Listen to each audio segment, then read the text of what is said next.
army does two things. It trains terrorists, it fights in wars that it loses, it then takes off its trousers like it did in 1971 war, 90,000 trousers hanging in India, according to Akhtar Mengal, former Chief Minister of the state of Baluchistan, occupied Baluchistan, Pakistan. Because Pakistan targeted Adampur, Bhatinda, Chandigarh, Jalandhar and several other attempted to target these locations, there were retaliatory strikes and this gentleman started crying. Listen in. हमारी कमी है, हम मजबूर हैं, हम गुनाहगार हैं, लेकिन रब्बे काबा हम तेरे हबीब की उम्मती है, खुदा का वास्ता हमसे रहम का मौला फरमा। आप चले जाएं, उधर फिलिस्तीन में चले जाएं, कश्मीर में चले जाएं, जहाँ भी जाएंगे मुसलमानों के साथ वो ऐसे रो रहा है जो हम सोच भी नहीं सकते हैं। तो तू हमें माफ कर दे, हम तेरे आगे सर झुकाते हैं, माफी मांगते हैं। नहीं, इसमें दो राय नहीं है मौला कि हम बड़े गुनाहगार हैं, लेकिन तेरी रहमत बहुत वसी है। Pakistan is in tears, but often these are crocodile tears, and that is why India must be very careful each time that India has trusted Pakistan or even spoken to Pakistan. It's had a history of stabbing us in the back. And I've reported on that history from that Lahore bus journey in the February of 1999. There was so much hope in India that Pakistan wants peace with India. They want that Lahore peace process. And they stabbed us in the back with Kargil. Remember, then we invited Pervez Musharraf, a military dictator, to India, gave him a Tri-Services Guard of Honor, accepted him as president of Pakistan. He had actually usurped power, but we accepted it. And we gave him a Tri-Services, more terror attacks in India, including the attack on the Indian Parliament, which of course led then to a standoff that took place, which is Operation Parakram. But that coercive diplomacy clearly doesn't work. This is what works. If you want to bring Pakistan terror, their military jihad infrastructure to its knees, I want to show you why Pakistan still hasn't learnt its lessons. After those 9 strikes at military locations, at terrorist locations in Pakistan, Sandeep, they tried to target our military locations. And I want Sandeep Unnithan to explain to you in great detail,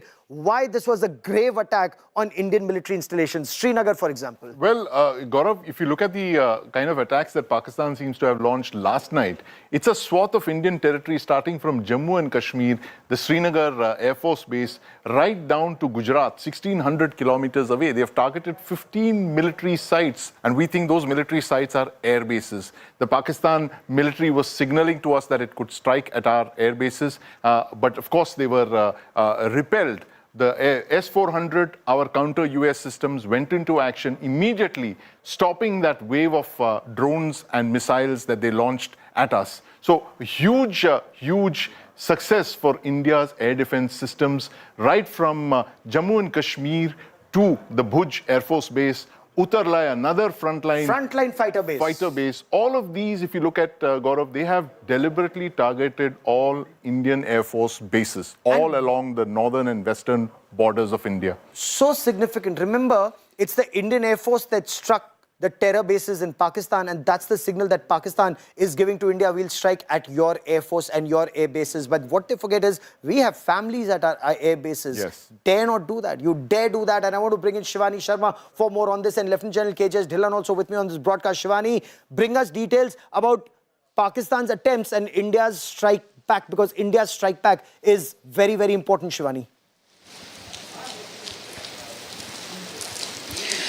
Gaurav, what we've seen after Operation Sindoor is the escalation that Pakistan has been rendering, and it has been trying to attack the military establishment along the western border, the 15 major locations. That's what the release also said, the military establishments. And as you were also pointing out, all of them happen to be the important air bases. And not only that, they were neutralized. Today morning, again, their air defense systems have been damaged, and the Harpy missiles have been used there.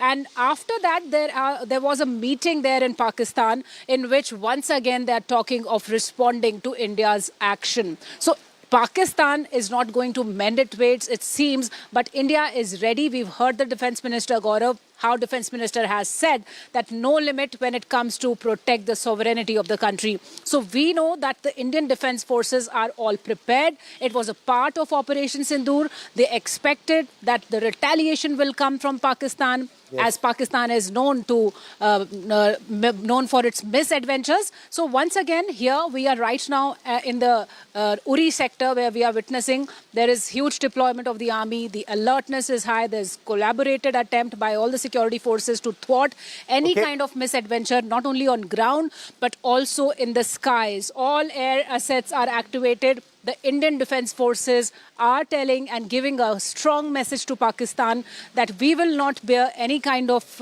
misadventure or any kind of attempt to thwart the sovereignty, and we are ready with all our Pakistan modern repeatedly equipments, targets our the military assets installations that are and there. especially our air bases. I want to bring in Lieutenant General Tiny Dhillon for more on this. General Dhillon, you read the enemy's mind, especially as DGDIA. What do you make of the choices of target as far as Pakistan was concerned, especially targeting all the frontline air bases from Srinagar to Bhuj?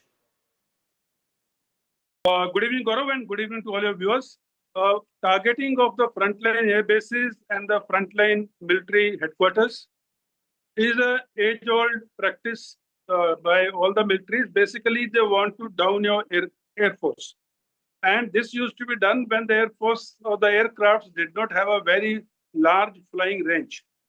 That means they may come from whichever air base, they have to touch down at the frontline air base, refuel, go out, come back, land at the frontline air base, refuel again, and go back to their mother air base. But today, that is not the case, and especially with the Air Force inventory which India has.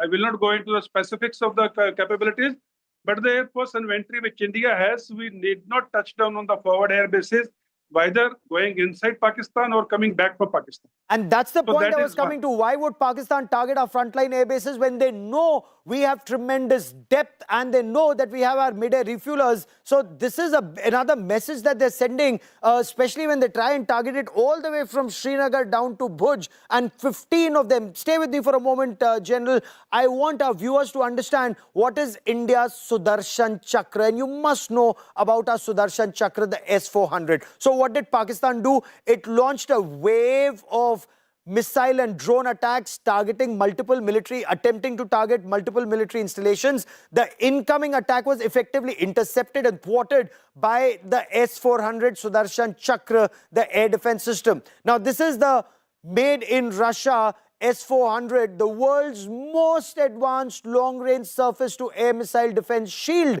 It can detect, track, seek and destroy aerial threats, including drones, for example, cruise missiles, supersonic cruise missiles, ballistic missiles, and fighter jets. Imagine if a missile is at 50,000 feet altitude, or an aircraft is flying at the limit of its flying envelope at 50,000 feet, this missile can destroy it. If it's just about sea-skimming missile that's coming in at 10 meters, it can destroy it. It's a highly responsive lead air defense system with a detection range 600 kilometers away. That's the sweep of the S-400 system and the ability to intercept targets 400 kilometers away. It plays a very vital role in neutralizing any incoming threat. We've seen it in action now. We've heard of it in action now. It's capable of engaging 70 targets, more than 70 targets simultaneously. This is our missile defense shield. India's ordered 5 of these, 3 of them are already in action. Now, how does this compare, for example, to Israel's Iron Dome system? They're, of course, completely different systems, if I may, but in a way, that's a short-range defense system. This is a short, medium, and long-range. And Sandeep will tell us much, much more about the S-400 systems. Sandeep. Gaurav, you said it all. The S-400 is one of the most capable long-range air defense missile systems, in the world today. There is no system like this, with the possible exception of the American THAAD, which is an anti-ballistic missile system. But the S-400 was bought precisely for this reason, Gaurav. It tackles a range of threats. It tackles everything from cruise missiles to ballistic missiles to, of course, aircraft, highly maneuvering targets, missiles. All of these things can be tackled by the S-400 system. It's got a very long-range radar. That's at the heart of the system, really. It's got a radar that can pick up targets over 500 and 600 kilometers away. It can track 300 targets simultaneously and then choose to engage 30 or 40 of them simultaneously with a range of missiles. It's got about 4 different types of missiles. The shortest one has got a range of about 50 kilometers. The longest range of the missile is about 300 to 400 kilometers. That's a very, very potent missile system. And today, we've seen it in action for the first time, Gaurav. This, like you said, three of them have been acquired. 2 more are coming, and possibly given today's, given the track record of that missile system today, the fact that it's been deployed in combat, it's done a fantastic job from the Air Force's perspective, neutralizing Pakistan's late-night attack. This possible that we could go in for more such systems, Gaurav. Oh, absolutely. This is what is required. And imagine there was so much pressure in India not to buy it. The Americans also, friends of ours otherwise, had put in so much pressure. Don't buy this. Go in either for the THAAD or the F-35s and that'll integrate with the system. And India said no. And this is what will tell you, trust your defense planners, trust those men and women in uniform. And of course, in wartime, your government, because they will deliver like they are, at least as of now. The Narendra Modi government actually went out on a limb and said we will buy the S-400 systems. I want you to take a look at this breaking news that's just coming in. India has released water from the Baglear and Salal Dam just as we speak. And I want you to look at those images that we're about to show you. The Salal Dam gates have been opened. And now it's been raining in India almost non-stop. It's been raining in parts of Jammu and Kashmir, and because of that, the dam is almost full. So India has released water at the Salal Dam. Amidst this heavy rainfall, Salal Dam gates have been opened. Now there's a water crunch in Pakistan. Now they'll be flooded. They have as much water as they want and more, except of course, no information is being shared with a country that would send drones and missiles into a country. I mean, you can't give them water when they want and when they don't want at a time when they're killing you. But I want Munish Pandey, who joins us for more on the story. Sunilji Bhatt also joins us from Jammu and Kashmir for more on the story. Sunilji, give us the latest information. You're right there at Ramban. Tell us what's happening. Gaurav, it was raining very heavily since late last night in most parts of Jammu and Kashmir, including Ramban. Remember, there is the Baglihar Dam on the Chandrabhaga River in Ramban district of Jammu and Kashmir. There is Salal Dam in Riyasi district of Jammu and Kashmir. And after there was heavy rainfall, since the reservoir has limited capacity to store water, so that is why gates of these dams were opened, and it has created panic in Pakistan, as Pakistan now fears that there could be flood-like situation. Although this practice was, was earlier also, that whenever there was heavy rainfall, gates were opened, or whenever, the flow was normal, then sometimes gates were also closed, because the hydroelectric power projects require enough water for electricity generation. The difference now is that we are no longer bound to share any real-time data with Pakistan, whether it's about the increase in water flow, whether it's about the water level in Chandrabhaga River. So it's a twin strike on Pakistan. On the one hand, we have explored military options. We have hit hard Pakistan, and on the other hand, we are also going to choke Pakistan, and we are going to release water at our own will, as per our own convenience, and we are going to sometimes stop also the gates whenever we require it. And we have demonstrated our skills that we can choke Pakistan. This weekend, we closed gates of both Salal Dam as well as Baglihar Dam on Chandrabhaga River, and there was panic in Pakistan. Chandrabhaga River had dried almost, and Pakistan feared that it may not get enough water for its Kharif Keep crops. tracking that story. I'll come back to you for more. For a moment, there's breaking news coming in, and I quickly want to cut across to that big story that's coming in. The Ministry of External Affairs is to give details of what Pakistan did and how India responded in a short while from now. This will be a briefing by Foreign Secretary Vikram Misri on Operation Sindoor. What we're also being told, Colonel Sophia Qureshi of the Indian Army and Wing Commander Vyomika Singh of the Indian Air Force will be a part of this very significant briefing. Kamaljeet Sandhu, my colleague, joins me for more on the story. Kamal, massive escalation by Pakistan in the past 12 hours, it seems, 12 to 16 hours. Well, Gaurav, you and I both know in the past 3 decades or so, what we've seen is that Pakistan has utilized proxy war, bleeding India by 1,000 cuts. So that's a use of strategy by using non-state actors. But in conventional warfare, India's military might has always been superior. And that is what has been proven on ground. Because the misadventure first, the Pahalgam attack, then thereafter targeting of civilians across the line of control where I'm standing at this point of time. And thirdly, it is about launching of missiles and drone attacks, especially targeting 15 Indian cities. This actually shows the sort of sinister plan Pakistan has. Meanwhile, India has aimed at a military strength. Not only have they fended off this particular attack, they have launched a counter-attack by utilizing the drones. And this is where they have neutralized the defense systems targeting India.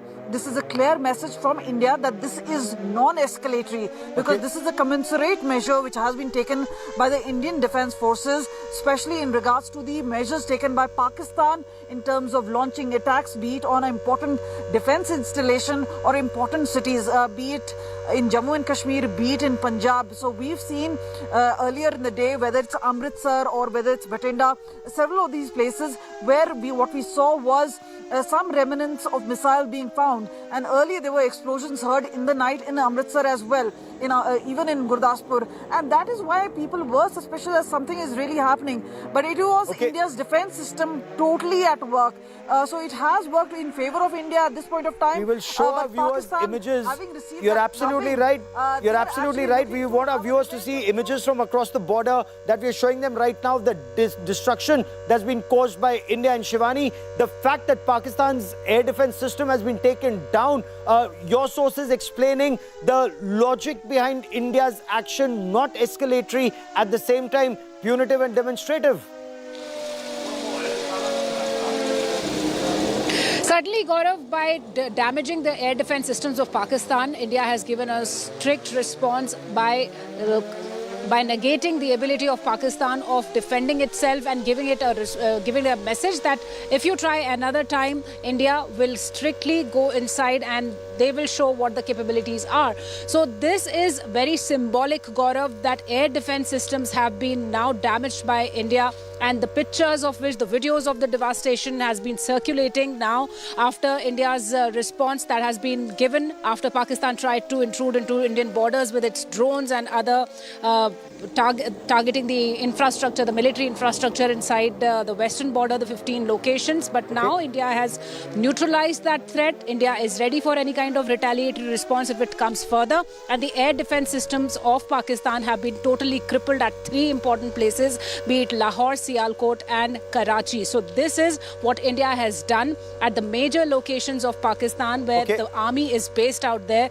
These air defense systems have been damaged. And Sandeep for more on this, and we're keeping this really pacey as the press conference is about to begin. General Dhillon, the suppression of enemy air defenses is a very important part of combat, but are we then wargaming an escalation, and that is why destroying the enemy's air defenses already? Absolutely, Gaurav. Suppression of enemy's air defense system not only weakens the enemy against our air force, it also exposes its installation, the very vital installations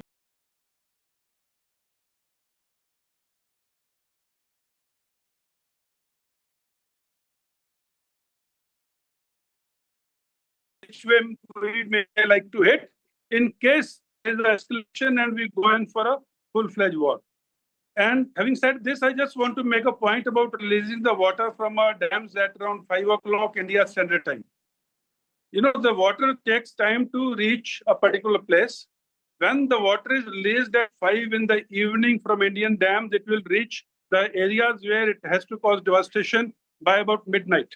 And as we are all aware, the response or the action by various people when the water hits at midnight, and that is going to be different than if it had hit during the daytime. So it's all very strategic, it's all very calibrated, it's all very coordinated. And one thing which has happened after Indus Water Treaty has been held in abeyance, the non-sharing of data is the most important tool in India's hand now. As was explained by your colleague, Oh, when we do absolutely. not share the data, that means we have the surprise with us.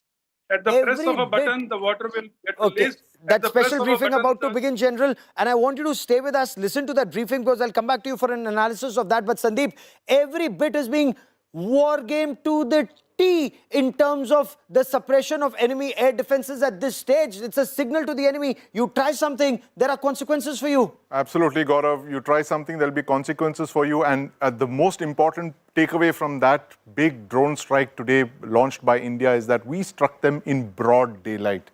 Not in the middle of the night when Pakistan launched its attack against Indian air bases. We struck in broad daylight where civilians, Gaurav, were filming this with their smartphones and passing those visuals across the world. Those visuals of Indian kamikaze drones in their death dives are going to be seen across the world, felt all across Pakistan, seen by every nation of consequence. This is what General Asim Munir has brought unto the people of Pakistan. He thought he was going to be unpredictable. Well, he faces an Indian political establishment that's even more unpredictable. And they have war-gamed all of the steps in the escalation ladder that you and me have been discussing over the last 2 or 3 days. And Yes. they have war-gamed it, and they're not going only with kinetic options. They're going by using economic, diplomatic, political, and of course,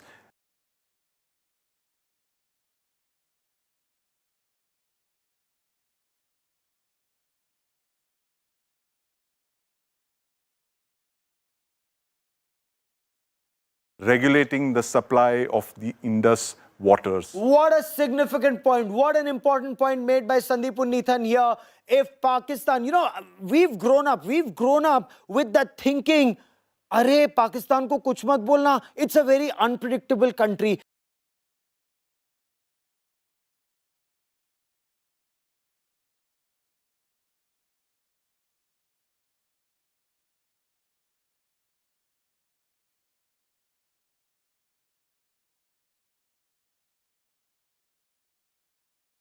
Arey, it's a country which is not run by their political leadership. Strengthen their political leadership. Their military takes all the decisions. It is very unpredictable. Ab tumhara baap hai. He is even more unpredictable. Is the thinking in India, General, is that the way India is responding? That we are even more unpredictable than you are. You watch out what we do next as a country in response to Pakistan's state-sponsored radical Islamist terror that's been bleeding us for decades.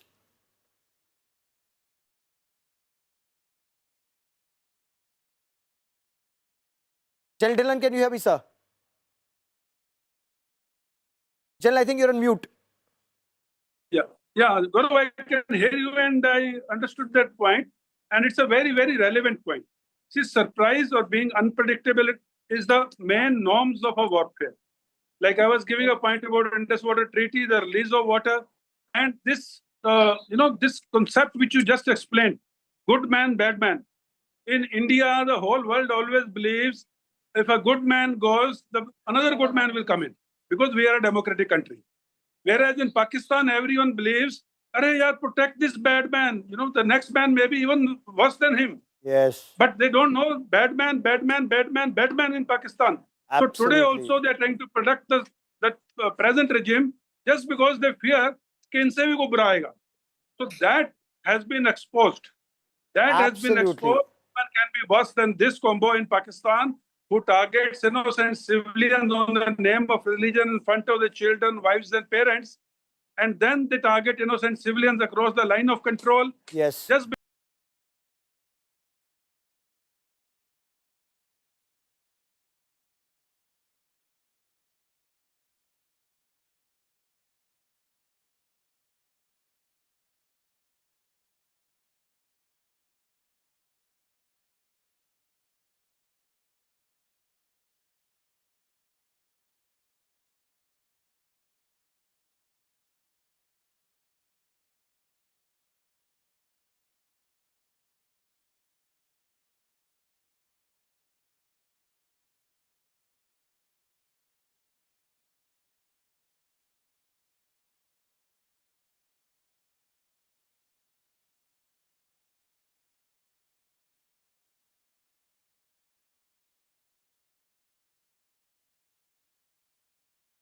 because they do not have the gumption to attack a military installation, which they tried at 15 places as per the reports, and they failed in all. Oh, And when absolutely. They tried and they failed. their restraint was taken out, now they don't know what to do. So only thing they can do, which they know best, and they have been doing it for last so many decades, is to kill the innocent civilians. They did it in Pulwama, they did it in Pahalgam, Yes. and now they're doing it in Poonch, Rajouri, Jammu, Uri, and all these places. Absolutely. This is a 16 people. Non-ethical regime. It's which a is non-ethical regime. General, you've made a very critical point. And for the benefit of viewers who are just joining us, I'll tell you what's happened. So Pakistan launched a strike at 15 different locations from Jammu and Kashmir through Punjab, Rajasthan and Gujarat. It failed. It failed in all 15 places. But what did India do next? I want to explain Operation Sindoor, the details of what India has done. What did India target? And I want you to look at this. Rawalpindi. Rawalpindi is general headquarters, the Pakistan Army headquarters. This is where Pakistan's army chief sits. Incidentally, it's not the GHQ that was targeted. It was a cricket stadium not far. So that signaling is very clear. Then Lahore cantonment has a missile defense system. Lahore, incidentally, is a very important core headquarters in Pakistan. So that core headquarters, the missile defense shield there has been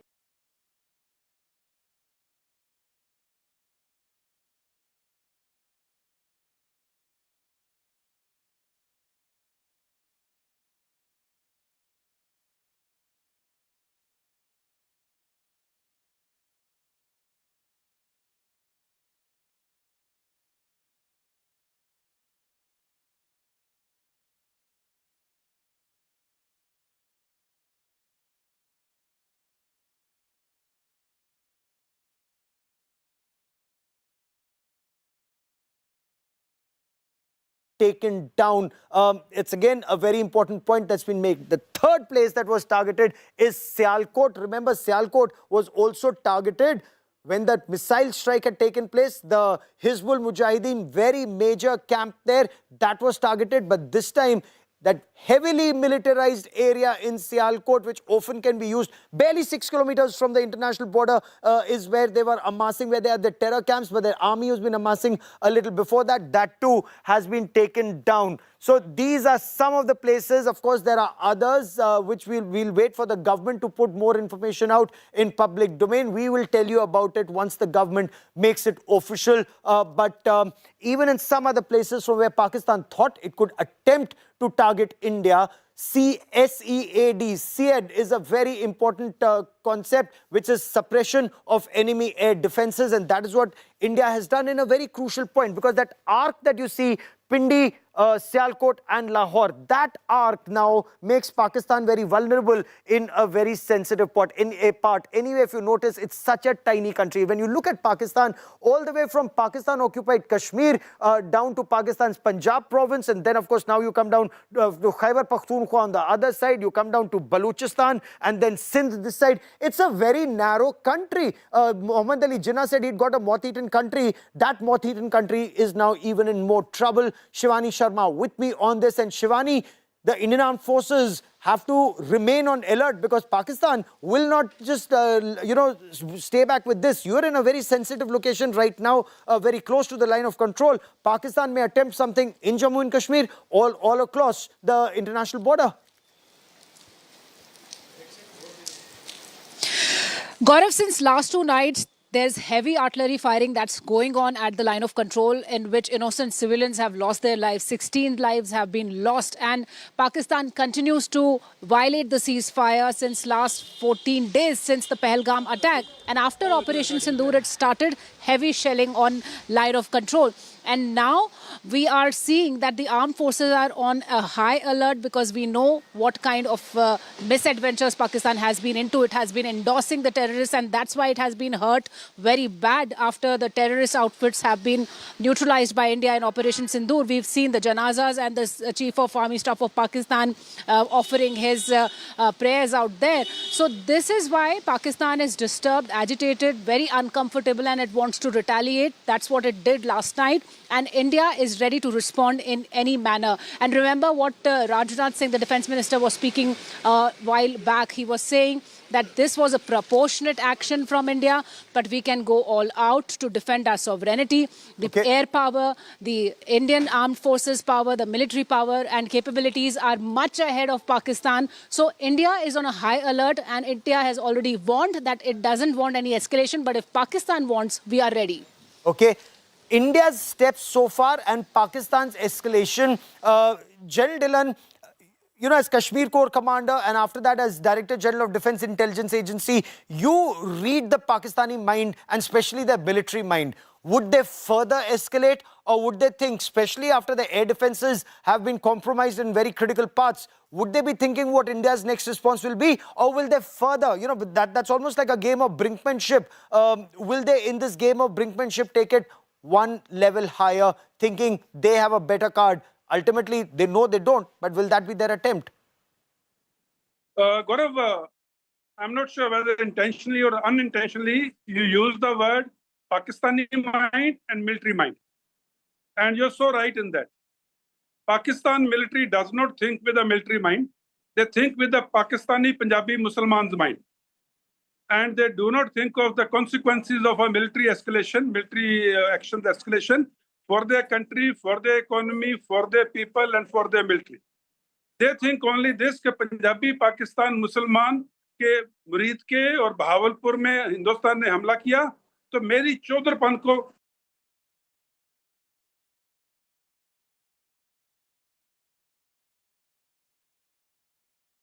into one to seek a target, and it has a seeker. It seeks the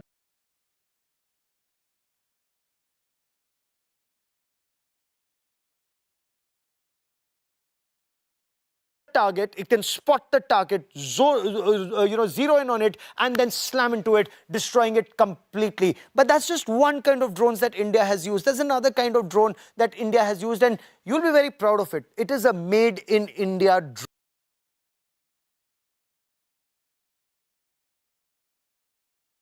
And they've used 82mm mortars on a quadcopter. This is what war does. It teaches you a lot of innovation. That's exactly what India has done. Some of those images that you see with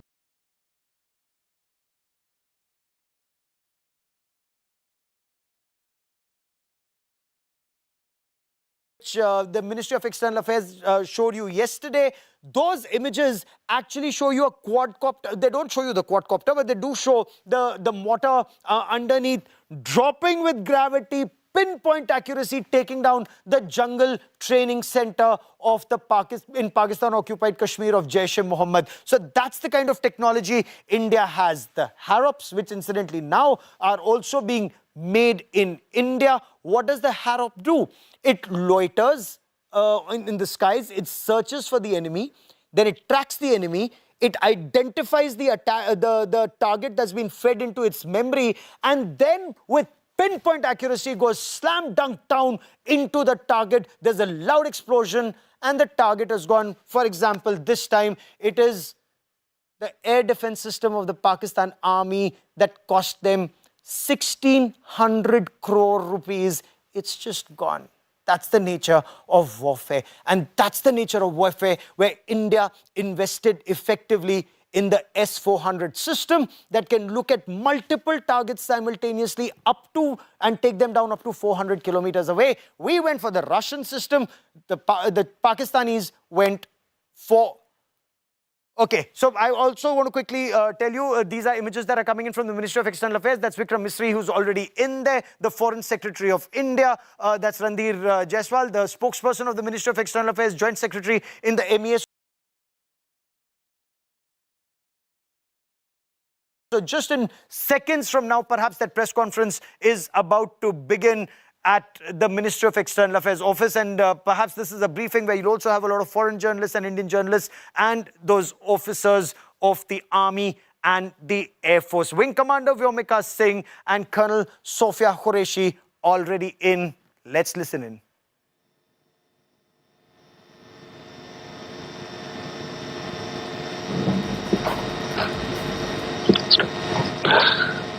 Good evening, ladies and gentlemen. I welcome you to this briefing by Foreign Secretary Shri Vikram Misri on the ongoing developments regarding Operation Sindoor. We also have with us Colonel Sophia Qureshi and Wing Commander Vyomika Singh for this briefing. With that, I hand over the floor to Foreign Secretary. Sir. Thank you, Ranveer. Good evening. Thank you all for joining for this briefing. You would have perhaps seen some information related to developments since late last night, early this morning, which has been put out by the Ministry of Defence. Just in case it has been missed, I will request Colonel Sophia Qureshi and Wing Commander Vyomika Singh to just update you and fill you in on the details. Thank you, sir. Operation Sindoor पर 7 मई 2025 को हुई press conference के दौरान भारत ने अपनी प्रतिक्रिया को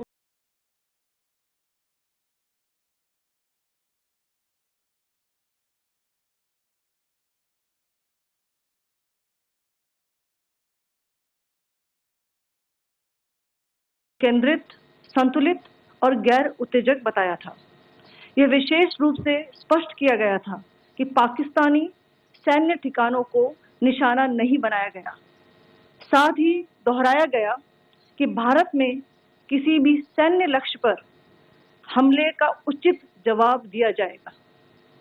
7 से 8 मई 2025 की रात को पाकिस्तान ने उत्तरी और पश्चिमी भारत में स्थित कई सैन्य ठिकानों को, जैसे कि अवंतीपुरा, श्रीनगर, जम्मू, पठानकोट, अमृतसर, कपूरथला, जालंधर, लुधियाना, आदमपुर, भटिंडा, चंडीगढ़, नाल, फलौदी, उत्तरलाई और भुज पर ड्रोन और मिसाइलों से हमला करने का प्रयास किया। इन हमलों को इंटीग्रेटेड काउंटर यूएएस ग्रिड और वायु रक्षा प्रणालियों द्वारा निष्क्रिय कर दिया गया। इन हमलों का मलबा कई स्थानों से बरामद हुआ, जो कि पाकिस्तानी हमलों का प्रमाण है। On the night of 7th May 2025, Pakistan attempted to engage a number of military targets in northern and western India using drones and missiles. These places included Avantipura, Srinagar, Jammu, Pathankot, Amritsar, Kapurthala, Nal, Jalandhar, Ludhiana, Adampur, Bhatinda, Chandigarh, Falodi, Uttarlai and Bhuj. These were neutralized by the integrated counter unmanned aerial system and other air defense systems. The debris of these attacks is now being recovered from a number of locations that prove the Pakistani attacks. आज सुबह भारतीय सशस्त्र बलों ने पाकिस्तान के कई स्थानों पर वायु रक्षा रडार और प्रणालियों को निशाना बनाया। भारत की प्रतिक्रिया समान क्षेत्र में समान तीव्रता के साथ की गई। यह विश्वसनीय रूप से ज्ञात हुआ कि लाहौर में स्थित एक वायु रक्षा प्रणाली को निष्क्रिय कर दिया गया। Today morning, Indian Armed Forces targeted air defense radars and systems at a number of locations in Pakistan.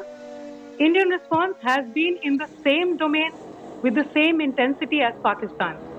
It has been reliably learnt that an air defense system at Lahore has been neutralized. Pakistan ने नियंत्रण रेखा पर आकरण गोलीबारी की तीव्रता बढ़ा दी है, जिसमें कुपवाड़ा, बारामूला, उरी, पुंछ, मेंढर और राजौरी क्षेत्रों में मोर्टार और भारी तोपखाने का इस्तेमाल किया जा रहा है। Pakistan has increased the intensity of its unprovoked firing across the line of control using mortar and heavy caliber artillery in areas in Kupwara, Baramulla, Uri, Poonch, Mendhar and Rajouri sectors in Jammu and Kashmir. 16 innocent lives have been lost, including 3 women and 5 children, due to the Pakistani firing. Here too, India was compelled to respond to bring mortar and artillery fire from Pakistan to a halt. Indian Armed Forces reiterate their commitment to non-escalation provided it is respected by the Pakistan military. Jai Hind.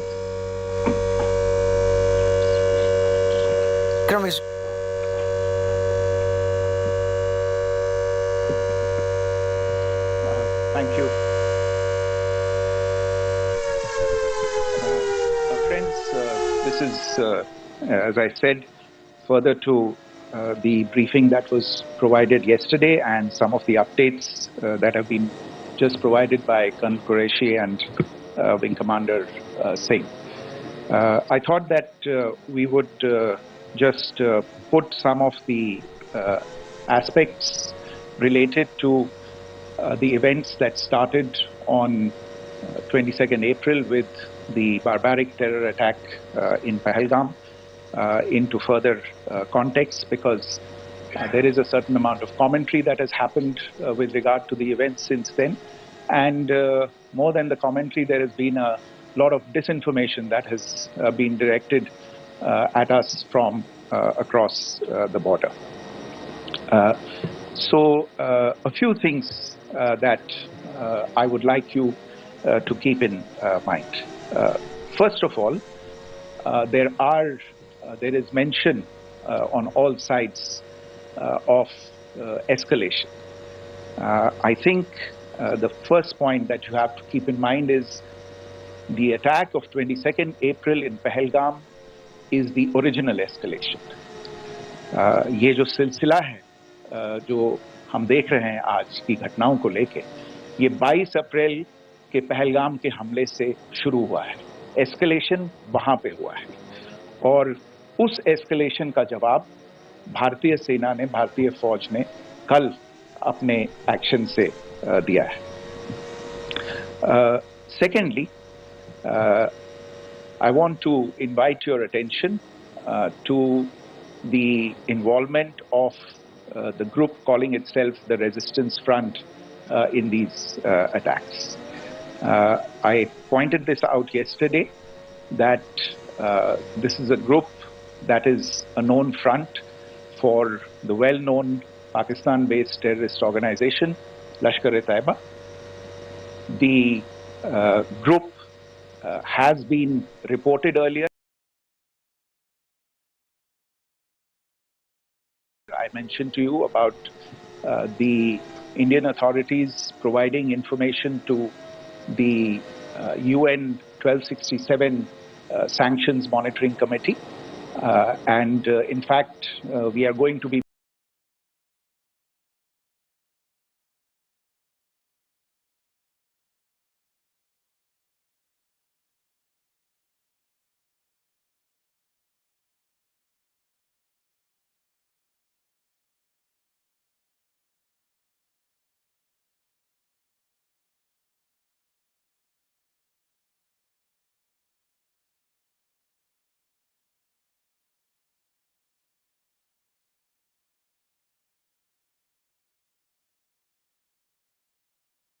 meeting with the team again very soon, and we will be providing an update to the information that we have provided earlier. But what is interesting, दिलचस्प बात यह है कि संयुक्त राष्ट्र की सुरक्षा समिति में जब पहलगाम के हमले को लेके एक प्रेस वक्तव्य जारी करने की बात चल रही थी, तो आप सोचिए किस देश ने टीआरएफ का, द रेजिस्टेंस फ्रंट का उसमें मेंशन किया जाना, उसको अपोज किया, पाकिस्तान ने. This was after the fact that the TRF claimed responsibility for this attack not once but twice within a few hours after the incident on the 22nd of April and then again on the morning of 23rd April. And it is perhaps only after the full gravity of the incident was realized by its masters and handlers across the border that it was managed to back off from this claim. Obviously, that retraction doesn't convince anybody. तीसरी चीज जो मैं आपसे कहना चाह रहा था, और कर्नल कुरैशी और विंग कमांडर सिंह ने कल भी बड़े स्पष्ट शब्दों में और आज भी आपसे ये बात साझा की है. जो भारतीय रिस्पॉन्स है वो नॉन एस्केलेटरी है, प्रिसाइज है, सटीक है, मेजर्ड है और कंसिडर्ड है. Our intention has not been to escalate matters. We are only responding to the original escalation, as I said, and our response has been targeted, precise, controlled and measured. Only no military targets have been selected. Only terrorist infrastructure in Pakistan has been hit. Now, there are, as I said, a number of issues that have been raised in commentaries, and there's a lot of, as I said, unfounded disinformation and fabrication that has come from across the border. And I would just like to use this opportunity to set the record straight on some of these issues. The first of these is Pakistan trying to wash its hands off any and all involvement with terrorism. I think the Pakistani information minister said there are no terrorists in Pakistan. And I think he was challenged on that in the television program that he was appearing on. But even if I partially repeat myself from yesterday, I think Pakistan's reputation as the epicenter of global terrorism is rooted in a number of instances where concrete evidence is available, not just to India, but to governments and authorities and agencies around the world. There are several terrorist attacks around the world where Pakistani fingerprints have been found. I don't need to belabor the point with regard to this audience about where Osama bin Laden was found and who called him a martyr. Pakistan has also for decades pursued cross-border terrorism into India with impunity, and as I said yesterday also, in order to deliberately mislead the international community.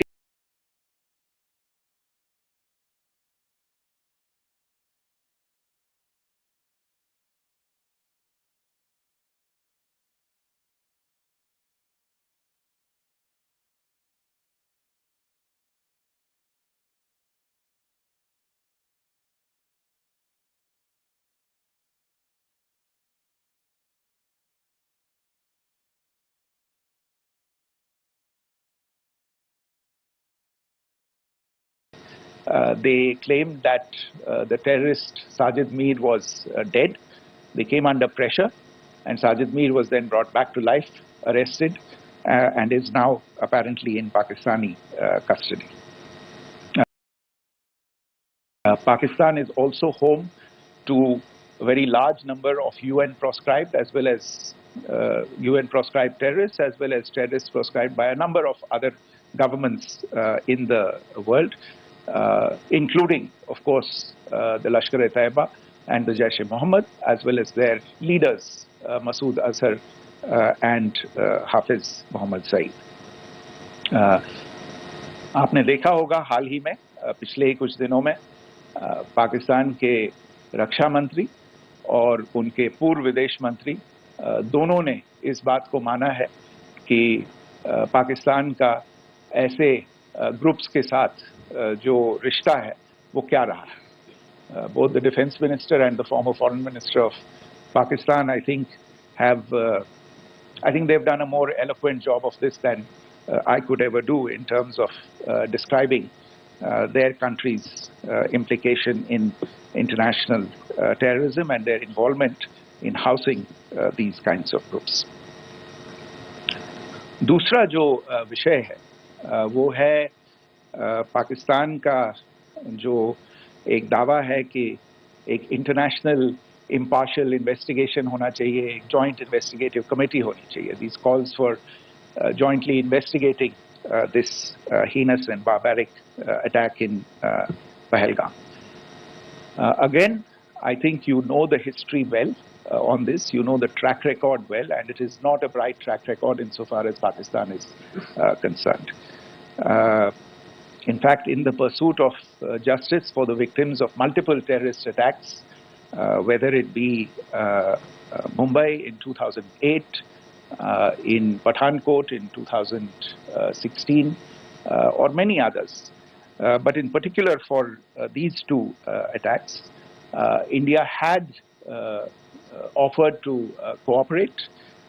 India provided forensic evidence and urged Pakistan to bring the perpetrators of these attacks to justice. We, in particular with regard to the Mumbai attacks of 2008, where a Pakistani Lashkar-e-Taiba terrorist was captured alive, India provided extensive information and evidence related to the involvement of Pakistani terrorists in this attack. Cases were registered, but you are all aware that these cases have not progressed despite the formation of judicial teams, etc. And Pakistan has consistently stonewalled all efforts to move the investigation along.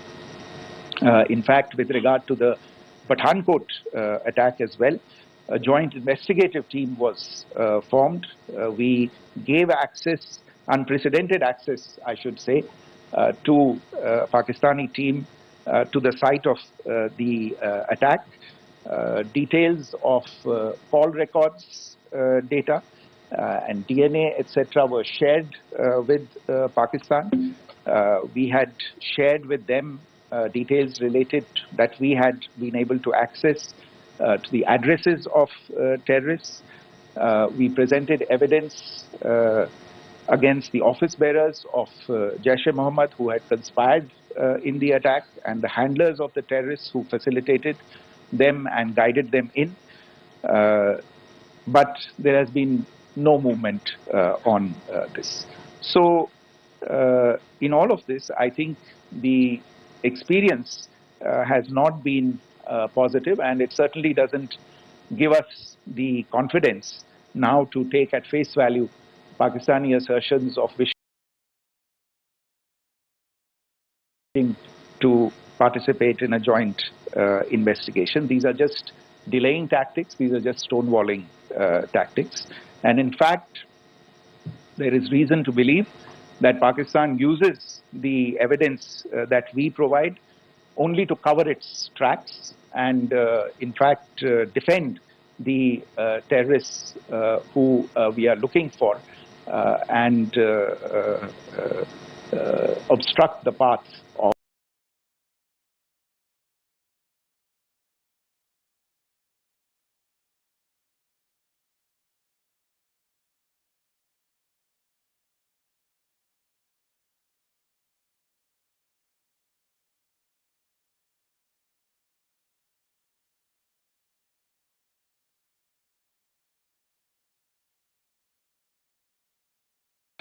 investigation. A third point that I wanted to address was the claim that only civilians were killed in the strikes on the 7th of May. We have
made the point very clearly that all attacks on the morning of 7th May were against carefully selected terrorist infrastructure, terrorist targets.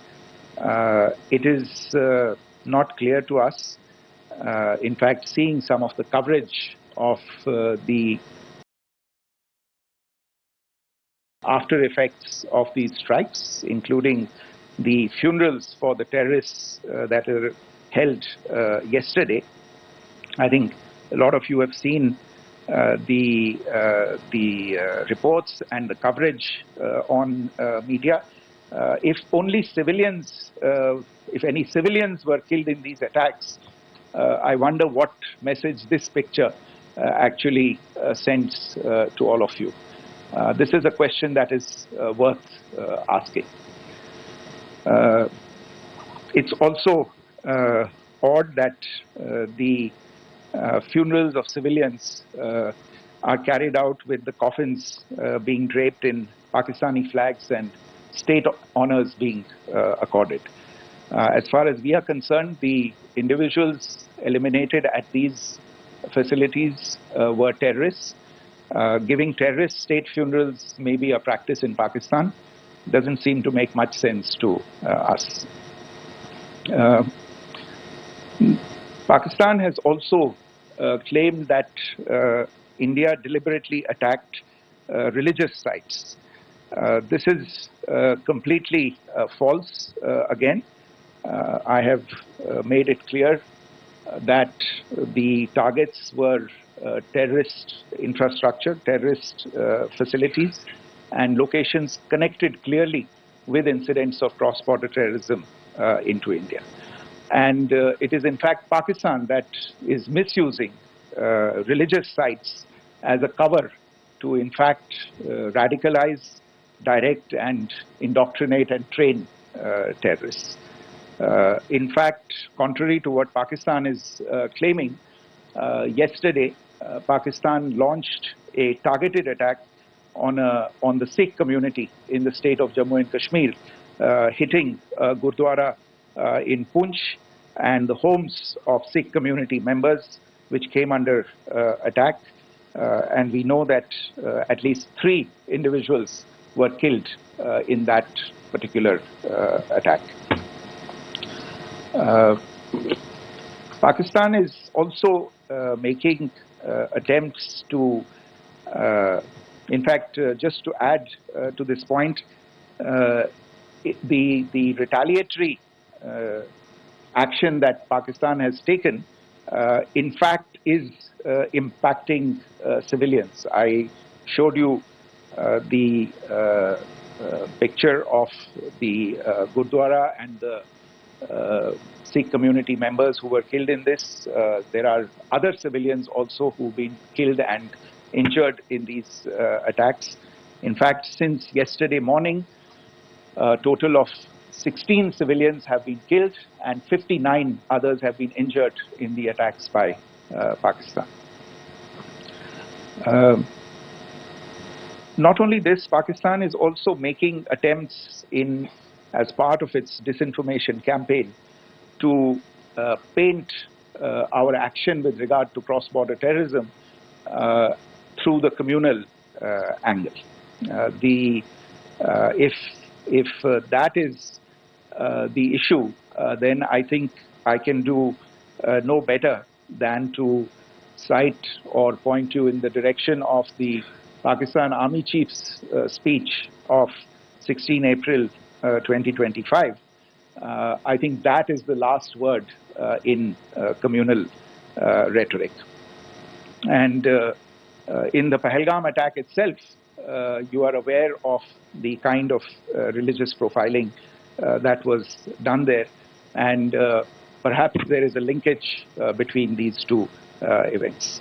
I can only say that these nefarious designs will not be allowed to succeed in India.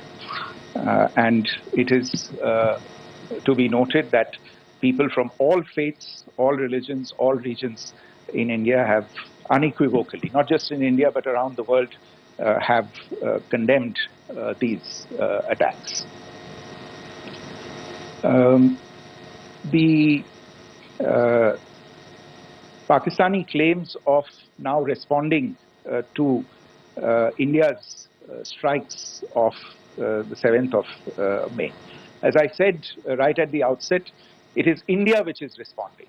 The original escalation was by Pakistan on the 22nd of April. We are the ones who are responding to that escalation with the action that was taken yesterday morning. And again, I would like to emphasize that the action was restrained.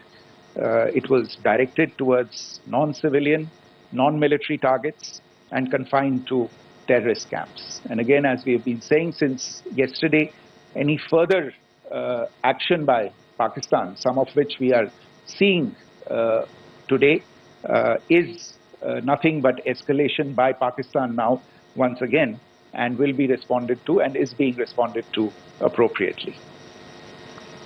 One point that I wanted to also address was the allegations to the targeting of a dam, the Neelam Jhelum project in Pakistan-occupied Kashmir. I want to say that this is an absolute and complete fabrication and a blatant lie. India has targeted only and only terrorist infrastructure, and the details of that terrorist infrastructure, together with the locations, were shared with you yesterday by Colonel Qureshi and Wing Commander Singh. I should note that if this kind of a claim is a pretext for targeting Indian infrastructure of a similar nature, Pakistan will be entirely responsible for the consequences that will undoubtedly follow. Finally, I want to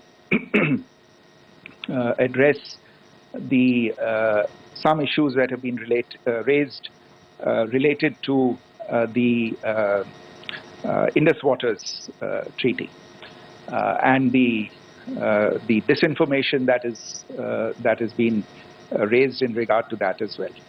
The fact is that there have been fundamental changes in the circumstances in which the Indus Waters Treaty was concluded, and they call for a reassessment of the obligations under the treaty. Over the last year and a half to 2 years, India has been in communication with the government of Pakistan. We've sent several notices to them requesting for negotiations to discuss modification of the treaty. India has for 6+ decades now honored the treaty, even during periods when Pakistan imposed multiple wars on us, and even when relations were adversarial. Pakistan is the one that has been acting in violation of the treaty, deliberately creating legal roadblocks in India exercising its legitimate rights on the Western rivers.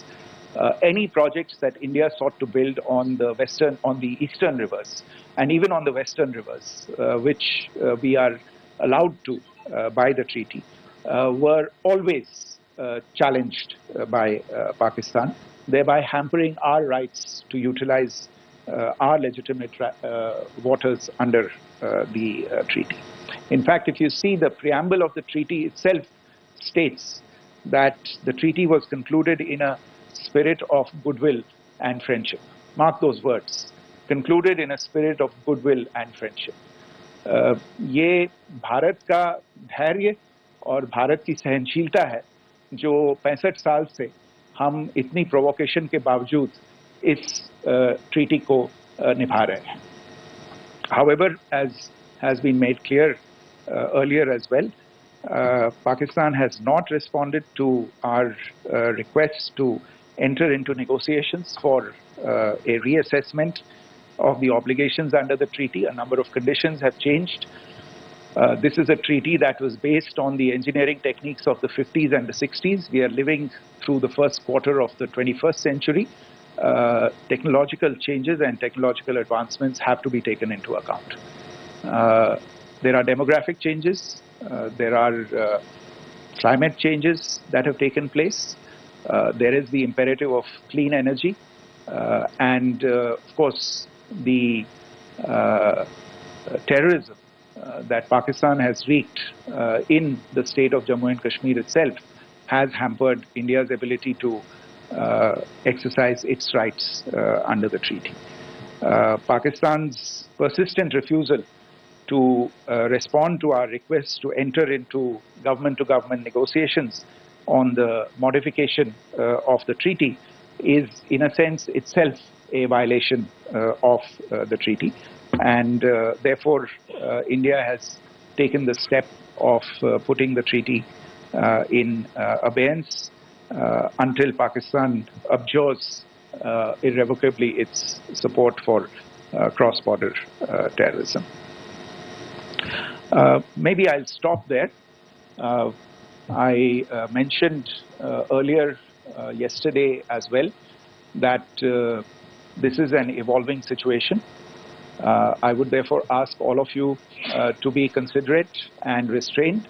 It will not be possible for us or my colleagues from the armed forces to share operational details at this point in time. Beyond that, if you have any questions, may I have time for only a few, and I'll try to answer those questions. Okay, I give the floor to Rishabh. One Secretary, good evening. This is Rishabh from Times Now. I just wanted to understand, as per the press release that has been released earlier today, it says that we have successfully hit at the air defense of Lahore. Does it give our forces a better chances if in case of further escalation? And are there other air defense places as well at strategic location that were targeted? Rishabh, you are violating the first rule that I set out at the end of my remarks. The press release that has been issued by the Ministry of Defence today speaks for itself. It is related to operational matters. It's been released by the Ministry of Defence. As more information becomes available, it will be released at the appropriate time. Once again, please don't go into operational details at this point in time, because this is a constantly evolving situation. Yeah, go ahead. Foreign Secretary Smita Sharma, just wanted to ask, the Pakistani Minister Ishaq Dar in an interview has claimed that the national security advisors of India and Pakistan have spoken to each other. If you could confirm or deny, and is complete severance of diplomatic ties with Pakistan also on the table? I have no information with regard to contacts between the two national security advisors. Insofar as diplomatic relations are concerned, you've seen the steps that were announced in response to the following the meeting of the Cabinet Committee on Security on the 23rd of April. There are no further steps that are under consideration at this moment in time. Yeah, go ahead. Foreign secretary, मेरा नाम मनीष है, मैं TV9 Bharatvarsh से हूं, और आपने खुद ही बताया कि कितना मिस इन्फॉर्मेशन क्रॉस बॉर्डर से आ रहा है, बल्कि ऐसा लग रहा है जैसे पाकिस्तान के प्राइम मिनिस्टर और डिफेंस मिनिस्टर तक भी प्रोपेगेंडा करने में मिस इन्फॉर्मेशन में आ गए हैं। वो कई बार तो ये तक दावा करते हैं कि हम 3 राफेल हमने गिरा दिया, इतने हमने मिग गिरा दिए, और जब उनसे पूछा जाता है तो वो कहते हैं कि सोशल मीडिया में हमने ये सब चीज़ें देखी थी। तो अगर आधिकारिक तौर पर अगर आप कुछ कह सकें इस पर, ताकि उन्हें भी समझ में आए कि इस तरह के प्रोपेगेंडा नहीं चलने वाला है। देखिए, जब सही समय होगा तो आधिकारिक तौर पे इसके बारे में सूचना दी जाएगी, लेकिन जो आपका प्रश्न है कि प्रधानमंत्री और उप प्रधानमंत्री और विदेश मंत्री, उनके रक्षा मंत्री इस तरह की बातें कर रहे हैं, तो इसमें अचरज की कोई बात नहीं है। आखिरकार ये एक देश है जिसने अपना इसका जन्म लेते ही झूठ शुरू हो गया था। 1947 में जब पाकिस्तानी फौज ने जम्मू कश्मीर पे दावा बोला, तो उन्होंने किसी ऐसे वैसे व्यक्ति से नहीं, संयुक्त राष्ट्र से झूठ बोला कि हमारा कोई लेना देना नहीं है इससे। ये लोग जो गए हैं वो तो कबायली हैं। वो तो जब हमारी फौज वहाँ पे पहुंची और यूएन के लोग, संयुक्त राष्ट्र के लोग खुद वहाँ पे पहुंचे, उन्होंने देखा कि वहाँ तो पाकिस्तानी फौज घुसपैठ करके आ गई है, उसके बाद पाकिस्तान को मुंह की देखनी पड़ी और उनको मानना पड़ा कि हाँ, उनकी फौज वहाँ पे कुछ समय से पड़ी हुई है। तो ये जो यात्रा है एक तरह से 75 साल पहले शुरू हो चुकी है, तो I am not surprised that this kind of disinformation is being indulged in. Yeah. Siddhant. Sir, Siddhant from Beyond. Sir, we have seen a lot of negative comments coming from the Pakistani military of escalation. If tomorrow there is an escalation, there are strikes, we know one attempt has been thwarted, what will be the Indian response to those attempts of creating more escalation? Because it is looking like it's going towards more escalation. And my second question is, are any other world powers, essentially the P5 countries, the West Asian countries, reaching out to de-escalate the current situation? Look, on escalation, we've already made our stance clear. I mean, there are two basic points. First of all, it is Pakistan that escalated on the 22nd of April. We are only responding to that escalation. And then what we have said yesterday and what my colleagues have said today, that now if there is an attempt at further escalation by Pakistan, it will be responded to in an appropriate domain. And therefore, the choice is entirely that of Pakistan to make. As to your second question, I don't think I can do better than to point you in the direction of the statements that are being made from practically every chancellery in the world and the sentiment that they are carrying. That sentiment essentially and for the major portion is support for the government of India in the context of the condemnation of the terrorist attack in Pahalgam on the 22nd of April. There is wide recognition of the government of India's right to respond to these attacks in self-defense, and of course a desire to ensure that there is not further escalation. I think these statements speak for themselves. Yeah. There. Sir, this is Mausami from India Today. Now, in the all-party meeting, we have learned that the defense minister has said that, in the operation Sindoor, almost 100 terrorists were killed. Would we have any details about what is the number like, and also about if there were any big faces, masterminds, terrorist masterminds who were in fact killed? There is also a report that Masood Azhar's family's 10 members have been killed, and Rauf Asghar, who was actually the mastermind of Pulwama, he's also been badly, severely injured. I don't have information at this point in time to share with you on these issues. But as I said, I think, there is so much information out there on television, in the news media, in social media, that it sometimes looks like a long time has passed since this. Please understand that slightly over 36 hours only have passed since this operation was undertaken. Let us have some patience. Information will come out. It will be shared in due time. Shruti. Thank you, Foreign Secretary. Shruti Ranjan from Bloomberg. Sir, could you give us any understanding whether India has moved the IMF or the World Bank to kind of, sensitize them about the the bailout that Pakistan has and, the kind of stuff that the Pakistan government is doing? Look, we have an executive director at the IMF. Tomorrow there is a meeting of the board of the IMF, and I'm sure that our executive director will put forward India's position. The decisions of the board are a different matter. You know the process through which they are made. But I think the case with regard to Pakistan should be self-evident to those people who generously open their pockets to bail out this country. And since you are from Bloomberg, I think you would have the data on how many IMF bailout programs have been, very good, thank you, have been sanctioned in the space of the last 3 decades. And I think you would also have an idea of how many of those programs have actually reached successful conclusion. Probably not many. So I think this is a decision that board members have to take by looking deep within themselves and looking at the facts. So we can one last question, sir. Sure. One last question. Foreign Secretary, I'm Siddhant from CNN News 18. I would like to know, since it's an opportunity to speak to you, I would like to know the response coming from United States since last 3 weeks. Saudi Arabia, Qatar. In fact, Prime Minister Modi spoke to Qatar before the strikes that evening. Perhaps how do you read the support coming from these countries? Perhaps traditionally they were seen on the other side. This time around, their statements are strong worded. In fact, India-Saudi joint statement also had a very strong condemnation, strong worded condemnation. United States at all levels have condemned the attack and have extended support. In fact, Saudi Deputy Foreign Minister is in India. He just met EMS Jaishankar. Also, if you could shed some light on his visit, his meeting with EMS Jaishankar. In fact, we have also been told that he met Prime Minister Modi. Thank you. Look, all the countries that you named and many others, we have been in touch with them.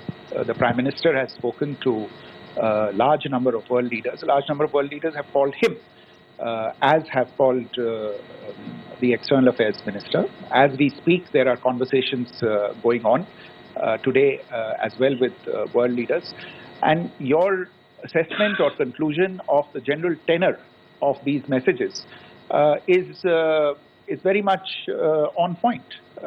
And I think this is a recognition of the fact, firstly, of the barbaric nature, the unprecedented nature and character and features of the attack in Pahalgam, and a recognition of India's right to respond to this. And also a recognition of the fact that in responding, we have been nothing but responsible and have done so in a restraint, in a measured, and in a non-escalatory manner. I think that counts for something. People have taken that into account, and that is what is explaining the kinds of reactions that we are seeing.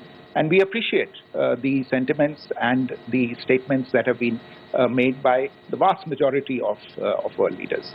Yes, the Saudi Minister of State for Foreign Affairs is in Delhi. He had a meeting with the External Affairs Minister earlier today. I don't have further details at this moment, but if there are details, the ministry will share them at some point with you. Thank you. I think that's all we have time for today. We'll join you again soon. Thank you all. Thank you. Okay, so a very, very important, very detailed briefing that you just saw there by, in fact, the forces and the MEA, and several big takeaways. First, we've got details now of the strikes that were conducted on the Pakistan army facilities and particularly on the missile defense system, and how essentially it was in response to Pakistan through the night targeting 15 locations on Indian soil. So clearly the message is, and Gaurav is with me on this, Gaurav, the message is tit for tat. You come after us, we'll come after you tenfold. India's response, according to the Foreign Secretary, is one, non-escalatory. It is measured and it is for effect. If you look at what Pakistan did, according to the Ministry of Defense, statements made both by the Army and the Air Force, that they attacked 15 different locations of military importance, whether it's from Srinagar to Adampur. So let's take this state by state. 3 or 4 targets in Jammu and Kashmir, 3 or 4 targets in Punjab, 3 targets in Rajasthan and 1 in Gujarat. Adds up to 15 targets Pakistanis attempted, but the S-400 system was able to neutralize the entire Pakistani assault. And had they succeeded, can you imagine the devastation and destruction at 15 frontline air bases of India? So India has responded in equal measure to deter Pakistan, and that is take down their missile defense system, including in Lahore, and specifically in Lahore. And Lahore has a special significance. That is the heart of Pakistan's Punjab province. The core of Pakistan's army comes from Lahore, and now that place becomes very vulnerable with losing their air defense shield. 3 locations, we're putting that out on our screens, in Lahore, Sialkot and Rawalpindi. Rawalpindi extremely crucial there because that's a Pakistan army headquarters. We've struck there too. So Rawalpindi, Sialkot as well as Lahore is where we hit back. But several other takeaways also from the news briefing that you just heard now, perhaps the most detailed since Operation Sindoor, because here you also had the MEA, the Foreign Secretary, going ahead and taking questions as well. A number of issues that he's raised here. One, and very clearly that this is in response to Pakistan. As Gaurav said, it's non-escalatory in nature, but he's also shot off a very, very clear warning, Gaurav, saying to Pakistan, if you hit us, we'll hit you back. And that was the message also on the issue of dams, because there's some propaganda doing the rounds that India attempted to hit Pakistani dams. And so the MEA has issued that warning saying, if you come after any of our resources or infrastructure, we'll be forced to do the same back to you.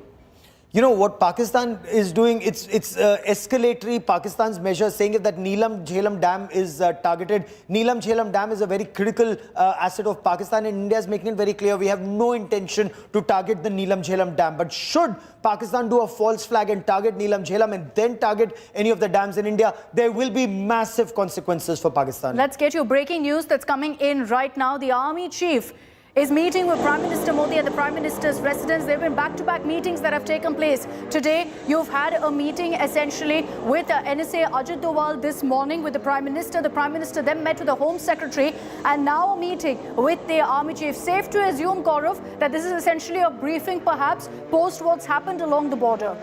So far, India was reacting to what Pakistan is doing. But if you notice in Operation Sindoor, India punished 9 different locations, including the headquarters of terror. There's a lot of intelligence input also coming in of what Pakistan can do next. And last night, when Pakistan attempted to target 15 locations, the armed forces knew, they were prepared, and that is why they were not only able to thwart the Pakistani the Pakistani military attack on our military bases, but they were also able to impose costs on Pakistan in terms of the response. Now, the chiefs, the CDS, the National Security Advisor, the entire security apparatus actually war games on the basis of a lot more intelligence inputs that they have on what Pakistan may attempt to do. A sane military mind on the Pakistani side would seek to dial down tensions, but knowing the radical Islamist mind of General Asim Munir, he'll probably try and scale it up. What could be his next attempt to? So to be forewarned is to be forearmed, and that's exactly why you war game what he will do next, so that you not only ensure that he fails, you're able to impose costs on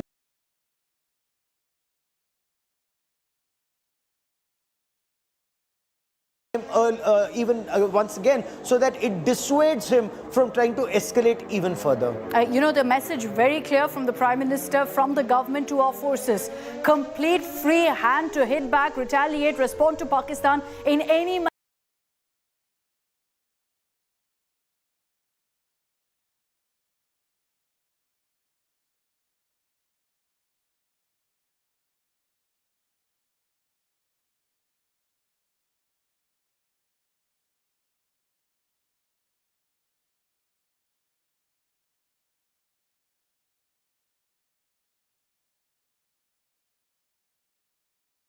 They deem fit, which is why perhaps in a span of 24 hours, you've seen 2 successful operations, Operation Sindoor and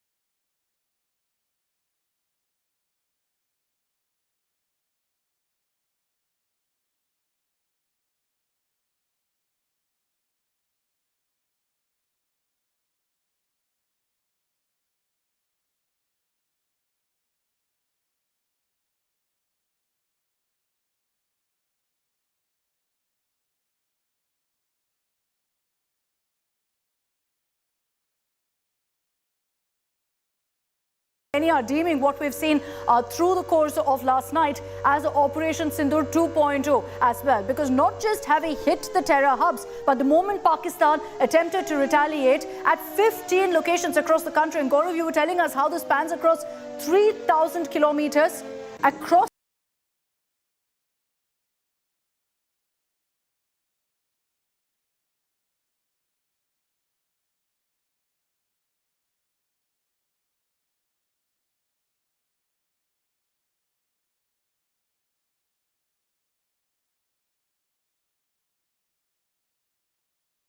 that entire stretch to repel, thwart every single attack from Pakistan, and then to hit back at Pakistan where it hurts the most, in Rawalpindi, in Lahore. tells you and speaks volumes of how our forces have been able to really give it back to Pakistan in perhaps the only language that they understand. And so you've got clearly our forces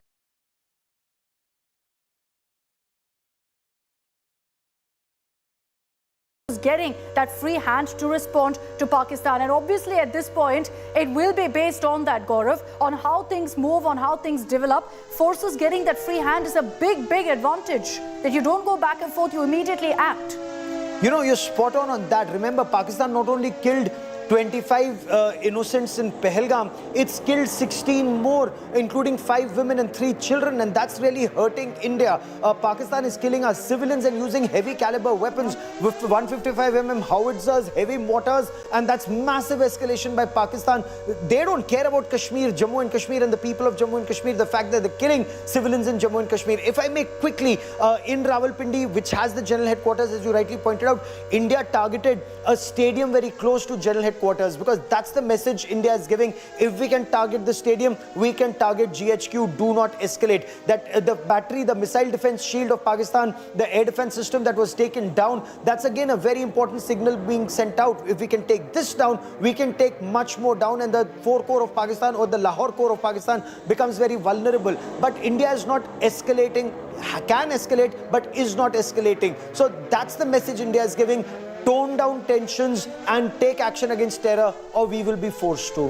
Very, very true. And Rawalpindi, that cricket stadium is right next to the army headquarters. And you see those images on your screens also, as well. You know, plumes of smoke emerging from right outside that stadium. It was empty, mind you, because again, let's reiterate here that India has made it very clear we will not resort to what Pakistan does of cowardly strikes on civilians. So we're ensuring that civilians are safe in Pakistan. Pakistan, of course, isn't extending that same courtesy. We've been seeing what's been happening along the line of control, where we're being told 13 plus civilian deaths, unfortunately, have been reported. And that's what's warranted these strikes again by India on military establishments. But let's once again recap for you the statements that came in from Colonel Sophia Qureshi as well as Wing Commander Vyomika Singh on these strikes that have happened on Pakistan military establishments now.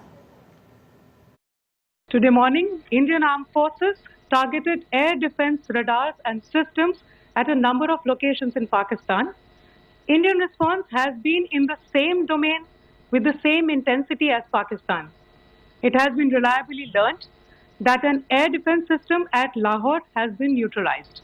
Pakistan attempted to engage a number of military targets in northern and western India using drones and missiles. These places included Avantipura, Srinagar, Jammu, Pathankot, Amritsar, Kapurthala, Nal, Jalandhar, Ludhiana, Adhampur, Bhatinda, Chandigarh, Phalodi, Uttarlai and Bhuj. These were neutralized by the integrated counter unmanned aerial system and other air defense systems. The debris of these attacks is now being recovered from a number of locations that prove the Pakistani attacks. 7 से 8 मई 2025 की रात को पाकिस्तान ने उत्तरी और पश्चिमी भारत में स्थित कई सैन्य ठिकानों को, जैसे कि अवंतीपुरा, श्रीनगर, जम्मू, पठानकोट, अमृतसर, कपूरथला, जालंधर, लुधियाना, आदमपुर, भटिंडा, चंडीगढ़, नाल, फलौदी, उत्तरलाई और भुज पर ड्रोन और मिसाइलों से हमला करने का प्रयास किया। इन हमलों को इंटीग्रेटेड काउंटर यूएस ग्रिड और वायु रक्षा प्रणालियों द्वारा निष्क्रिय कर दिया गया। इन हमलों का मलबा कई स्थानों से बरामद हुआ, जो कि पाकिस्तानी हमलों का प्रमाण है। Okay, I want to bring in Maushmi Singh, who was at that particular briefing. Maushmi, we were live during that press conference. We heard your question also to Mr. Misri about the death toll, in which he said right now we can't confirm it. It's only been 36 hours. We're still getting details really of what the impact of Operation Sindoor has been. But a couple of big takeaways there, and just away from really what the briefing was about the strikes on Pakistani military establishment. There were pointed questions asked about all of the narratives being created on social media, fake news being spread about impact in India, about who we hit, etc. Can you just put that in context for us, or what the Foreign Secretary's message was? Absolutely, Akshita. You know, the Foreign Secretary was saying that, you know, there's a lot of disinformation and propaganda that is being sent,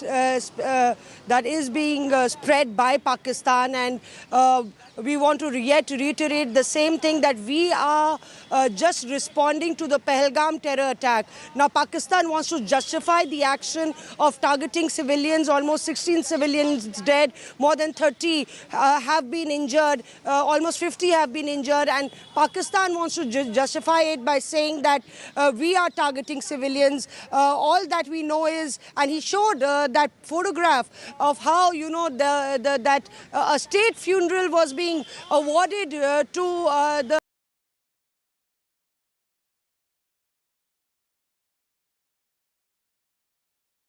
the two terrorists, and they were wrapped, the coffins were wrapped in Pakistani flags. That itself proves about the complete bag of lies that Pakistan wants to, in fact, spread as fake propaganda. And on the other hand, he also said that, you know, the fact that Pakistan has targeted civilian installation itself speaks volumes about what Pakistan's intentions are. He also went on to say, very importantly, you know, the highlight that Pakistan is also spreading this propaganda that we should have a joint inquiry. And he cited Mumbai terror attack, the Pathankot terror attack, saying we in fact went more than Very important message, Maushami, from the Foreign Secretary on the images we're showing of how you've seen this massive outpouring of grief from the Pakistan army for these terrorists, and that the MEA very fittingly has said exposes really what Pakistan stands for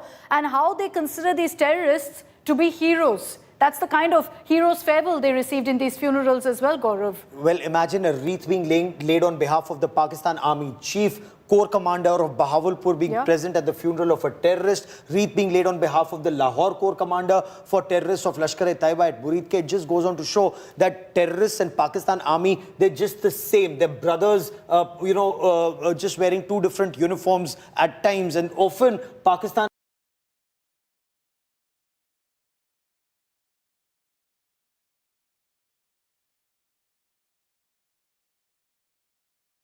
army soldiers have worn these, salwar kameez of terrorists and come into our country.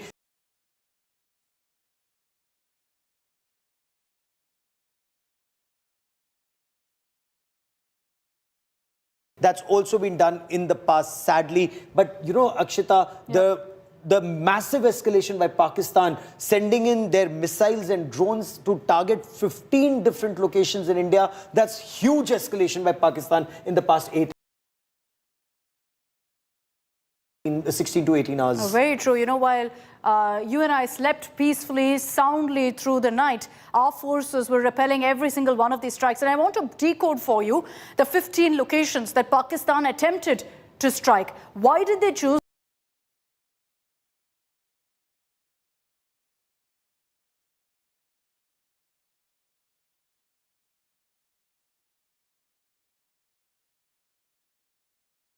these 15 locations? So Gaurav, you're well versed with this entire 3,323 kilometer stretch. Let's take it one by one. The first site where there was an attempt to target was Srinagar. Why Srinagar? Srinagar is extremely important as far as India is concerned. It's the nerve center of India's operations in the Kashmir Valley. It has an airbase, it has an army, a very significant army core location. It has other military and very sensitive paramilitary and Central Armed Forces locations. So Srinagar is the nerve center. You know, even in 1947, Pakistan was desperate to occupy Srinagar. They failed, they collapsed, and then they retreated, at least till Muzaffarabad. So that is why they've been trying to get Srinagar since 1947. So they've been trying repeatedly. This time too, the attack, the strike was repelled. Let's talk about Avantipura. Here too, according to the statement that's coming from the government, from the Defence Ministry, there was an attempt to strike Avantipura as well, which is another base. Again, a very significant air base, a very significant protection for Kashmir base. You know, these are very, very significant bases in Jammu and Kashmir, and Pakistan knows if it wants to, they want to take over Jammu and Kashmir. That's been their reason of existence since 1947. Yeah. So every chief looks at himself as either Muhammad Ali Jinnah or General Ziaul Haq or Muhammad bin Qasim, that they want to take over Indian territory by force, and Srinagar is repeatedly on their radar. So Srinagar, Avantipora, these are the two locations in Jammu and Kashmir where there were attempts to go ahead and fire missiles. We understand drones and missiles were used by Pakistan. But just look at the contrast then. The entire stretch that Pakistan attempted to target from Jammu and Kashmir all the way to Gujarat to Bhuj, Gaurav, here too missiles, drones were fired by Pakistan. So if you look at entire map of our country from Jammu and Kashmir, come down to Pathankot, come to Adampur, these are very, very critical. Bhatinda, Jalandhar, very, very critical air bases and military bases that Pakistan chose to target. Look at the mind of General Asim Munir. He's escalating it hugely. He wants this war to be escalated, and how?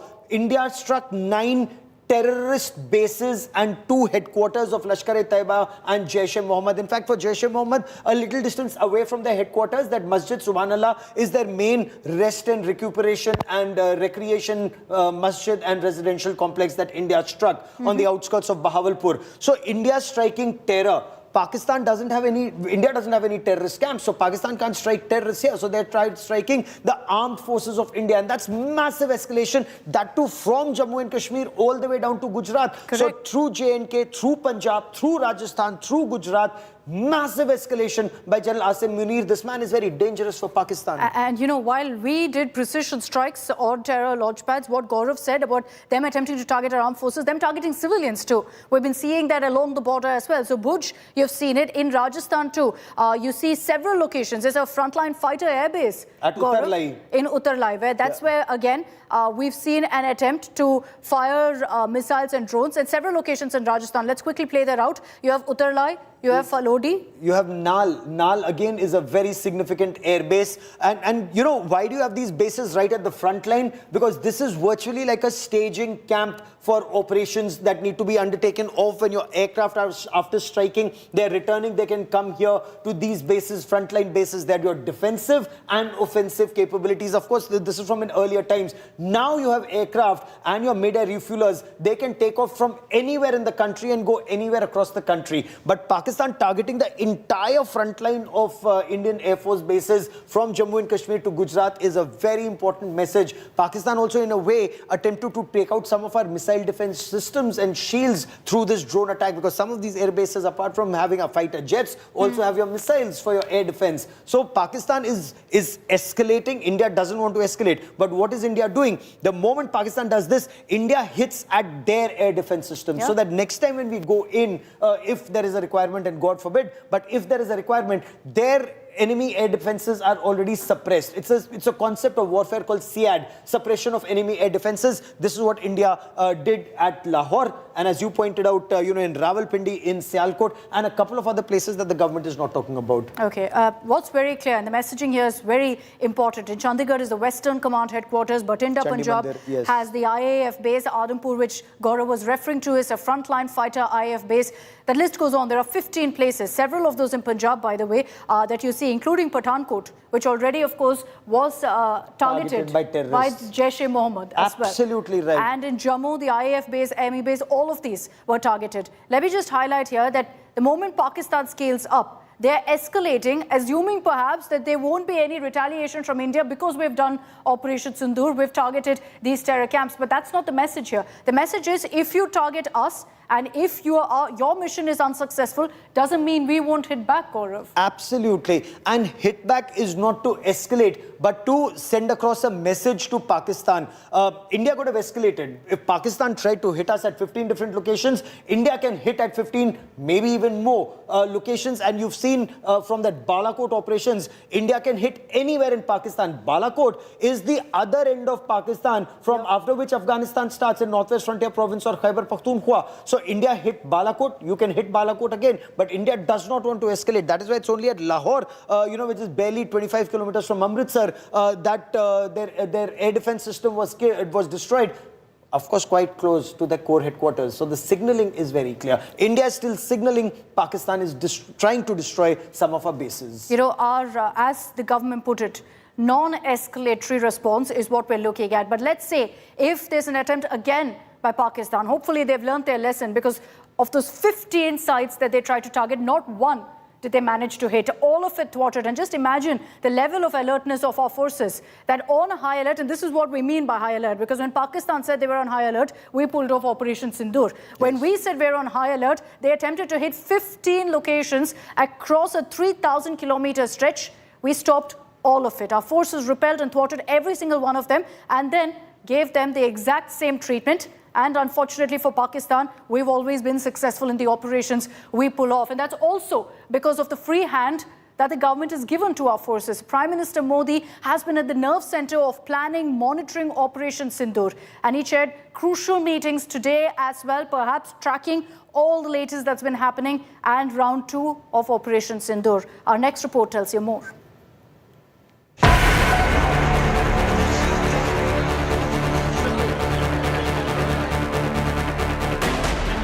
The next phase of Operation Sindoor. India responded to Pakistan's provocations by disabling Pakistan air defense radars, especially in Lahore. Pakistan's attempt to fire missiles at 15 Indian cities was successfully foiled by the Indian defense systems. India's leadership, meanwhile, also simultaneously focusing on operational preparedness across the country to ensure citizen safety. Prime Minister Narendra Modi chaired a high-level meeting with secretaries of various ministries on Thursday, calling for continued alertness and clear communication while reaffirming the government's commitment to national security and operational readiness. The meeting was attended by the Cabinet Secretary, senior officials from the Prime Minister's office, secretaries from key ministries including Defence, Home Affairs, External Affairs, Information and Broadcasting, Power, Health and Telecommunications. A statement issued by the Prime Minister's office confirmed that the focus of this high-level meeting was to... And joining me now on this India Today special broadcast are two very special guests and analysts who understand what's happening on ground very effectively. With me is my colleague Sandeep Unnithan, and also with me is Lieutenant General K.J.S. Dhillon, former Kashmir Corps Commander and former Director General of Defence Intelligence Agency, someone who was there in that hot seat as Chinar Corps Commander at the time, not just of the Pulwama terror attack, but India's counter-strike that took place, and of course also at the time of the abrogation of Article 370. Gentlemen, welcome. I want you to look at these images. What's happening in Lahore, in Rawalpindi, multiple Indian drone strikes that have taken place in Karachi, Islamabad, Gujranwala, and also in Chakwal. That's a message that's being sent out to Pakistan. So amidst what's happening on ground, the Indian Armed Forces have responded to Pakistan's desperate attempt last night by striking at specific targets. Pakistan's air defense systems in Lahore, Islamabad, Sialkot and also in Karachi. Now, Pakistan Army General Headquarters. Pakistan Army Headquarters is in Rawalpindi. A stadium right next to it was targeted. The signaling is very clear. If we can target that cricket stadium, we can target GHQ Rawalpindi, and of course Para, which is the ISI headquarters in Islamabad, or between Islamabad and Rawalpindi. What are the cities that have been targeted? Gujranwala, Chakwal. Air raid sirens are being heard across Pakistan. S-400 missile defense shield was used when Pakistan launched its attack. Now, Pakistan's attack is escalatory. Why? Because India had targeted 9 terror targets in Pakistan. Unless, of course, Pakistan says terrorists are a part of their army. It's just that they don't wear uniform. They do get pensions, incidentally, and out of ISI budget. Pakistan army pays a pension to terrorists. It's Pakistan's worst kept secret, but it's true. But Pakistan tried to launch an attack on military installations in India, and that's clearly an escalation. Blasts have been reported in Karachi and multiple other locations that's caused panic in civilians. A Pakistani minister, a Pakistani member of National Assembly was crying. He's an ex-army major, I must warn you. Perhaps that's the reason of tears. Pakistan army does two things. It trains terrorists. It fights in wars that it loses. It then takes off its trousers like it did in 1971 war, 90,000 trousers hanging in India, according to Akhtar Mengal, former Chief Minister of the state of Baluchistan, occupied Baluchistan, Pakistan. because Pakistan targeted Adampur, Bhatinda, Chandigarh, Jalandhar and several other attempted to target these locations, there were retaliatory strikes and this gentleman started crying. Listen in. हमारी कमी है, हम मजबूर हैं, हम गुनाहगार हैं, लेकिन रब काबा हम तेरे हबीब की उम्मती हैं, खुदा का वास्ता हमसे रहम का भला फरमा। आप चले जाएं, उधर फिलिस्तीन भी चले जाएं, कश्मीर में चले जाएं, जहां भी जाएंगे मुसलमानों के साथ वो ऐसे हो रहा है जो हम सोच भी नहीं सकते हैं। तो तू हमें माफ कर दे, हम तेरे आगे सर झुकाते हैं, माफी मांगते हैं। नहीं, इसमें दो राय नहीं है मौला कि हम बड़े गुनाहगार हैं, लेकिन तेरी रहमत बहुत वसी है। Pakistan is in tears, but often these are crocodile tears, and that is why India must be very careful each time that India has trusted Pakistan or even spoken to Pakistan. It's had a history of stabbing us in the back. And I've reported on that history from that Lahore bus journey in the February of 1999. There was so much hope in India that Pakistan wants peace with India. They want that Lahore peace process, and they stabbed us in the back with Kargil. Remember, then we invited Pervez Musharraf, a military dictator, to India, gave him a Tri-Services Guard of Honor, accepted him as president of Pakistan. He had actually usurped power, but we accepted it. And we gave him a Tri-Services Guard of Honor. We invited him to Agra for a summit. He went back and there were more terror attacks in India, including the attack on the Indian Parliament, which of course led then to a standoff that took place, which is Operation Parakram. But that coercive diplomacy clearly doesn't work. This is what works. If you want to bring Pakistan terror, their military jihad infrastructure to its knees, I want to show you why Pakistan still hasn't learnt its lessons. After those 9 strikes at military locations, at terrorist locations in Pakistan, Sandeep, they tried to target our military locations. And I want Sandeep Unnithan to explain to you in great detail, why this was a grave attack on Indian military installations. Srinagar, for example. Well, Gaurav, if you look at the kind of attacks that Pakistan seems to have launched last night, it's a swath of Indian territory starting from Jammu and Kashmir, the Srinagar Air Force Base, right down to Gujarat, 1,600 kilometers away. They have targeted 15 military sites, and we think those military sites are air bases. The Pakistan military was signaling to us that it could strike at our air bases, but of course they were repelled. The S-400, our counter-US systems, went into action immediately, stopping that wave of drones and missiles that they launched at us. So huge success for India's air defense systems, right from Jammu and Kashmir to the Bhuj Air Force Base, Uttarlai, another frontline fighter base. All of these, if you look at Gaurav, they have deliberately targeted all Indian Air Force bases, all along the northern and western borders of India. So significant. Remember, it's the Indian Air Force that struck the terror bases in Pakistan, and that's the signal that Pakistan is giving to India. We'll strike at your air force and your air bases. But what they forget is we have families at our air bases. Yes. Dare not do that. You dare do that. And I want to bring in Shivani Sharma for more on this, and Lieutenant General KJS Dhillon also with me on this broadcast. Shivani, bring us details about Pakistan's attempts and India's strike back, because India's strike back is very, very important, Shivani. Gaurav, what we've seen after Operation Sindoor is the escalation that Pakistan has been rendering, and it has been trying to attack the military establishment along the western border, the 15 major locations. That's what the release also said, the military establishments. And as you were also pointing out, all of them happen to be the important air bases. And not only that, they were neutralized. Today morning, again, their air defense systems have been damaged, and the Harpi missiles have been used there. And after that, there was a meeting there in Pakistan in which once again they are talking of responding to India's action. So Pakistan is not going to mend its ways, it seems, but India is ready. We've heard the Defence Minister, Gaurav, how Defence Minister has said that no limit when it comes to protect the sovereignty of the country. So we know that the Indian Defence Forces are all prepared. It was a part of Operation Sindoor. They expected that the retaliation will come from Pakistan.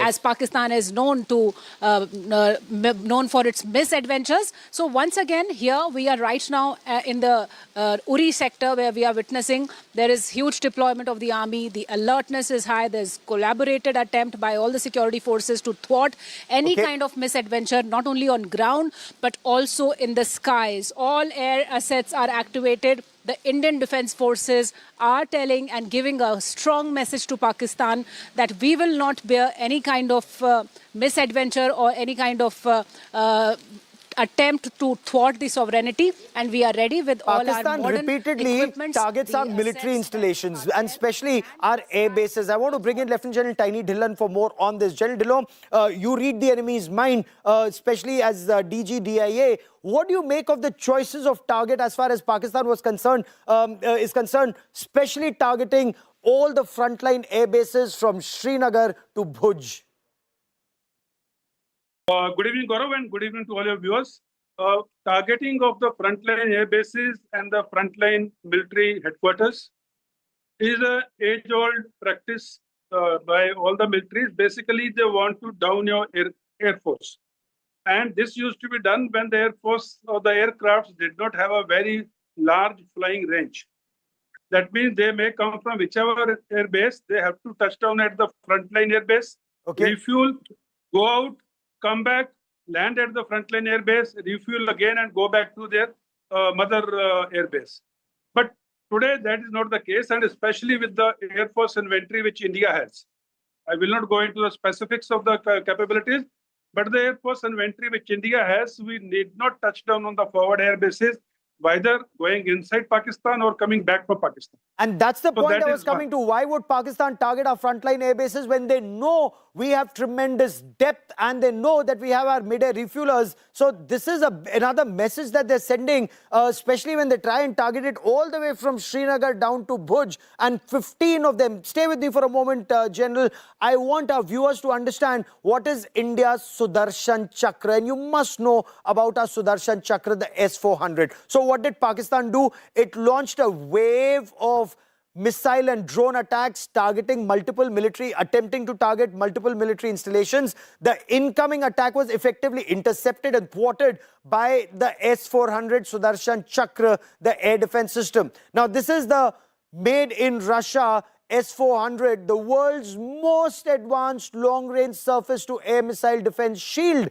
It can detect, track, seek and destroy aerial threats, including drones, for example, cruise missiles, supersonic cruise missiles, ballistic missiles and fighter jets. Imagine if a missile is at 50,000 feet altitude, or an aircraft is flying at the limit of its flying envelope at 50,000 feet, this missile can destroy it. If it's just about sea skimming missile that's coming in at 10 meters, it can destroy it. It's a highly responsive lead air defense system with a detection range 600 kilometers away. That's the sweep of the S-400 system, and the ability to intercept targets 400 kilometers away. It plays a very vital role in neutralizing any incoming threat. We've seen it in action now. We've heard of it in action now. It's capable of engaging 70 targets, more than 70 targets simultaneously. This is our missile defense shield. India's ordered 5 of these, 3 of them are already in action. Now, how does this compare, for example, to Israel's Iron Dome system? They're, of course, completely different systems, if I may, but in a way, that's a short-range defense system. This is a short, medium and long-range. And Sandeep will tell us much, much more about the S-400 systems. Sandeep. Gaurav, you said it all. The S-400 is one of the most capable long-range air defense missile systems, in the world today. There is no system like this, with the possible exception of the American THAAD, which is an anti-ballistic missile system. But the S-400 was bought precisely for this reason, Gaurav. It tackles a range of threats. It tackles everything from cruise missiles to ballistic missiles to, of course, aircraft, highly maneuvering targets, missiles. All of these things can be tackled by the S-400 system. It's got a very long-range radar. That's at the heart of the system, really. It's got a radar that can pick up targets over 500 and 600 kilometers away. It can track 300 targets simultaneously and then choose to engage 30 or 40 of them simultaneously with a range of missiles. It's got about 4 different types of missiles. The shortest one has got a range of about 50 kilometers. The longest range of the missile is about 3 to 400 kilometers. That's a very, very potent missile system. And today, we've seen it in action for the first time, Gaurav. This, like you said, three of them have been acquired. 2 more are coming, and possibly, given today's, given the track record of that missile system today, the fact that it's been deployed in combat, it's done a fantastic job from the Air Force's perspective, neutralizing Pakistan's late-night attack. It's possible that we could go in for more such systems, Gaurav. Oh, absolutely. This is what is required. And imagine there was so much pressure in India not to buy it. The Americans also, friends of ours otherwise, had put in so much pressure. Don't buy this, go in either for the THAAD or the F-35s and that'll integrate with the system. And India said no. And this is what will tell you, trust your defense planners, trust those men and women in uniform. And of course, in wartime, your government, because they will deliver like they are, at least as of now. The Narendra Modi government actually went out on a limb and said we will buy the S-400 systems. I want you to take a look at this breaking news that's just coming in. India has released water from the Baghliar and Salal Dam just as we speak. And I want you to look at those images that we're about to show you. The Salal Dam gates have been opened.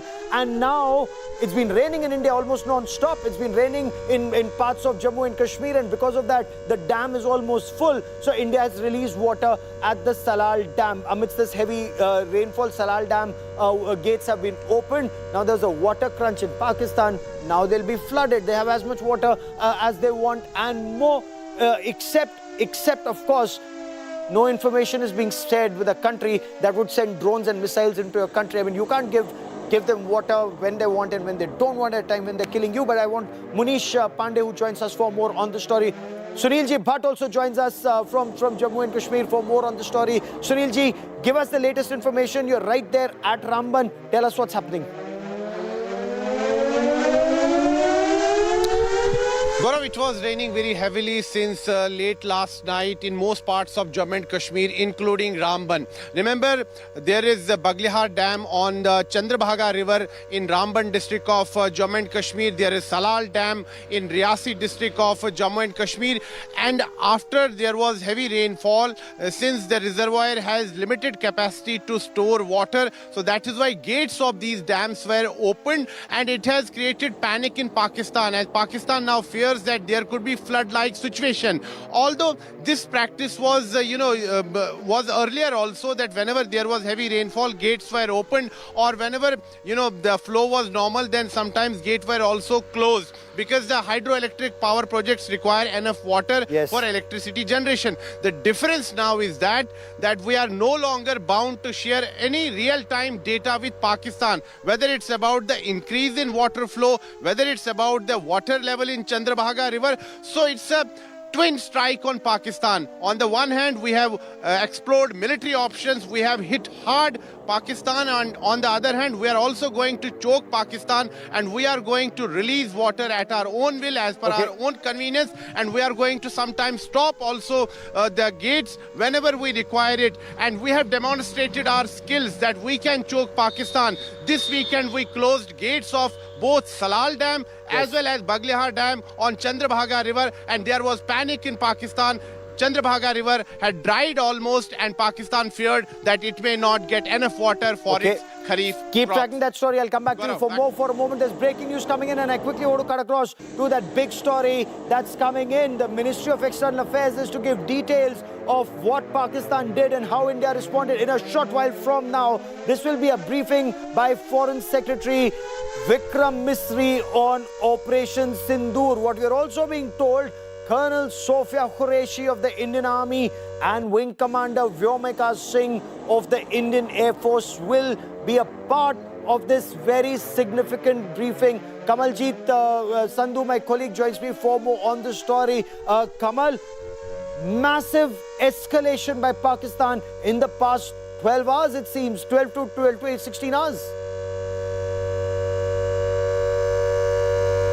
Well, Gaurav, you and I both know in the past 3 decades or so, what we've seen is that Pakistan has utilized proxy war, bleeding India by 1,000 cuts. So that's a use of strategy by using non-state actors. But in conventional warfare, India's military might has always been superior. And that is what has been proven on ground. Because the misadventure first, the Pahalgam attack, then thereafter targeting of civilians across the line of control where I'm standing at this point of time. And thirdly, it is about launching of missiles and drone attacks, especially targeting 15 Indian cities.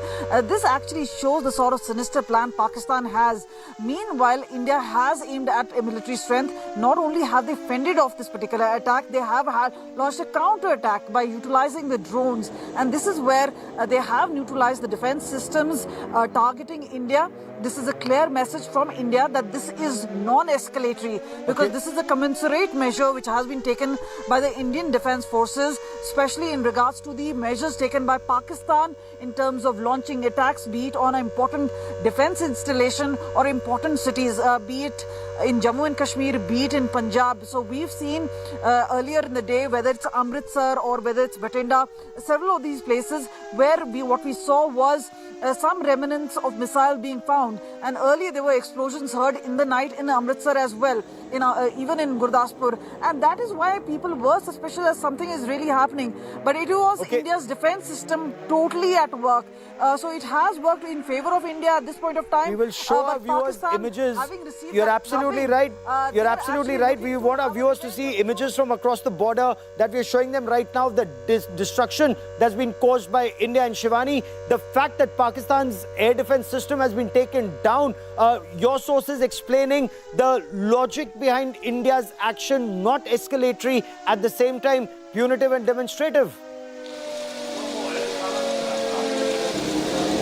Certainly, Gaurav, by damaging the air defense systems of Pakistan, India has given a strict response by negating the ability of Pakistan of defending itself and giving it a message that if you try another time, India will strictly go inside and they will show what the capabilities are. So this is very symbolic, Gaurav, that air defense systems have been now damaged by India, and the pictures of which, the videos of the devastation has been circulating now after India's response that has been given after Pakistan tried to intrude into Indian borders with its drones and other targeting the infrastructure, the military infrastructure inside the western border, the 15 locations. But now India has neutralized that threat. India is ready for any kind of retaliatory response if it comes further. And the air defense systems of Pakistan have been totally crippled at 3 important places, be it Lahore, Sialkot and Karachi. So this is what India has done at the major locations of Pakistan where the army is based out there. These air defense systems have been damaged. And Sandeep for more on this, and we're keeping this really pacey as the press conference is about to begin. General Dhillon, the suppression of enemy air defenses is a very important part of combat, but are we then wargaming an escalation, and that is why destroying the enemy's air defenses already? Absolutely, Gaurav. Suppression of enemy's air defense system not only weakens the enemy against our air force, it also exposes its installation, the very vital installations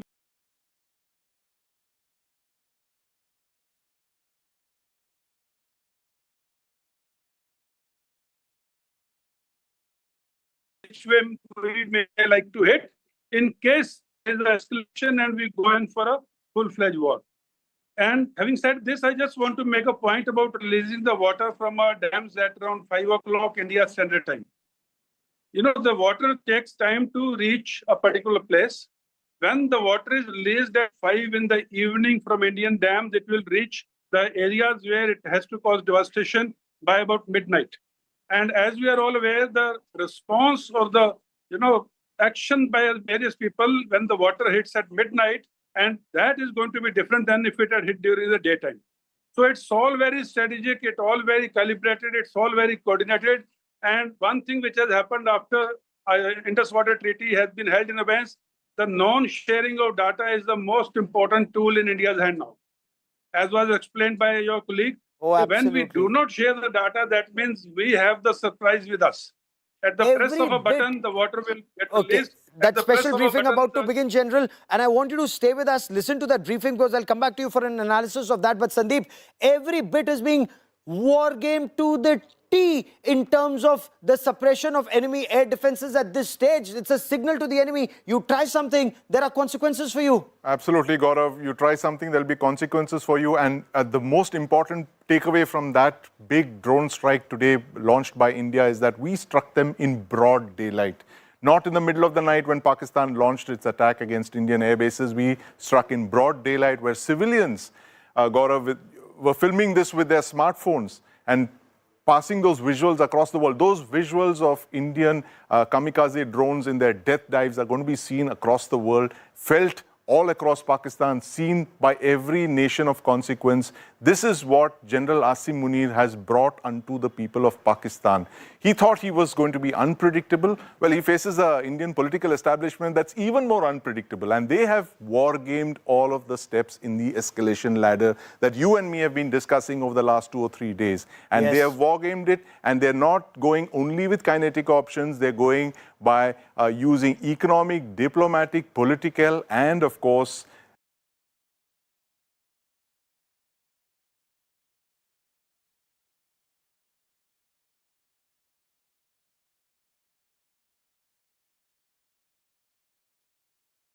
regulating the supply of the Indus waters. What a significant point. What an important point made by Sandeep Unnithan here. If Pakistan, you know, we've grown up with that thinking, Arey, Pakistan ko kuch mat bolna. It's a very unpredictable country.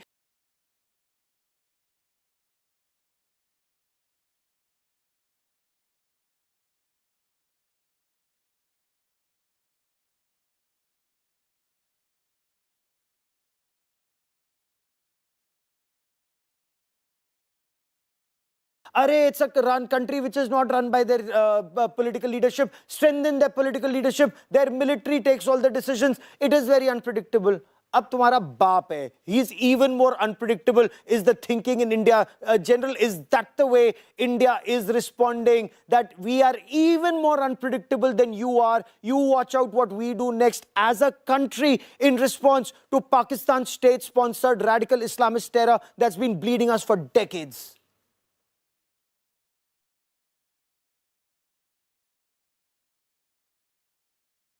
General Dhillon, can you hear me, sir?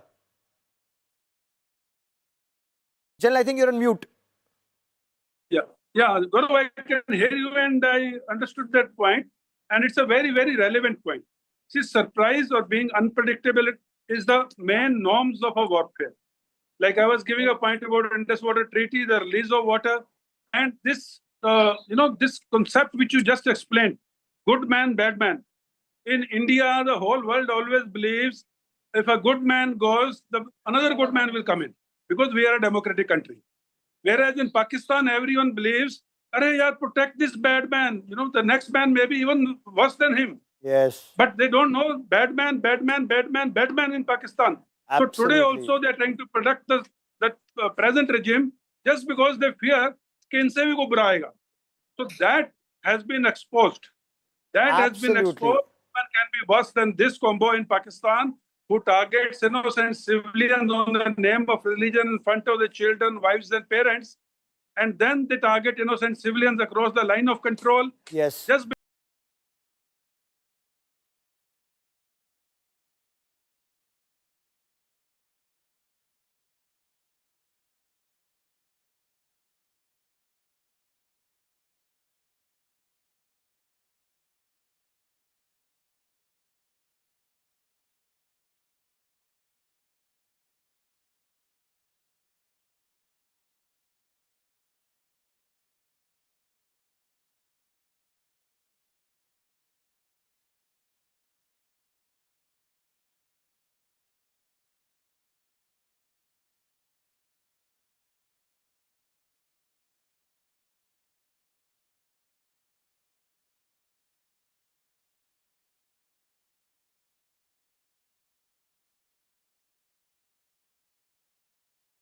because they do not have the gumption to attack a military installation, which they tried at 15 places as per the reports, and they failed in all. Oh, absolutely. They tried and they failed. Taken out.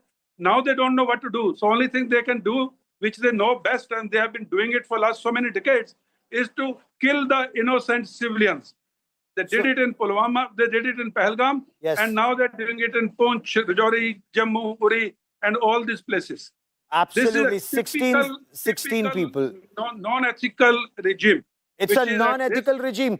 General, you've made a very critical point. And for the benefit of viewers who are just joining us, I'll tell you what's happened. So Pakistan launched a strike at 15 different locations from Jammu and Kashmir through Punjab, Rajasthan and Gujarat. It failed. It failed in all 15 places. But what did India do next? I want to explain Operation Sindoor, the details of what India has done. What did India target? And I want you to look at this. Rawalpindi. Rawalpindi is general headquarters, the Pakistan Army headquarters. This is where Pakistan's army chief sits. Incidentally, it's not the GHQ that was targeted. It was a cricket stadium not far. So that signaling is very clear. Then Lahore cantonment has a missile defense system. Lahore, incidentally, is a very important core headquarters in Pakistan. So that core headquarters, the missile defense shield there has been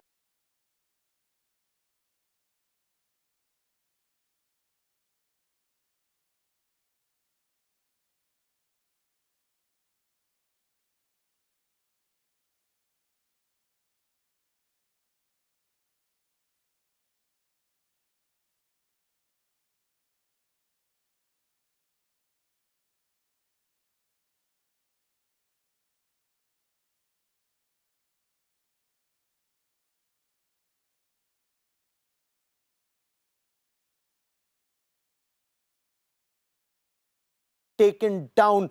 It's again a very important point that's been made. The third place that was targeted is Sialkot. Remember, Sialkot was also targeted when that missile strike had taken place. The Hizbul Mujahideen, very major camp there, that was targeted. But this time, that heavily militarized area in Sialkot, which often can be used, barely 6 kilometers from the international border, is where they were amassing, where they had the terror camps, but their army has been amassing a little before that. That too has been taken down. So these are some of the places. Of course, there are others which we'll wait for the government to put more information out in public domain. We will tell you about it once the government makes it official. But even in some other places from where Pakistan thought it could attempt to target India, SEAD is a very important concept, which is suppression of enemy air defenses. And that is what India has done in a very crucial point, because that arc that you see, Pindi, Sialkot and Lahore, that arc now makes Pakistan very vulnerable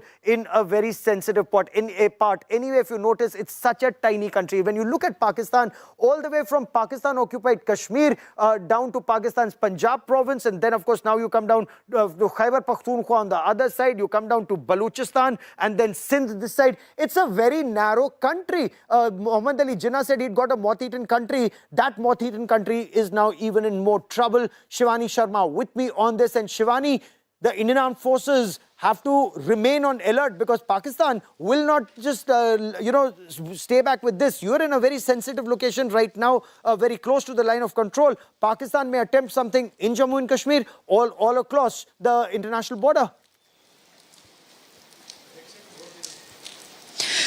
Gaurav, since last 2 nights, there's heavy artillery firing that's going on at the line of control, in which innocent civilians have lost their lives. 16 lives have been lost, and Pakistan continues to violate the ceasefire since last 14 days, since the Pahalgam attack. And after Operation Sindoor, it started heavy shelling on line of control.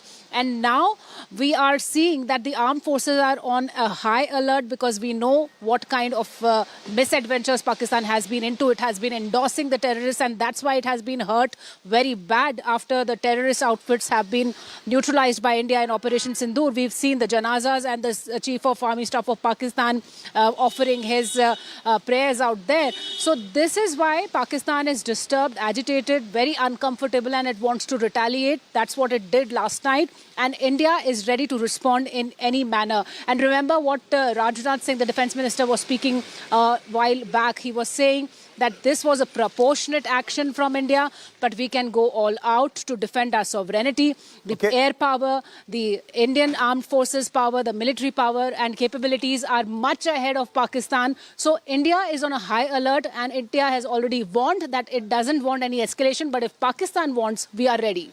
Okay. India's steps so far and Pakistan's escalation. General Dillon, you know, as Kashmir Corps Commander and after that as Director General of Defence Intelligence Agency, you read the Pakistani mind and especially their military mind. Would they further escalate, or would they think, especially after the air defences have been compromised in very critical parts, would they be thinking what India's next response will be, or will they further, you know, that's almost like a game of brinkmanship. Will they, in this game of brinkmanship, take it one level higher, thinking they have a better card? Ultimately, they know they don't, but will that be their attempt? Gaurav, I'm not sure whether intentionally or unintentionally you use the word Pakistani mind and military mind. And you're so right in that. Pakistan military does not think with a military mind. They think with the Pakistani Punjabi Musliman's mind. And they do not think of the consequences of a military escalation, military actions escalation for their country, for their economy, for their people and for their military. They think only this कि पंजाबी पाकिस्तान मुसलमान के मुरीद के और बहावलपुर में हिंदुस्तान ने हमला किया तो मेरी चौधरपन को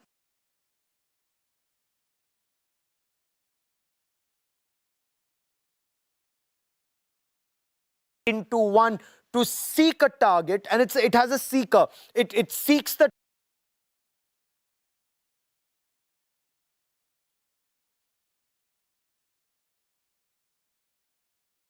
target, it can spot the target, zero in on it, and then slam into it, destroying it completely. But that's just one kind of drones that India has used. There's another kind of drone that India has used, and you'll be very proud of it. It is a made in India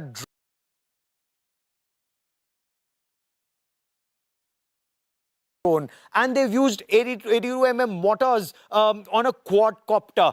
This is what war does. It teaches you a lot of innovation. That's exactly what India has done. Some of those images that you see with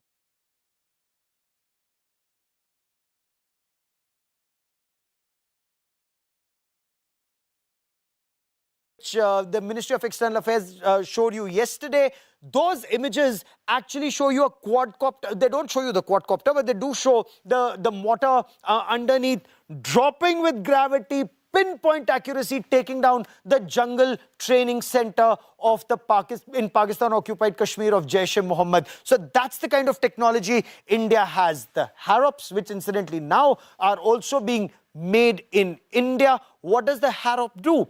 It loiters in the skies, it searches for the enemy, then it tracks the enemy, it identifies the target that's been fed into its memory, and then with pinpoint accuracy goes slam dunk down into the target. There's a loud explosion and the target has gone. For example, this time it is the air defense system of the Pakistan army that cost them 1,600 crore rupees. It's just gone. That's the nature of warfare. And that's the nature of warfare where India invested effectively in the S-400 system that can look at multiple targets simultaneously up to and take them down up to 400 kilometers away. We went for the Russian system. The Pakistanis went for... Okay, so I also want to quickly tell you, these are images that are coming in from the Ministry of External Affairs. That's Vikram Misri, who's already in there. The Foreign Secretary of India, that's Randir Jaiswal, the spokesperson of the Ministry of External Affairs, Joint Secretary in the MES. So just in seconds from now, perhaps that press conference is about to begin at the Ministry of External Affairs office, and perhaps this is a briefing where you'll also have a lot of foreign journalists and Indian journalists and those officers of the Army and the Air Force. Wing Commander Vyomika Singh and Colonel Sofia Qureshi already in. Let's listen in.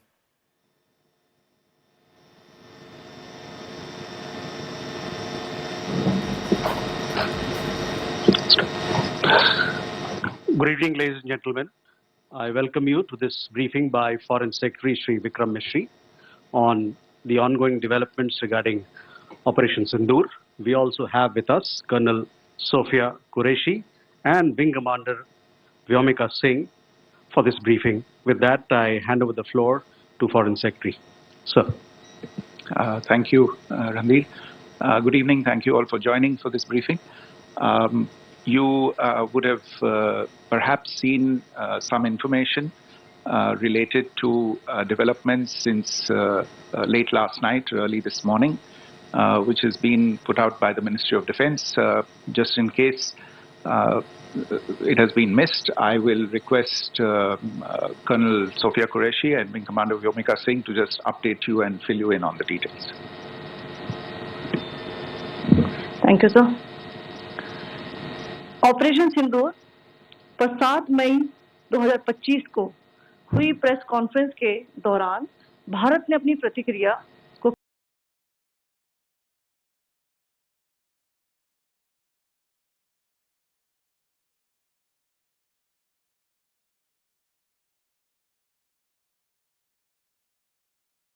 केंद्रित, संतुलित और गैर उत्तेजक बताया था। यह विशेष रूप से स्पष्ट किया गया था कि पाकिस्तानी सैन्य ठिकानों को निशाना नहीं बनाया गया। साथ ही दोहराया गया कि भारत में किसी भी सैन्य लक्ष्य पर हमले का उचित जवाब दिया जाएगा। 7 से 8 मई 2025 की रात को पाकिस्तान ने उत्तरी और पश्चिमी भारत में स्थित कई सैन्य ठिकानों को, जैसे कि अवंतीपुरा, श्रीनगर, जम्मू, पठानकोट, अमृतसर, कपूरथला, जालंधर, लुधियाना, आदमपुर, भटिंडा, चंडीगढ़, नाल, फलौदी, उत्तरलाई और भुज पर ड्रोन और मिसाइलों से हमला करने का प्रयास किया।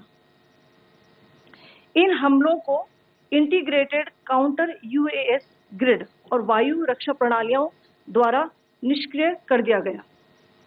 इन हमलों का मलबा कई स्थानों से बरामद हुआ, जो कि पाकिस्तानी हमलों का प्रमाण है। On the night of 7th May 2025, Pakistan attempted to engage a number of military targets in northern and western India using drones and missiles. These places included Avantipura, Srinagar, Jammu, Pathankot, Amritsar, Kapurthala, Nal, Jalandhar, Ludhiana, Adampur, Bhatinda, Chandigarh, Falodi, Uttarlai and Bhuj. These were neutralized by the integrated counter unmanned aerial system and other air defense systems. The debris of these attacks is now being recovered from a number of locations that prove the Pakistani attacks. आज सुबह भारतीय सशस्त्र बलों ने पाकिस्तान के कई स्थानों पर वायु रक्षा रडार और प्रणालियों को निशाना बनाया। भारत की प्रतिक्रिया समान क्षेत्र में समान तीव्रता के साथ की गई। यह विश्वसनीय रूप से ज्ञात हुआ कि लाहौर में स्थित एक वायु रक्षा प्रणाली को निष्क्रिय कर दिया गया। Today morning, Indian Armed Forces targeted air defense radars and systems at a number of locations in Pakistan. Indian response has been in the same domain with the same intensity as Pakistan. It has been reliably learned that an air defense system at Lahore has been neutralized. Pakistan ने नियंत्रण रेखा पर आकरण गोलीबारी की तीव्रता बढ़ा दी है, जिसमें कुपवाड़ा, बारामूला, उरी, पुंछ, मेंढर और राजौरी क्षेत्रों में मोर्टार और भारी तोपखाने का इस्तेमाल किया जा रहा है। Pakistan has increased the intensity of its unprovoked firing across the line of control using mortar and heavy calibre artillery in areas in Kupwara, Baramulla, Uri, Poonch, Mendhar and Rajouri sectors in Jammu and Kashmir. 16 innocent lives have been lost, including 3 women and 5 children, due to the Pakistani firing. Here too, India was compelled to respond to bring mortar and artillery fire from Pakistan to a halt. Indian Armed Forces reiterate their commitment to non-escalation, provided it is respected by the Pakistan military. Jai Hind.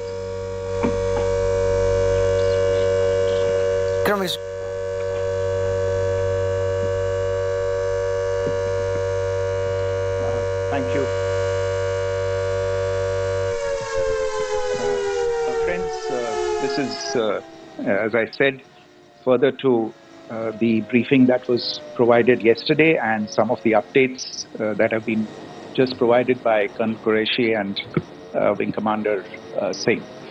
I thought that we would just put some of the aspects related to the events that started on 22nd April with the barbaric terror attack in Pahalgam into further context, because there is a certain amount of commentary that has happened with regard to the events since then.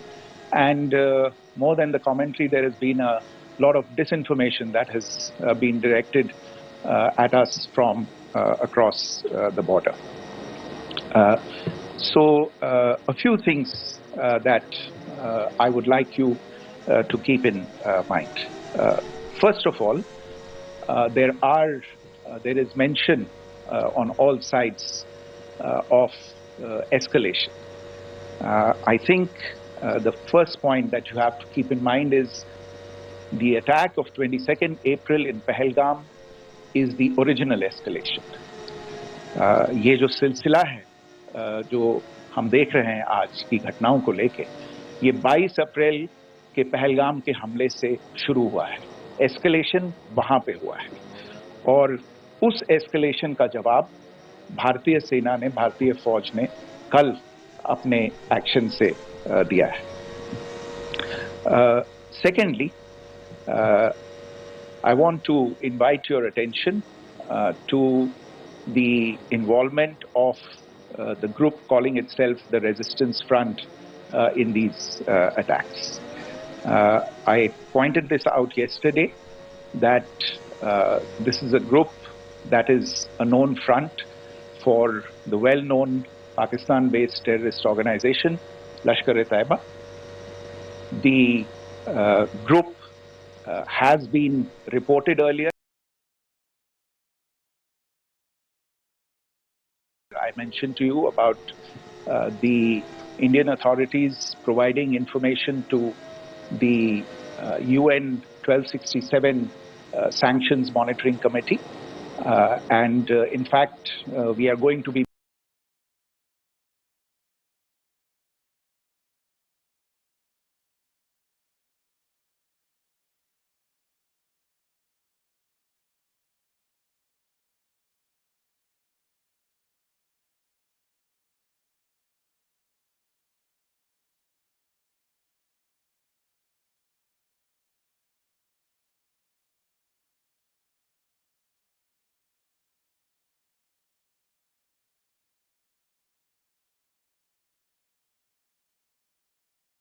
meeting with the team again very soon, and we will be providing an update to the information that we have provided earlier. But what is interesting, दिलचस्प बात यह है कि संयुक्त राष्ट्र की सुरक्षा समिति में जब पहलगाम के हमले को लेके एक प्रेस वक्तव्य जारी करने की बात चल रही थी, तो आप सोचिए किस देश ने टीआरएफ का, द रेजिस्टेंस फ्रंट का उसमें मेंशन किया जाना, उसको अपोज किया, पाकिस्तान ने. This was after the fact that the TRF claimed responsibility for this attack not once but twice within a few hours after the incident on the 22nd of April and then again on the morning of 23rd April. And it is perhaps only after the full gravity of the incident was realized by its masters and handlers across the border that it was managed to back off from this claim. Obviously, that retraction doesn't convince anybody. तीसरी चीज जो मैं आपसे कहना चाह रहा था, और कर्नल कुरैशी और विंग कमांडर सिंह ने कल भी बड़े स्पष्ट शब्दों में और आज भी आपसे ये बात साझा की है. जो भारतीय रिस्पॉन्स है वो नॉन एस्केलेटरी है, प्रिसाइज है, सटीक है, मेजर्ड है और कंसिडर्ड है. Our intention has not been to escalate matters. We are only responding to the original escalation, as I said, and our response has been targeted, precise, controlled and measured. Only no military targets have been selected. Only terrorist infrastructure in Pakistan has been hit. Now, there are, as I said, a number of issues that have been raised in commentaries, and there's a lot of, as I said, unfounded disinformation and fabrication that has come from across the border. And I would just like to use this opportunity to set the record straight on some of these issues. The first of these is Pakistan trying to wash its hands off any and all involvement with terrorism. I think the Pakistani information minister said there are no terrorists in Pakistan. And I think he was challenged on that in the television program that he was appearing on. But even if I partially repeat myself from yesterday, I think Pakistan's reputation as the epicenter of global terrorism is rooted in a number of instances where concrete evidence is available, not just to India, but to governments and authorities and agencies around the world. There are several terrorist attacks around the world where Pakistani fingerprints have been found. I don't need to belabor the point with regard to this audience about where Osama bin Laden was found and who called him a martyr. Pakistan has also for decades pursued cross-border terrorism into India with impunity, and as I said yesterday also, in order to deliberately mislead the international community.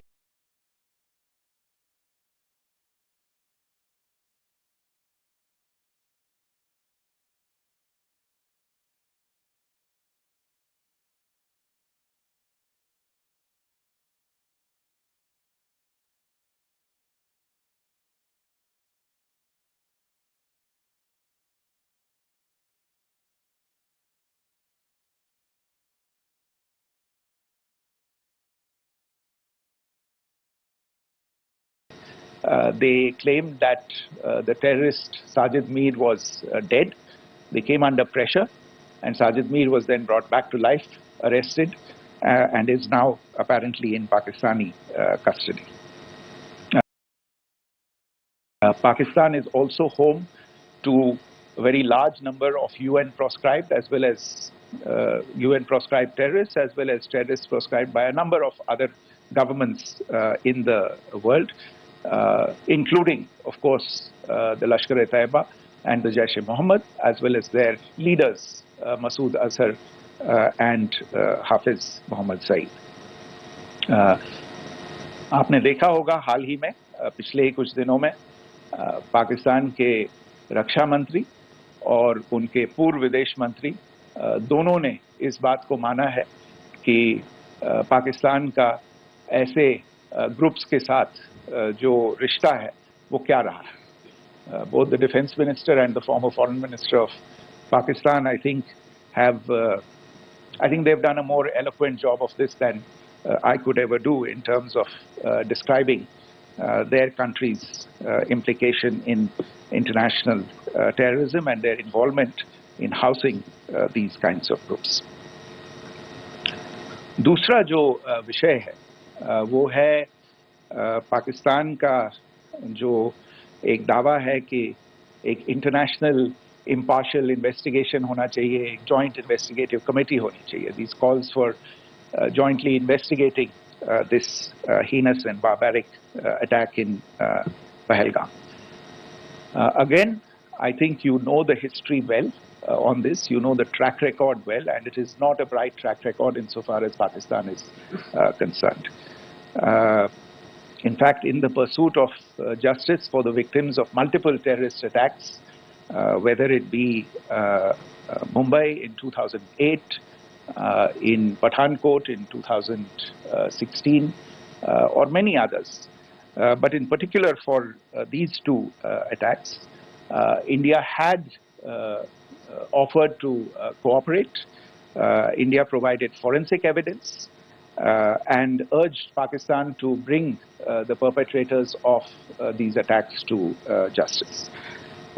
We, in particular with regard to the Mumbai attacks of 2008, where a Pakistani Lashkar-e-Taiba terrorist was captured alive, India provided extensive information and evidence related to the involvement of Pakistani terrorists in this attack. Cases were registered, but you are all aware that these cases have not progressed, despite the formation of judicial teams, etc. And Pakistan has consistently stonewalled all efforts to move the investigation along. In fact, with regard to the Pathankot attack as well, a joint investigative team was formed. We gave access, unprecedented access, I should say, to Pakistani team to the site of the attack. Details of call records data and DNA, etc., were shared with Pakistan. We had shared with them details related that we had been able to access to the addresses of terrorists. We presented evidence against the office bearers of Jaish-e-Mohammed who had conspired in the attack, and the handlers of the terrorists who facilitated them and guided them in. But there has been no movement on this. So in all of this, I think the experience has not been positive, and it certainly doesn't give us the confidence now to take at face value Pakistani assertions of wishing to participate in a joint investigation. These are just delaying tactics. These are just stonewalling tactics. And in fact, there is reason to believe that Pakistan uses the evidence that we provide only to cover its tracks and, in fact, defend the terrorists who we are looking for and obstruct the path of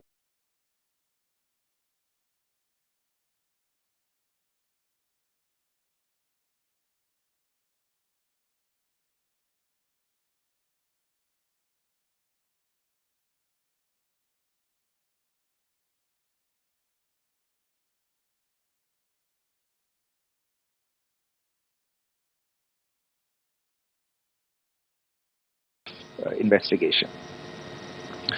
A third point that I wanted to address was the claim that only civilians were killed in the strikes on the 7th of May. We have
made the point very clearly that all attacks on the morning of 7th May were against carefully selected terrorist infrastructure, terrorist targets.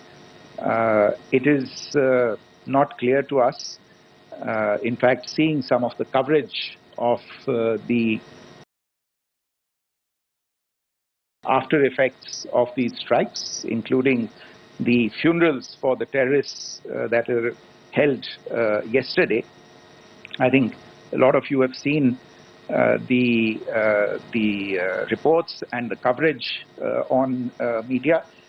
If only civilians, if any civilians were killed in these attacks, I wonder what message this picture actually sends to all of you. This is a question that is worth asking. It's also odd that the funerals of civilians are carried out with the coffins being draped in Pakistani flags and state honors being accorded. As far as we are concerned, the individuals eliminated at these facilities were terrorists. Giving terrorist state funerals may be a practice in Pakistan. Doesn't seem to make much sense to us. Pakistan has also claimed that India deliberately attacked religious sites. This is completely false again. I have made it clear that the targets were terrorist infrastructure, terrorist facilities, and locations connected clearly with incidents of cross-border terrorism into India. And it is in fact Pakistan that is misusing religious sites as a cover to in fact radicalize, direct and indoctrinate and train terrorists.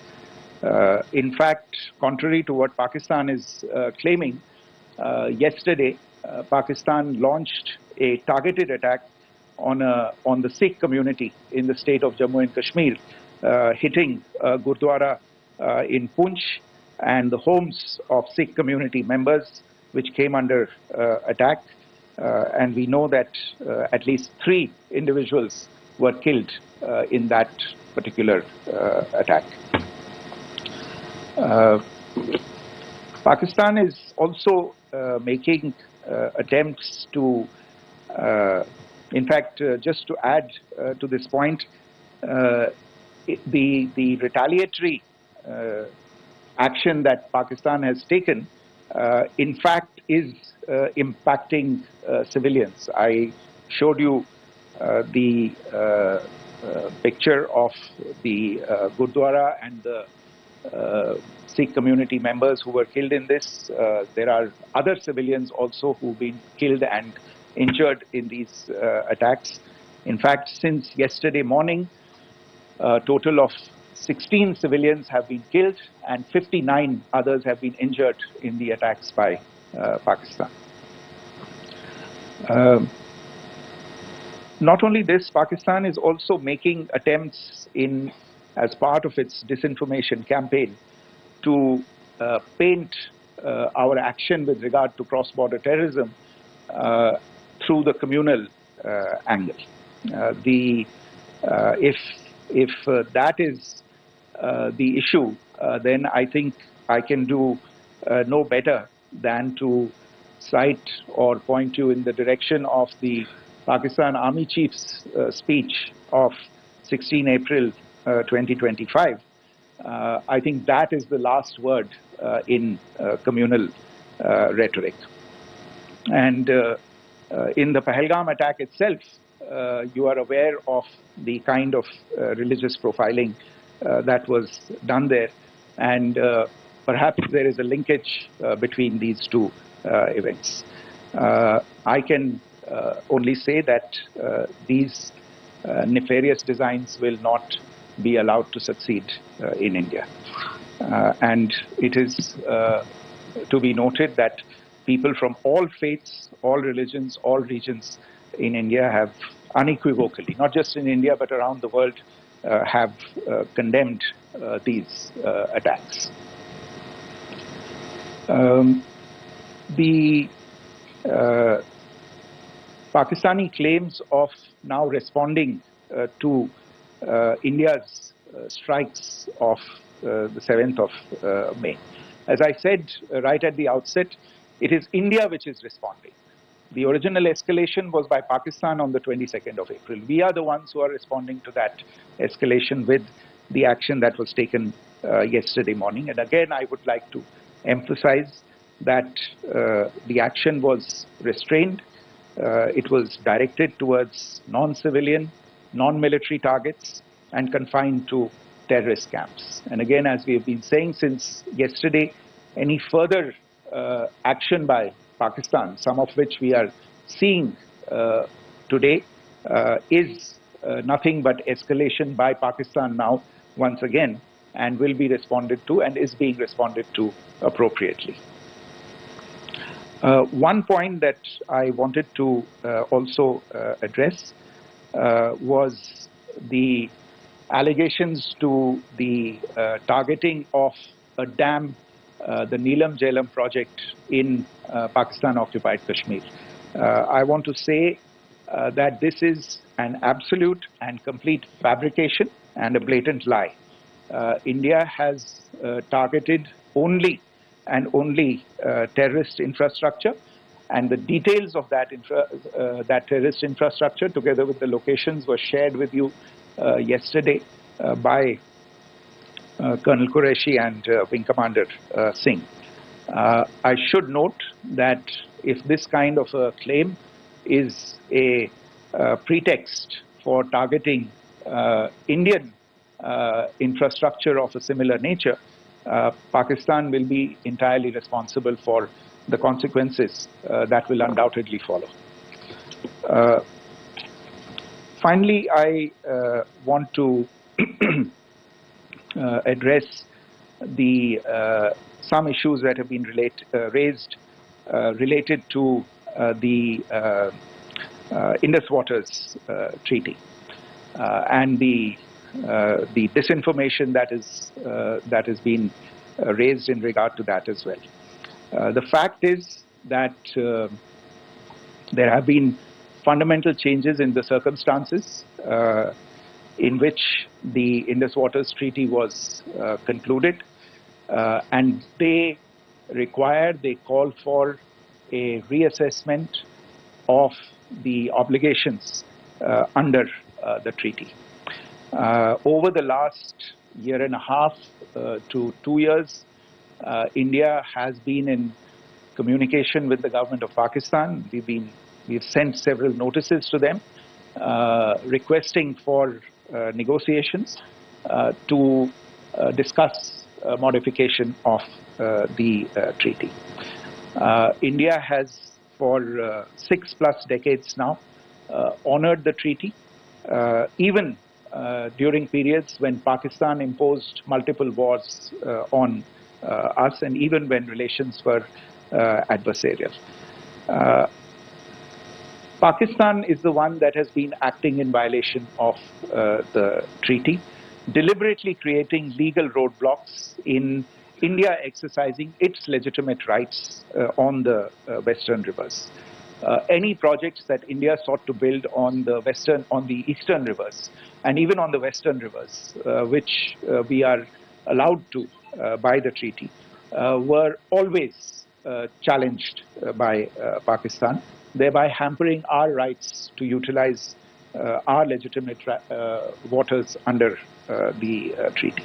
In fact, if you see the preamble of the treaty itself states that the treaty was concluded in a spirit of goodwill and friendship. Mark those words, concluded in a spirit of goodwill and friendship. ये भारत का धैर्य और भारत की सहनशीलता है जो 65 साल से हम इतनी प्रोवोकेशन के बावजूद इस ट्रीटी को निभा रहे हैं. However, as has been made clear earlier as well, Pakistan has not responded to our requests to enter into negotiations for a reassessment of the obligations under the treaty. A number of conditions have changed. This is a treaty that was based on the engineering techniques of the 50s and the 60s. We are living through the first quarter of the 21st century. Technological changes and technological advancements have to be taken into account. There are demographic changes. There are climate changes that have taken place. There is the imperative of clean energy. And of course, the terrorism that Pakistan has wreaked in the state of Jammu and Kashmir itself has hampered India's ability to exercise its rights under the treaty. Pakistan's persistent refusal to respond to our request to enter into government-to-government negotiations on the modification of the treaty is, in a sense, itself a violation of the treaty. And therefore, India has taken the step of putting the treaty in abeyance until Pakistan abjures irrevocably its support. The S-400 system got activated. Multiple counter drones missiles, multiple missiles were fired and not one Pakistani missile hit the target. But then, remember, Pakistan was escalating. India had hit 9 terror targets in Pakistan-occupied Jammu and Kashmir, in Pakistan's Punjab province, and Pakistan tried to hit military installations. Let me show you how. From the north to the south to the western part of the country, let's take this airbase by airbase, area by area. Avantipura, very significant airbase, very important airbase in Jammu and Kashmir, in the northern part, or in North Kashmir, in north of Pir Panjal. Srinagar, in Kashmir. Srinagar is not only a very important airbase, but a very important core headquarters. Jammu, again, Nagrota is a core headquarters. Jammu is an important airbase. Pathankot, very important military station. Pakistan tried to target it. Amritsar, Kapurthala, Jalandhar, Ludhiana, Adampur. All of these, when you look at the map of our country, frontline military bases and frontline air bases of the Indian Air Force and the Indian Army. Adampur is a very significant frontline base that Pakistan has targeted. Srinagar, Pakistan has been trying to target from 1947 itself.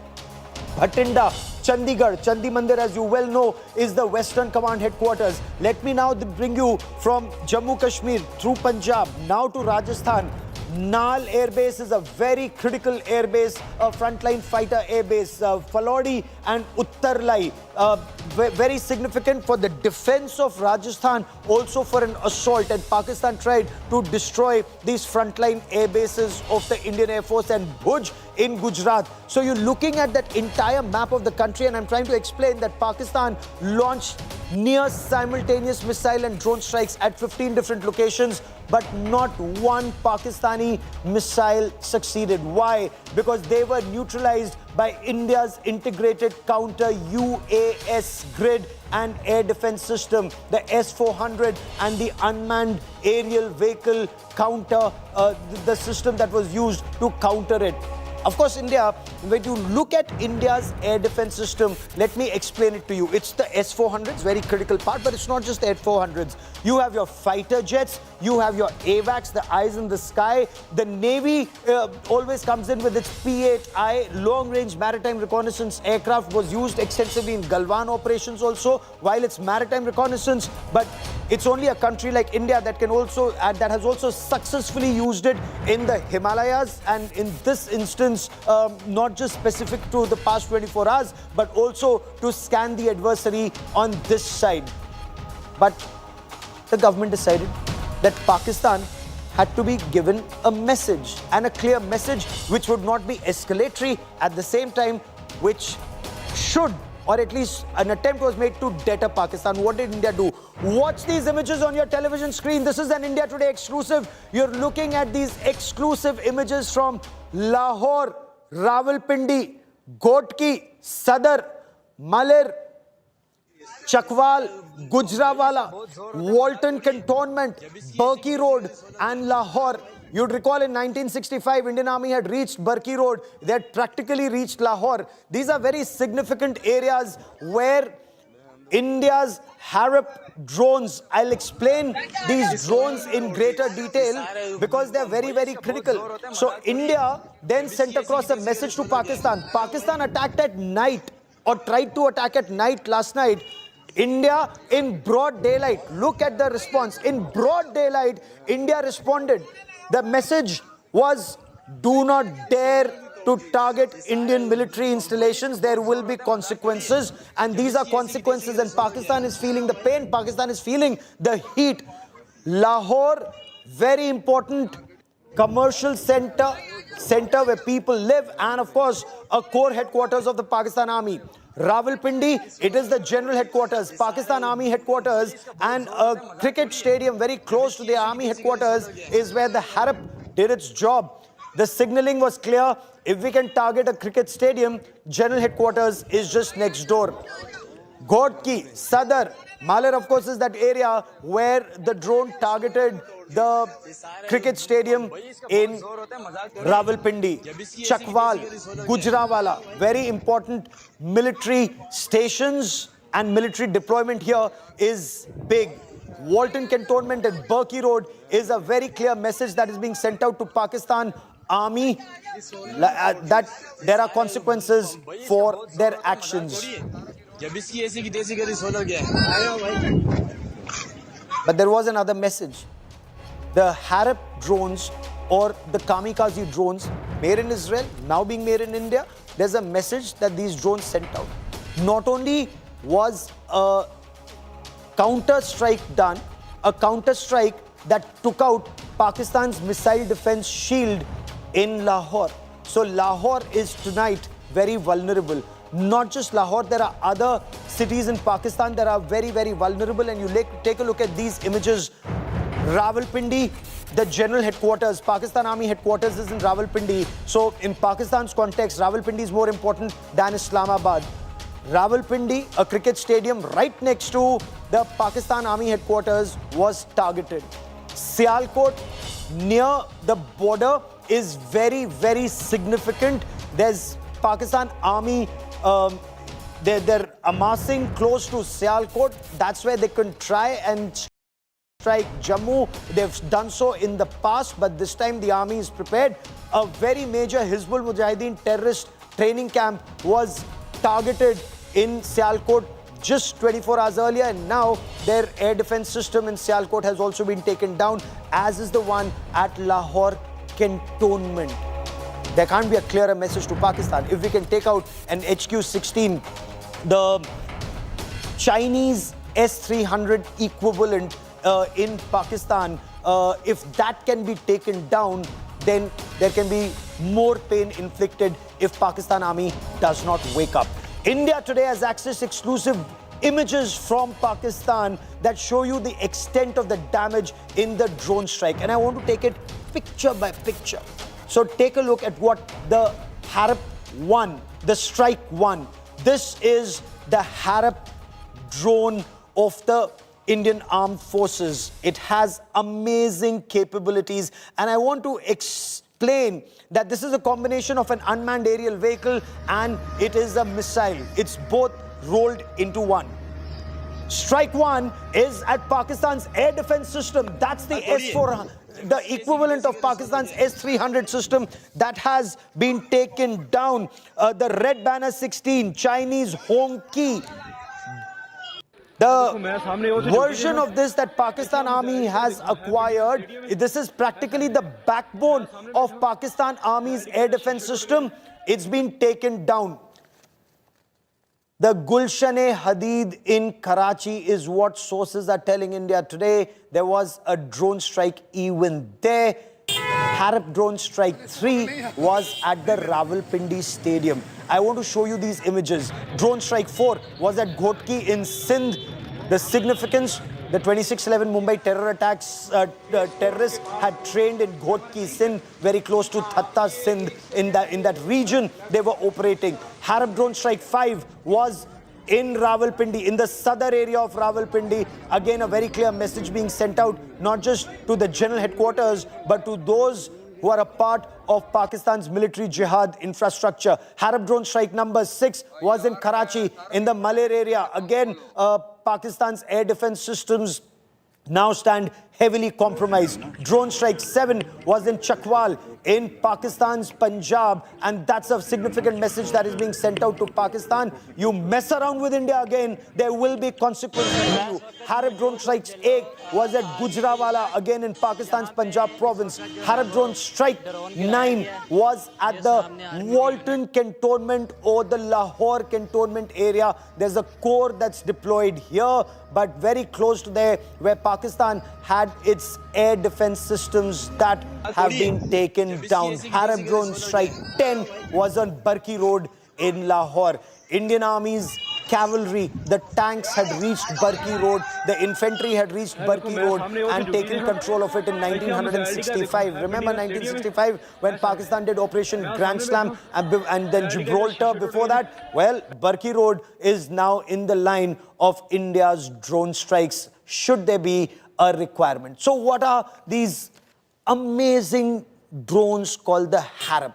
Many call it the kamikaze drone. I want to explain the Harabs to you in greater detail because these are Pakistan's nightmares and India has a large number of these drones. Pakistan should wake up or there will be consequences because General Asim Munir has put Pakistan in harm's way. So what are the Harabs all about? Take a look at this drone. From surveillance to strike, they can do both. They can do ISR, intelligence gathering, surveillance and reconnaissance. Amazing endurance. They can go a long distance. They can stay up in the sky for 6 to 9 hours. They can eliminate threat across the line of control. So it's a combination of an unmanned aerial vehicle and a missile. It can loiter. It can hover over the target before identifying it, positively IDing it, and then destroying it. When we talk about the wingspan, and look at the operational range. Let me explain it to you point by point. It can loiter, seek and destroy. The endurance is 6 hours to 9 hours, depending on the payload. The maximum speed is about 400 kilometers per hour. The payload is 16 kgs to 23 kgs. It's an amazing payload it can carry.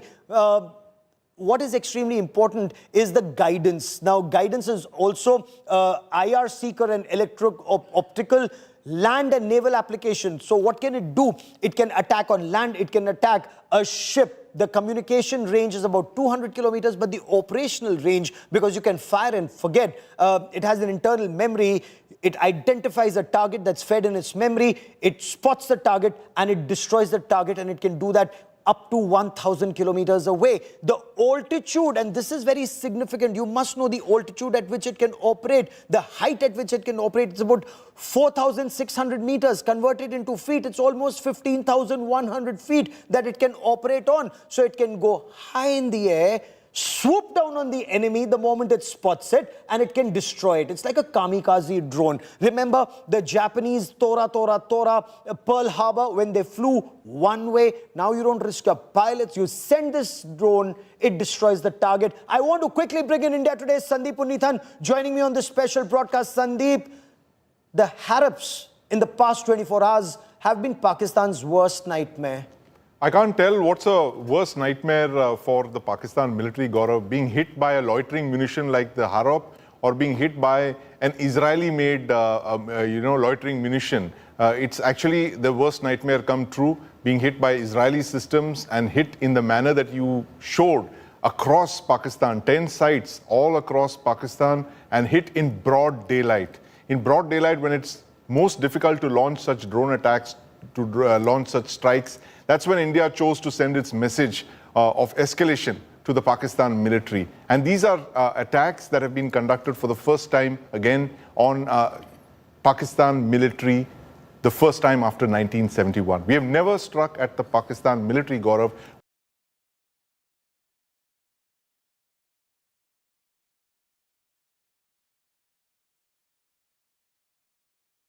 Whatever we have attacked in the last couple of years, from 2016, first in 2016, then in 2019, the Balakot surgical strike, and now in 2025, even the first round of Operation Sindoor targeted the terror infrastructure inside Pakistan. But this very clear point you're making. Yes. This strike today Gaurav, is meant to send a message directly to the Pakistan military that we are going to take down your air defenses. We know where your military stations are, where your generals live, where your headquarters are, your core headquarters are, where your airfields are, all of Pindi, all the way in the north of Punjab, all the way down to the south in Karachi, Malir, which is a very, very big cantonment area across Sindh, Pakistan, Punjab, all of the Punjab is now being targeted, Gaurav, and not once but twice in the span of less than 48 hours, Gaurav. The significant point, Sandeep, here, India did not escalate. Pakistan escalated. India hit terror targets, whether in Pakistan-occupied Jammu and Kashmir or in Bahawalpur or in Muridke, India hit terrorists.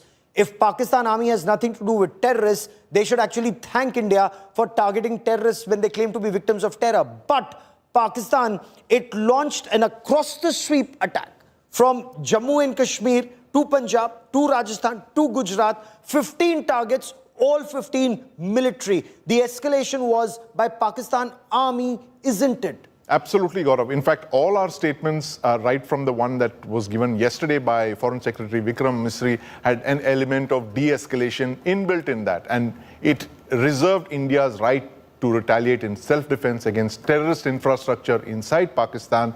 And the message was that we didn't want to escalate. This is what we have done. This is the end of the operation. But then Pakistan chose to escalate, to go to the next level by carrying out those unprecedented strikes, attempting to carry out strikes against Indian military installations on mainland Indian territory, 1,600 kilometers apart. That swath of territory that have been attacked. Indian military targets have been targeted. It's thank God for air defense systems like the S-400, our impenetrable air defense umbrella, that those attacks could be beaten back, Gaurav.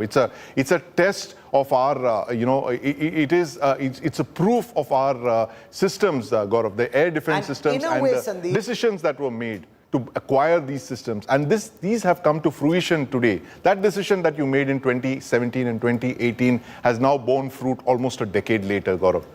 And the Narendra Modi government was under such pressure, drawn by the S-400s. America at that point of time had threatened us virtually, even if not so openly, with sanctions if we went ahead with the S-400 systems deal. And yet the Prime Minister at that point of time went ahead with the S-400s, and it's held us in good stead. It's proven that it's worth every rupee that was paid for it. Stay with me, Sandeep. I also wanted to bring into this conversation Lieutenant General Syed Atta Hasnain, joining us on this India Today special broadcast, former Kashmir Corps commander, someone who's war-gamed all of this so extensively while he was commanding a corps and was at the army headquarters. General Hasnain, I want to understand from you. When India struck 9 targets, terror targets in Pakistan and Pakistan-occupied Jammu and Kashmir, India hadn't escalated. There was built-in de-escalation if Pakistan did not retaliate. But General Asim Munir chose to retaliate, and at 15 different locations. Sir, is that a grave provocation? The 15 points where Pakistan wanted to hit our frontline air bases and sensitive military bases. See, Gaurav, we have always said that in Pakistan's military doctrine, what is built in, which you have to cater for, is an angle which is called the degree of irrationality. What you just stated in your opening sentence to me just now was a degree of rationality, where you said that India committed itself to a non-escalatory option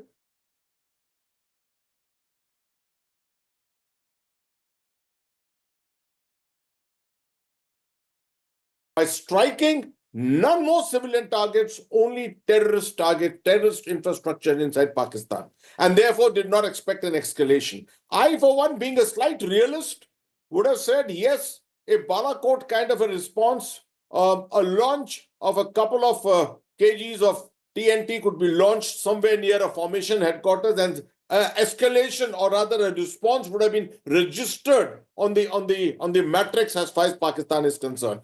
But Asim Munir is different.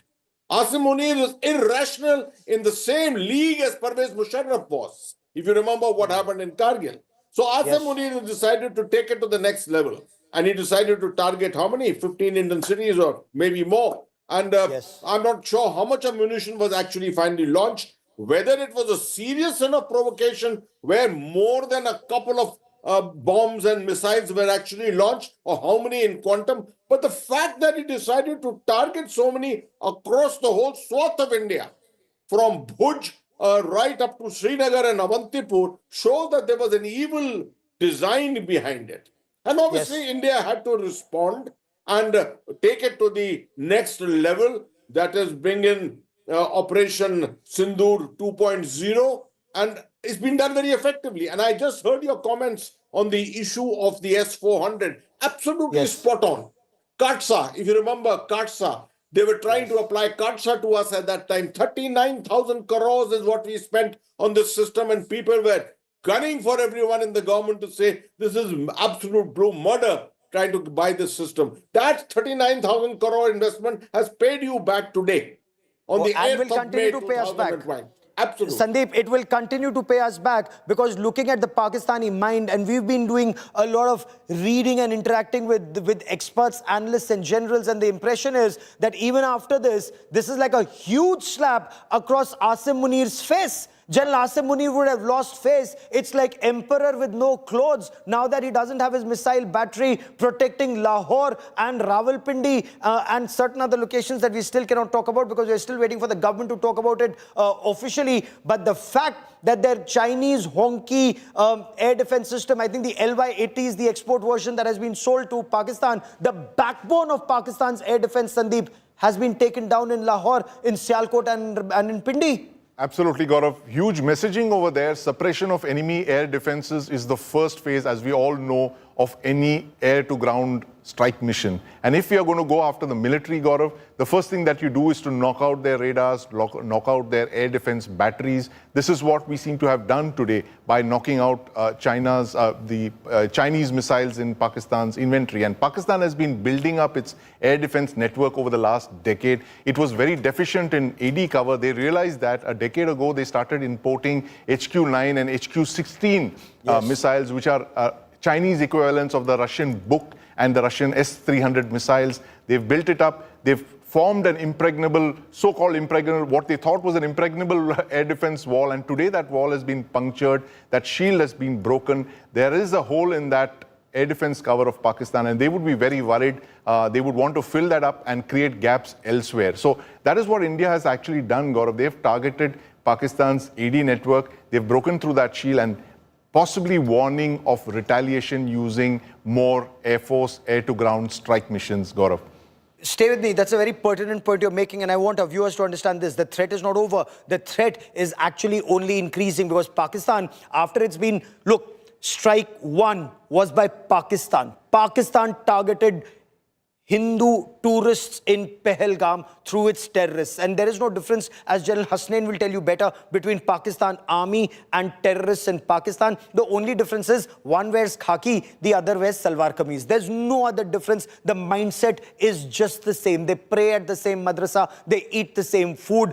I can tell you something else that they do together, but would not be very polite in this company. But General Hasnain will shed more light on what all the Pakistan army and these terrorists do together. His knowledge is much, much greater, having commanded his corps in Kashmir. But General Hasnain, the fact that Lahore's air defense system has been taken down, the fact that Pindi's air defense system, and that too, the equivalent of S-300s or the Chinese version, the LV-80 or the HQ-16 has been taken down. And I want you to see those images. India today, through open source intelligence, OSINT was able to get you those images of where the Lahore air defense shield was, where those missiles were, costing 1,600 crore Pakistani rupees. It's gone. It's gone. Completely destroyed, General Hasnain.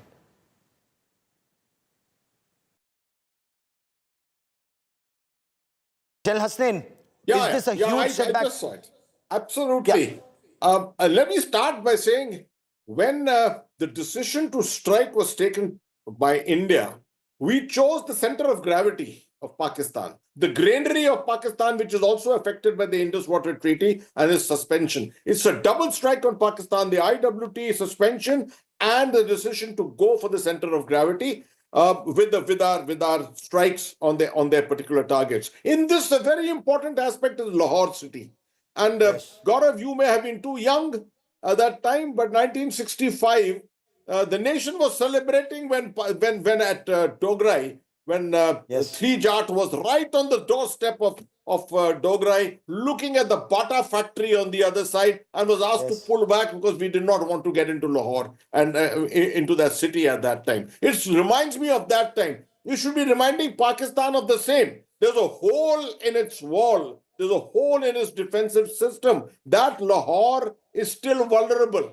And the Indian Army could actually walk into it today, given the fact that there's a complete hole in its air defense system. And therefore, I hope, for the sake of the subcontinent, I just hope that Asam Munir does not choose to be irrational once again and does not decide to escalate tonight. Tonight is a very important night, Gaurav. Tonight is a very important night of decision. If Pakistan wants to take it to the next level, does he want to bring about the Sindoor 3.0 from our side? It's up to him. Okay. Yeah, because he may now send in his fighter jets. He may want to bring in his fighter jets. Now, I want to explain what happened after India's precision strikes on 9 headquarters of terror in Pakistan. 9 bases of terror in Pakistan, and Pakistan occupied Jammu and Kashmir. Pakistan escalated. It attempted to target 15 Indian military bases, stations and cities along the 3,323 kilometers of the India-Pakistan border and line of control. So let me explain it to our viewers. India struck terror. Pakistan tried to strike the Indian army. And that's huge escalation. Pakistan has gone up the escalation matrix and it's responsible for what followed. That was escalation by Pakistan targeting Indian armed forces. But Indian forces were ready. We had deployed, the Indians had deployed the Sudarshan Chakra. And you know, there's such significance. Sudarshan Chakra is wielded by Yogeshwar Sri Krishna and only used in very special occasions. Remember, Shishupal abused Yogeshwar Sri Krishna and he said, fine, since you are related, I will forgive you 99 times. The 100th time, he struck. India has suffered Pakistan state-sponsored radical Islamist terror for decades, often forgiving them. For example, in 1993, when 257 Indians were massacred by Pakistan's ISI through Dawood Ibrahim Kaskar in Mumbai to 12 serial bus, India did not respond. Said, chalo, aman ki asha, let's be friends. But they did it again. They did it in 2006. 200 people were killed in the serial train blasts in Mumbai. Then in 26/11, 166 Indians were massacred. And then there were terror attacks that were happening across the length and breadth of our country. Jammu, Raghunath Temple was targeted. Gujarat, Akshardham Temple was targeted. In Jammu, various military stations. Samba was targeted. Kathua was targeted. Nagrota was targeted. Udhampur was terrorists struck. Then they struck Srinagar, the Badami Bagh cantonment, a VBIED, a vehicle-borne improvised explosive device. I have covered a lot of these terror attacks by Pakistan on ground, so I know that India repeatedly forgave them, except after Uri, the decision was taken for a surgical strike. After Pulwama, it was the Balakot airstrikes, but this time it was the Sudarshan Chakran. Muridke and Bahawalpur being targeted is the biggest example. Ravan ko marne ke liye bhi Shri Ram ne Nabhi mein baण chalaya tha. The only way to kill Ravan was to strike at his navel. That's what Shri Ram did. Muridke, Lashkar-e-Taiba headquarters, and Bahawalpur, the Jaish-e-Mohammed headquarters, and Sialkot, symbolically is the epicenter of Pakistan state-sponsored radical Islamist terror. Isn't it, General Hasnain, when these places are targeted, isn't it targeting the epicenter of terror in Pakistan's Punjab province? I called it, you call it the epicenter, I call it a military terminology as a center of gravity. That's exactly where you have to hit to make Pakistan feel the depth of what we have felt in all those incidents which you have repeated over your complete commentary just now. And the ending at Pahalgam, which is the most heinous of them all. Numbers may not be so important, but the aspect of profiling, the aspect of gender profiling, religious profiling, of sending 26 young people to death, people who were enjoying a holiday in the lovely salubrious climate of Kashmir in those meadows of Pahalgam. Pakistan should look back and sit back sometime. The deep state should sit back sometime and wonder what have they achieved and what are they achieving by doing this repeatedly from time to time. This is not something which is going to get them a victory. A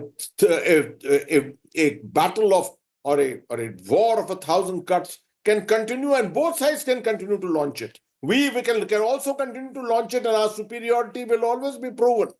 This is something which Pakistan needs to realize, and realize it early.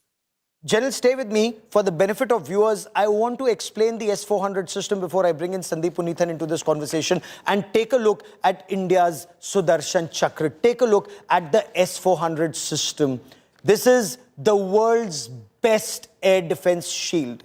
Advanced, potent air defense system. It's road mobile. It's extremely quick to deploy. It can be taken from one place to another. What is extremely significant about it is it can take down a threat which is just at 10 meters, and it can take down a threat which is at 50,000 feet altitude. So a drone that's coming in low, or an aircraft which is flying at the ceiling of its envelope, operational envelope, it can take it down. It has multiple missiles. It can take down any threat that's coming its way. Now, if Pakistan was targeting Indian military assets and India deployed the best system, the S-400, that actually took it down, I want to, for another moment, want you to spend time on thinking how the S-400 system over a long area, you know, a target 400 kilometers away, it can spot and destroy. Joining us on this special broadcast is the former Chief of Air Staff, Air Chief Marshal R.K.S. Bhadoria.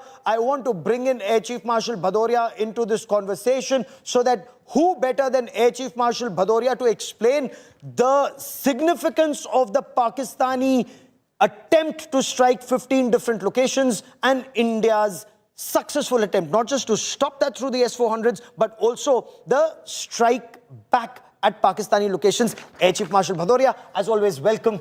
Many thanks for joining me here on India Today. I want you, Air Chief Marshal Bhadoria, to explain to us what you make of Pakistan launching this attack across 15 different locations from Jammu Kashmir to Gujarat. Firstly, I think everybody should understand that we had made it very clear when we targeted those terrorist sites and infrastructure that only terrorist strikes and infrastructure has been targeted, and it's not an action against any military target. Pakistan has upped the escalation ladder by by sending these drones and missiles on 15 such targets. They have started this action on military, and it is just not acceptable that they target our military. And therefore, the response that you saw, not only as defense against these 15 in these 15 places, none of the 15 places received any damage. And what we did in Lahore and some other places in terms of attacking their air defense assets, we have achieved great success.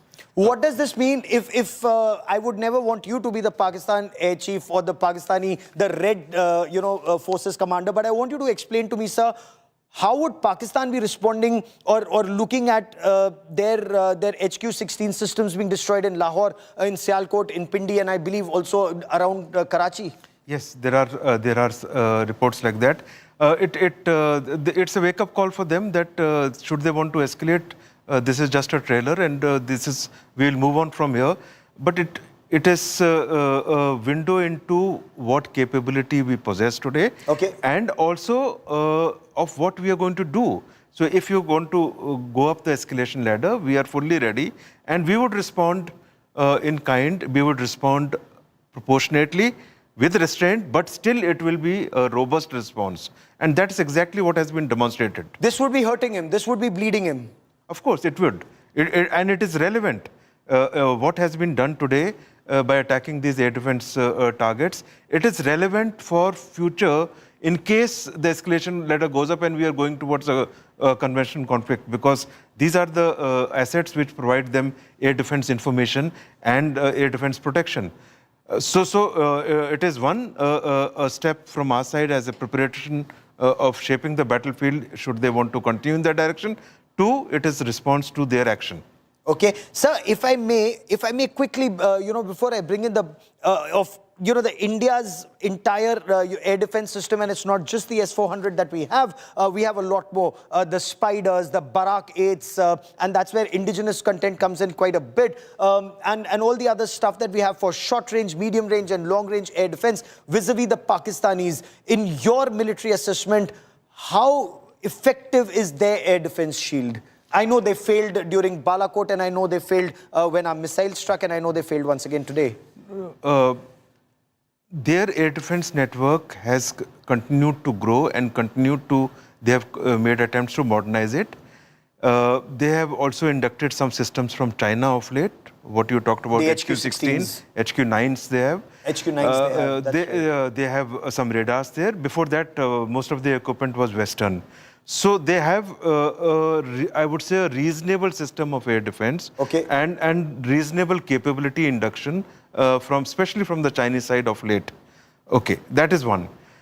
From our side, we are aware of what they have. We have taken precautions of building up our systems which are capable of taking down such systems. And you saw what happened, why we sent those loitering munitions.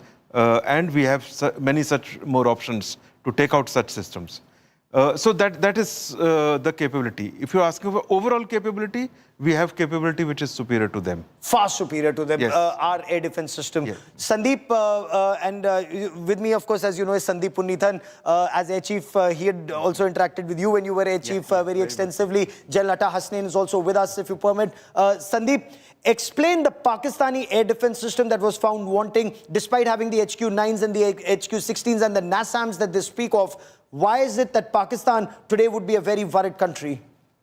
Pakistan is very worried, Gaurav, and it's not just Pakistan, it's the Pakistan military. The Pakistan military is very worried today because they thought they were unpredictable, but they had something else coming from across the border. We were even more unpredictable than the Pakistan military. And this is what has spooked them. They never imagined India climbing up the escalation ladder that Air Chief Marshal Bhadoria mentioned in a matter of hours, Gaurav. The strikes happened from Pakistan across 15 locations, unprecedented in their scale and scope. But we responded within hours, which means that we had gamed this entire situation. We had marked all the rungs of the escalation ladder, and we responded with proportionate force, and we started hitting their air defense sites. As the Air Chief Marshal just mentioned, the first strike was on their air defense nodes, the HQ-9s, the HQ-16s, which anchor Pakistan's entire air defense network, which was pretty creaky about a decade ago. They realized that, and they started replacing their short-range and medium-range missiles with these new, very capable Chinese, air defense missiles, which have been found extremely wanting, Gaurav, in the last couple of hours. I'm sure the Pakistan military would be dialing their Chinese suppliers and, asking for a refund. Given the poor performance of these missile systems, the fact that they couldn't intercept the very drones and missiles that they were meant to shoot down. Oh, absolutely. There is no way they're getting any refund from China, clearly, Sandeep, because I'm sure they haven't paid for it. I was about to say, I wonder whether they paid for it. Yeah, they must have got it as dole, or maybe the Chinese sent them. So the Chinese, I'm told, they have category A mal, category B and category C. The best they save for good countries or themselves. The second best they give to others. The third, the worst, is what they sell in the grey market. Perhaps that's what they sold to Pakistan.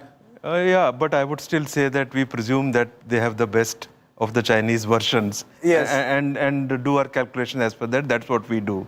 Okay, you calculated because, absolutely, because you must never, as you never do, and this is something that Air Chief Marshal Bhadoria was always telling us as when we were young defense correspondents, the adversary has never judged him to be poor. He's good, but you are better. There's breaking news coming in, and I quickly want to get to that breaking news information that's just coming in. Pakistan is targeting some of the border areas. There's heavy firing and multiple attacks that are being reported right now, even as we speak. Firing is happening in Samba. It's a very crucial border area. in Jammu sector. There's firing that's reported in Jammu. There are multiple attacks that are being reported around Jammu. And do keep this in mind, if there's heavy firing that's happening in Samba and in Jammu, clear escalation from the Pakistani side. Air Chief Marshal Bhadoria, how would you look at it? They tried targeting Jammu yesterday, they did not succeed. Now it seems they're targeting once again. Yeah, even I feel that they would continue to remain irrational for a while, and they would take some action. I think this is one of those. The LOC would keep getting hotter, and they would probably, we should be prepared for some more action like they did last night. Some more action they would attempt for sure. So some more action like last night is send in more missiles and drones, or would you now think that they will escalate and send in their fighter jets into either Indian territory or standoff attack air to air or air to ground from their territory? It would be a combination of drones and possibly standoff weapons if they want to escalate further. Drones, they've seen what capability their drones gave them. But a combination of standoff. They've targeted the airstrip in Jammu. That's the information that's coming in. They've targeted the Jammu airport. Now, if Jammu airport is being targeted, this is a very clear act of war. It's firing that's happening across the international border, but the Jammu airport is being targeted is the information that's coming in. Targeting a vital asset, an infrastructure, is an act of war, isn't it, sir? Absolutely. Yesterday was an act of war. This is very much the next level of escalation, and they would see the repercussions for this very soon. Even as we speak, ladies and gentlemen, Pakistan is targeting the Jammu airbase. Jammu is a very sensitive military airbase. It's also a civilian airport. Civil flights land in Jammu. The large number of people. Okay, I want to quickly cut across and listen into the voices that are coming from ground. Listen into what's happening in Jammu. We'll just play that out for you.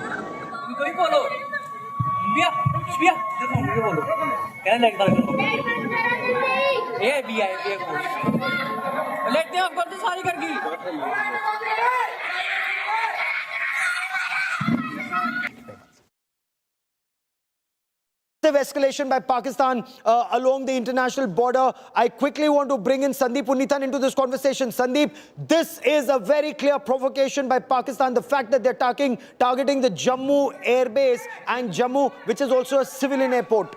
Absolutely, Gaurav, and this is exactly what Air Chief Marshal Bhadoria mentioned, that he imagined that this is the kind of retaliation that Pakistan would, strike at in India, and this is exactly what seems to be playing out right now. We're hearing those voices that are coming in from Samba, Jammu, Gaurav, and it's very clear that this is some kind of a drone or a missile attack or a combination of both. Pakistan Sandeep, stay with me. I have Shivani Sharma and Mir Farid both joining us on this broadcast.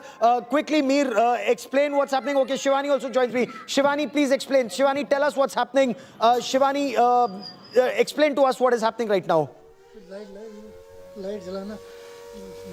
See, Gaurav, what we are given to understand that there are sirens that were activated in Jammu and the sky. Okay, give me a moment. We'll try and reestablish that link with Shivani in just a moment. Mir Farid, Mir, if you can hear me, what's happening right now? Well, Gaurav, panic in Jammu, and we're getting reports that this action is focused or is around the Jammu airport. There are shells that are coming in, and we also been told that it seems some kind of MMG fire. Now, these are not mortars, these are projectiles, and one can clearly see in the dark that they are being directed towards the Jammu airport. We're also getting reports that there are drones. It could also be a drone attack that is being started or has been initiated by Pakistan, and there is absolute panic obviously in Jammu. Air raid sirens are going off, and also people themselves are shutting down the lights of their homes, and they're trying to run for safety. These are visuals. You can clearly see the night skies. In the night skies, these projectiles can be seen going overhead as far as Jammu is concerned, and this is focused around the Jammu airport. So this was expected retaliation from Pakistan, and it seems the Jammu airport is the target because Jammu, we know, the international border is very close, and from there you can easily launch an attack, and Jammu airport obviously is a target because, again, because of its proximity the IB and being very close as far as targeting it is concerned. If you Stay with me. The information that's coming in, it's MMG fire, medium machine gun fire that is being reported around Samba. We are also being told that the Jammu airport is being targeted. You can hear the air raid siren that's going and the staccato of the MMG that is going off. I want to, in just a moment, play out these images completely for you. Also listen into voices from ground that are coming in. Sandeep, there would be an appropriate response because Pakistan, despite India repeatedly saying do not escalate, is escalating, targeting infrastructure. Sandeep, give me a moment as we try and listen into what's happening on ground.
These images that are coming from ground zero, I urge viewer discretion. Some of these images, and since we are getting you these images, you can hear what's happening on ground. You can hear the impact. Initially, there were reports of MMG being fired. We are also being told that Pakistan had earlier fired mortars. Clear escalation earlier. In Poonch and Rajouri, it had fired 155 mm howitzers, and that is a clear escalation in conflict. And Sandeep, when you hear these sounds, Pakistan, instead of backing down, is actually escalating, targeting critical infrastructure now. Absolutely, Gaurav. And from those visuals, one can, deduce that this is possibly rockets being fired from across the international border, Gaurav. Those, look at the stream of those projectiles that are coming. They're all rockets. Judging by the sequence of this thing, it's a ripple fire of a BM-21 type rocket system that Pakistan has. It's called the Azar. And if it is indeed a rocket, then it would possibly be this BM-21 version, which Pakistan calls the Azar. It has a range of 40 kilometers. It has a high explosive projectile, and Pakistan has chosen to escalate after firing artillery, 155 mm artillery. They've chosen to go up the land escalation route. They are going up the ladder, first using small arms, then going on to mortars, then 155 mm shells, and now finally rocket projectiles, Gaurav. BM-21 grade rocket projectiles targeting civilian infrastructure in Jammu. If you're on the road in and around Jammu, it's advisable to head to a safer area, preferably in a basement of a building. That's where you're most secure. Stay out of harm's way. Switch off lights in your house. Always advisable to be on the ground floor or in the basement in these difficult times. And I urge viewer discretion. When we were covering the conflict either in Kargil or war in Ukraine or even in Israel, it's best not to be on the road or in any open place right now. Head for cover and stay there till there is an all clear. Mir Farid joins me for more on the story from Jammu and Kashmir. And Mir, has there been an advisory from the government? Because to the best of my knowledge, and I'll take that question to Sandeep in just a moment, we now have weapon locating radars and very good weapon locating radars. So the site from where this fire is coming will be taken down sooner than later. But that's a separate story. Mir, the situation on ground, what's the advisory from the administration? Well, Gaurav, as you know, there were advisories and there were clear instructions on what to do when such a situation arises. And obviously, you could be hearing in these videos as well, people are themselves shutting down or the lights are being put off. They are lying, most of them are speaking to each other and giving these instructions that you should lie down. But obviously, panic. This Jammu, no one, in fact, has seen this kind of a fire. So this is a first for them. So there is panic, but there are also instructions that they are giving to each other. Number one, obviously, air raid sirens, so they are shutting down their lights, but quite clearly heavy barrage of fire, which seems rockets, as someone was pointing out. And then we've also been told that there could be drones around, and they are also hitting their target. So Jammu Airport seems to be target of this fire. This is massive escalation. Massive escalation. Stay with me for a moment. I want to quickly cut across to Kamaljeet Kaur Sandhu, who joins us from very close to the line of control, south of Pir Panjal. We are not giving out exact locations right now, unless, Kamal, it's safe to tell us where you are, south of Pir Panjal. But tell me, what's the situation where you are? Well, we are in Rajouri at this point of time. It's a little far from Jammu, but let me tell you, there seems to be a massive escalation as far as Pakistan is concerned. Remember, number of missiles, at least 8 of them have been fired. That has been confirmed by several agencies. Also, what we've been told are these are low-range missiles, which are also being launched near the Jammu airport itself. It's also a defense airport, you know it, Gaurav. Also, the electricity has been shut. Even the mobile network seems to be not working in several of the areas. So Jammu coming under a massive attack by Pakistan, by these low-range missiles or security forces obviously on the ground. But definitely there's a heightened sense of alert. As I was mentioning earlier, there's also a sense that there could be an internal attack, which could be a Fidayeen attack as well in different locations, especially in J&K or Punjab. But meanwhile, a situation in Jammu seems to be escalating extremely fast. Remember, after Pakistan got a drubbing and today the defense systems were neutralized in many senses, this is the retaliation coming in, and once again Pakistan launching an attack on the civilian areas. Stay with me. Pooja Shali also joining me on this special broadcast. India Today has the biggest team of reporters on ground, getting you a 360-degree perspective on this big story. We are told the S-400 systems have been activated once again, and 8 incoming missiles were destroyed by the S-400 systems. But big story that Kamaljeet Kaur Sandhu is telling us, that there could be internal subversion, a Fidayeen attack or a terrorist attack that could simultaneously take place in and around Jammu airport or adjoining areas. Pooja, tell us more. Pooja, tell us what are you hearing from your sources? Gaurav, I want to add here, this is not just about a professional update. This is as personal for me. I was talking to a family member on the phone call, on video, and suddenly there was a blackout, and I could hear the panic of these family members in Jammu, in the city area, the northern border areas. And when we asked them what happened, you could hear sounds in the backdrop, and they said, we don't realize there's a blackout suddenly that has happened. We can hear shots, and the next minute, of course, we immediately cut the call. We did not want to cause any sort of concern to them.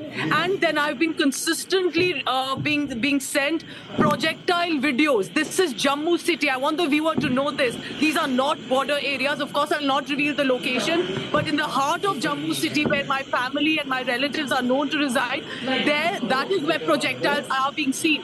Gaurav, and it's a reminder that Pakistan military does not differentiate when it comes to targets of a certain nature and civilians. They are targeting civilians. Of course, there's a befitting response. The armed forces are already on the job. Threat is going to be neutralized.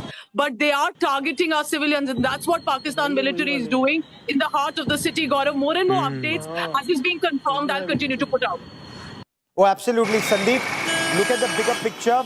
India took down the Honkies, the HQ-16 missile defense shield in Lahore. Around that area, Pakistan shifts very quickly closer to Jammu. Pakistan, it seems, right now, it may be deception, but right now is inching towards international border in the Jammu area and perhaps south of Pir Panjal in Poonch, Rajouri, where ceasefire violations are taking place using heavy artillery. Absolutely, Gaurav. Pakistan has chosen the route to escalate this situation. They had got a route out. They were given a chance to de-escalate today based on Foreign Secretary Vikram Misri's statement, but they clearly have chosen to escalate, firing rockets. If we believe these visuals, They could be, as I said, 122 mm multi-barrel rocket launchers of the kind that we have as well, BM-21s. This is the Pakistani version of the one BM-21 Grad, which they call the Azhar. And if they've started to fire rockets into Jammu and into populated areas, that is a very, very big escalation indeed, Gaurav. Pakistan escalating Mir right now in Jammu, but they'd also done that in the Kashmir, from Pakistan-occupied Jammu and Kashmir. They were firing into Uri, they were firing into Baramulla and in Kupwara. Now, usually they do that when they want to push in terrorists, but this time it's a higher caliber weapon that's being used. What are your sources telling you? Well, yes, Gaurav, howitzers, the ultimate as far as RT fire is concerned. We know previously there used to be small arms fire, but this time around it's no holds bar. And there is RT fire that's been reported right now, I can tell you, from Kupwara, from Tangdar, Keren sectors, which have again gone hot, and very heavy RT fire from Pakistan side, which is being retaliated in equal measure by the Indian Army. So it seems that they are trying to get activated from multiple sectors through multiple ways. Now, this is major in Jammu. It is a technical airport, it's a defense airport as well. And we got reports that this Jammu is not only, in fact, the only target, but Punjab side, some airports which are also defense could also be the target or could Big be story coming in. A series of blasts are being reported in Jammu. 8 Pakistani missiles have been destroyed by India's Sudarshan Chakra, the S-400 systems. So these are incoming projectiles that are coming in. The S-400 system gets activated and takes down the threat. Now, it's the S-400 system that actually decides which are the missiles that could hit a VA or a VP, a vital asset, a vital point. At what speed is the threat coming in so that it can take down multiple targets. It prioritizes and takes it down. But in Jammu, multiple blasts are also being heard. Is there a twin strike, so to say, Sandeep? And that would be very worrisome. And I also want to quickly bring in Kamaljeet Kaur Sandhu joining us. Kamal, your sources who are looking at after the internal security grid had actually warned of subversive activity. But is there any input of any subversive activity when we hear of the blasts? Well, what we're hearing is there's a heavy arty firing, especially in Arnia, in Jammu. This is being reported in Sama. And what we've been told is, besides the artillery, there's also a drone attack which is simultaneously taking place. So this is a massive attack launched by Pakistan. And what we've been told and indicated by security grid is that this is not just going to be limited there. They're going to spread out perhaps tonight. And as we were anticipating, the 24 to 48 hours after Operation Sindoor, this is where it's going to be extremely crucial. And Pakistan has now hit back. It's Jammu. We're also hearing other sectors like Samba and others could also be under the radar, and there could be simultaneous firing which could happen along the line of control. So heightened sense of alert. And yes, the security grid has already been tightened. There's already an alert as far as the Fidain is concerned. That could also possibly take place. But meanwhile, the Pakistani army has told the terror organization to hold restraint at this point of time because the action is coming in. Meanwhile, it does seem there is entire focus on Jammu, and remember they were looking at vulnerable areas, and meanwhile use of RT, and especially what we know is that India has time and again said that this is a de-escalatory matter because whatever happened in Amritsar and the nearby areas where they were drone as well as the smaller missiles being found, that was an attack by Pakistan which was fended off, and there was only a counter attack which was put in. But now is a time where there seems to be a massive fire coming in from Pakistan side, and what we've been told is this is a massive coordinated drone attack coming in from Pakistan. Also possibly the artillery which is being used to effect. But remember, a blackout has happened. Electricity is obviously been cut out. The mobile connectivity is also been slowed down. Several of the areas seem to be out of network at this point of time. But yes, there has been a drill which has been carried out. But this is an anticipation and clearly an escalation taken place by Pakistan. There has been a word coming in. An escalation by Pakistan. External Affairs and the defense system. There would be a retaliation coming to this. Okay, Pooja, the buzz that you're picking up from Jammu, people, and perhaps this is how, Pooja, people will realize people will realize that it's very important to follow instructions that are given during those mock drills, because nobody would have guessed that within 48 hours, even built up centers like Jammu, you would have to practice what you were just taught 48 hours earlier. Absolutely, very important point. If there's been a mock drill that has happened, some instruction needs to be followed immediately. Administration has been on top, but it also makes me very angry because people of Jammu are the nicest, most innocent, most patriotic, nationalistic population. So they are definitely with armed forces. They are going to ensure that they follow all the rules. But there's a sense of an understandable panic among the residents, even though the threat is neutralized. The armed forces are on the job. There's been already a high alert. Also, why Jammu? One of the reasons is, remember, the outskirts of the city is very close to the international border. Unlike line of control in the area, Jammu city shares that border, the outskirts of it. The IB is one of the reasons that this strike is happening. Because we know. Okay, give me a moment, Pooja, as we reestablish your audio and video link. Sandeep, the proper line of escalation, if I may, that escalation matrix that is being followed on ground right now from LC to IB in the Jammu sector. It was Pargwal earlier, now it's spreading. Samba now, Ranbir Singh Pura clearly may just be next. Absolutely, Gaurav. Pakistan has chosen to strike at a place, Jammu, which has been on the terror target over the last couple of years. They've accelerated terror attacks south of the Pir Panjal. They've been sending groups into Jammu, taking advantage of the fact that Jammu had been largely peaceful. That area south of the Pir Panjal had been largely peaceful. And Jammu, of course, they've been infiltrating, across the international border through Punjab, carrying out terror attacks there in Jammu, because that is literally India's chicken neck. It's the soft part of India, the bulge there, where Pakistan bulges into Indian territory. They're taking full advantage of that by carrying out these attacks. They're targeting Jammu, clearly not taking the line of de-escalation, but choosing to escalate by firing drones and possibly rockets at civilians in Jammu, Gaurav. You know, two things that Pakistan has escalated very directly. Their first act was targeting Hindu tourists in Pahalgam. India targeted 9 terror training camps and nerve centers, including in Pakistan's Punjab province. Pakistan, in the past 24 hours, has launched a big package where it targeted 15 different locations and all military locations in our country, from Jammu and Kashmir to Punjab through Rajasthan and Gujarat. And when India hit back, taking down Pakistan's air defense shield, now they're grading it down from that, but escalating in terms of targeting critical infrastructure in India, targeting the Jammu air base, the civilian air station, and civilians in Jammu. In your appreciation, and you've been talking to a lot of experts on military matrix and escalation, how would India be responding to this? And perhaps almost immediately, not of course in haste or anger, but a proportionate response to send that message that this has consequences for Pakistan. Well, Gaurav, India has clearly no option but to retaliate to this. And as we were discussing earlier, the planners have gamed this. They know what next steps they have to take. And that message that was sent a few hours earlier is now going to be followed through with, several air strikes, air-to-ground strikes, missile attacks. And that is going to follow in the next couple of hours. Within the next 24 hours, one would imagine, speed at which we have been retaliating to Pakistan's, provocations.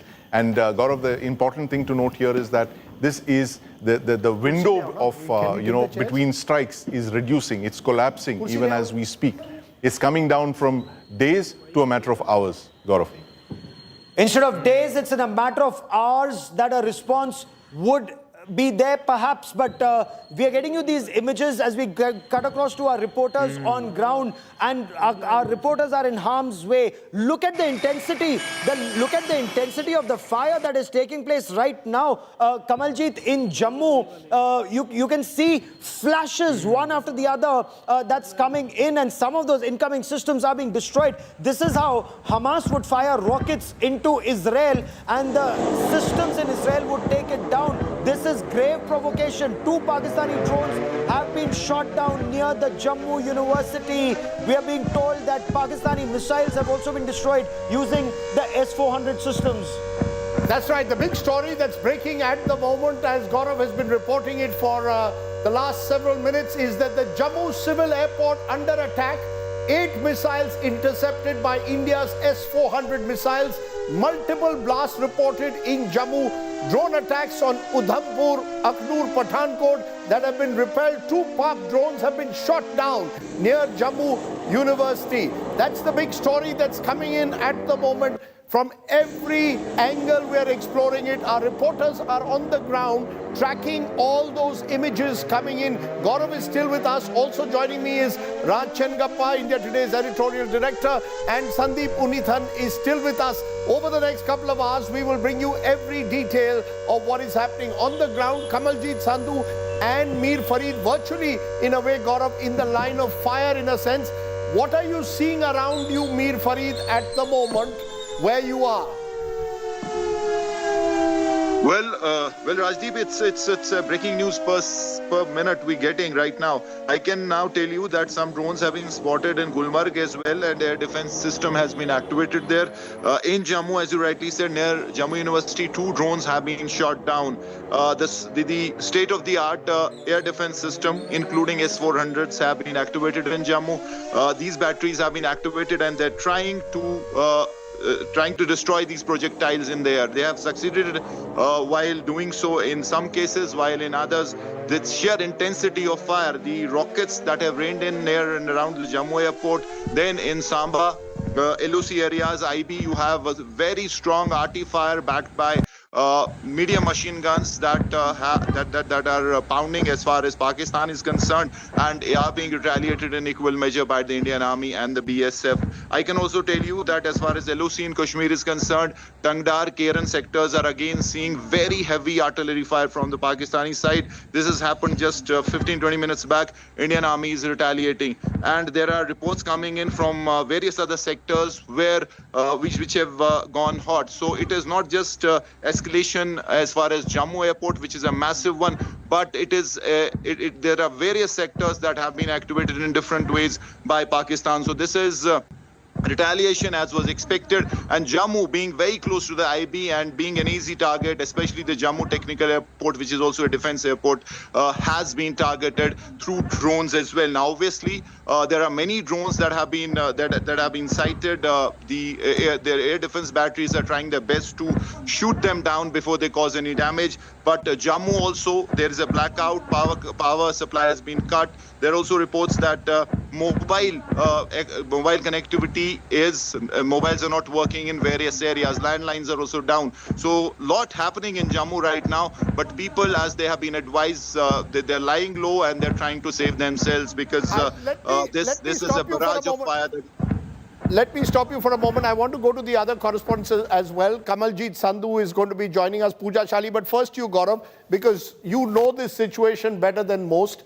Give us a sense of what this means in terms of the escalatory ladder. The fact now, give us the kind of equipment the Pakistanis have used and what the Indian forces are doing to repel this unprovoked Pakistani attack on Jammu airport and, dare one say, even in civil infrastructure in Jammu city.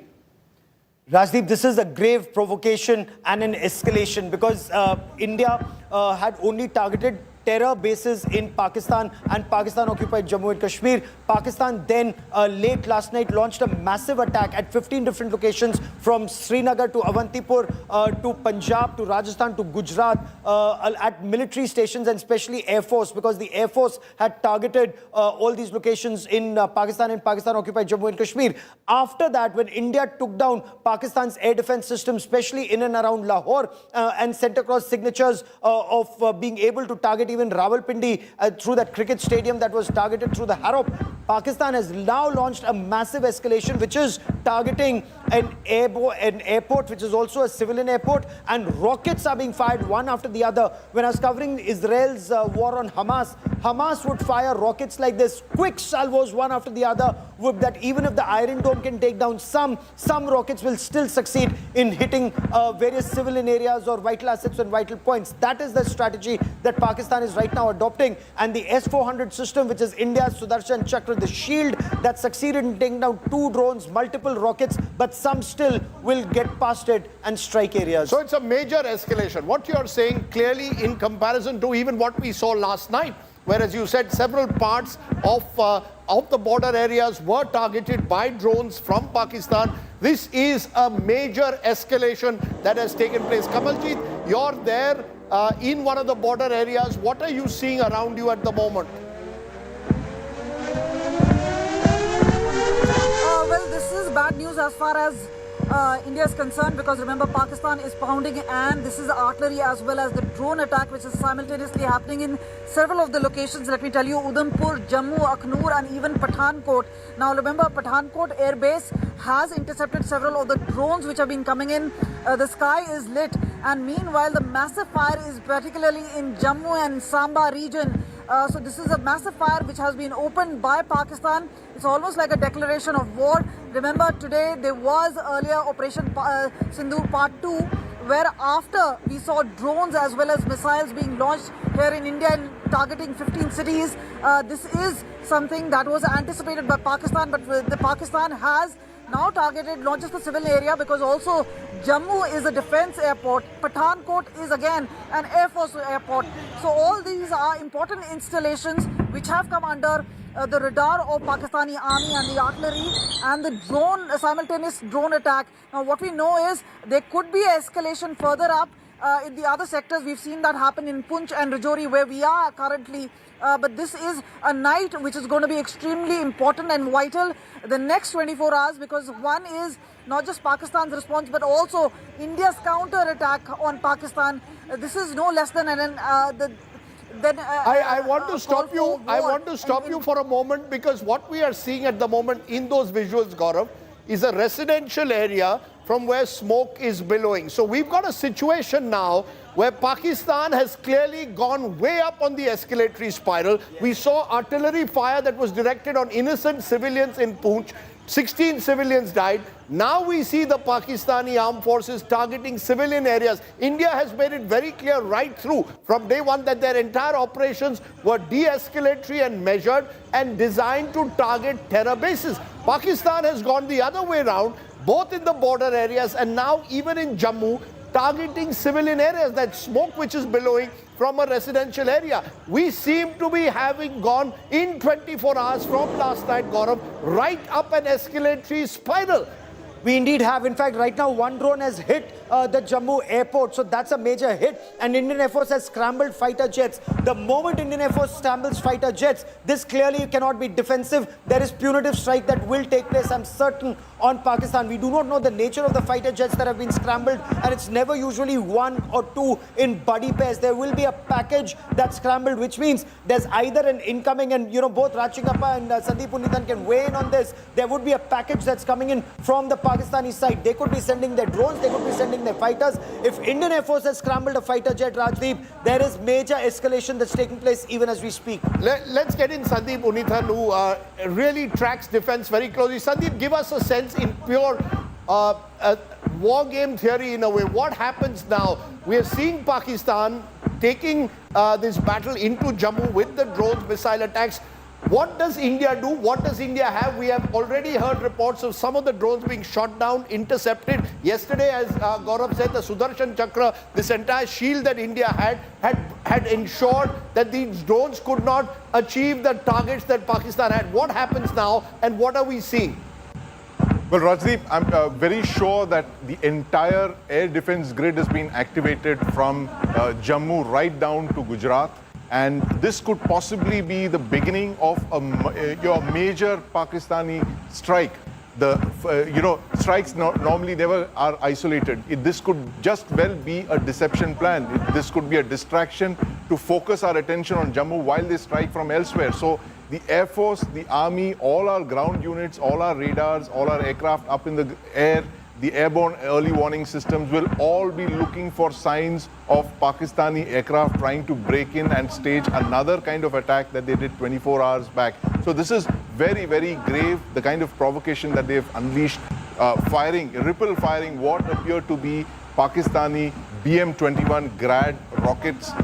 These are being ripple-fired into civilian areas. They're targeting civilian infrastructure in the soft underbelly of Jammu, Rajdeep. And this is the kind of visuals that we have seen from Israel, we've seen it from Iraq, and now we're seeing it in Jammu. So this is a grave provocation indeed. And, you know, the speed at which we are climbing up the escalatory ladder, you know, it's going in from, from strike to counter-strike to counter-strike.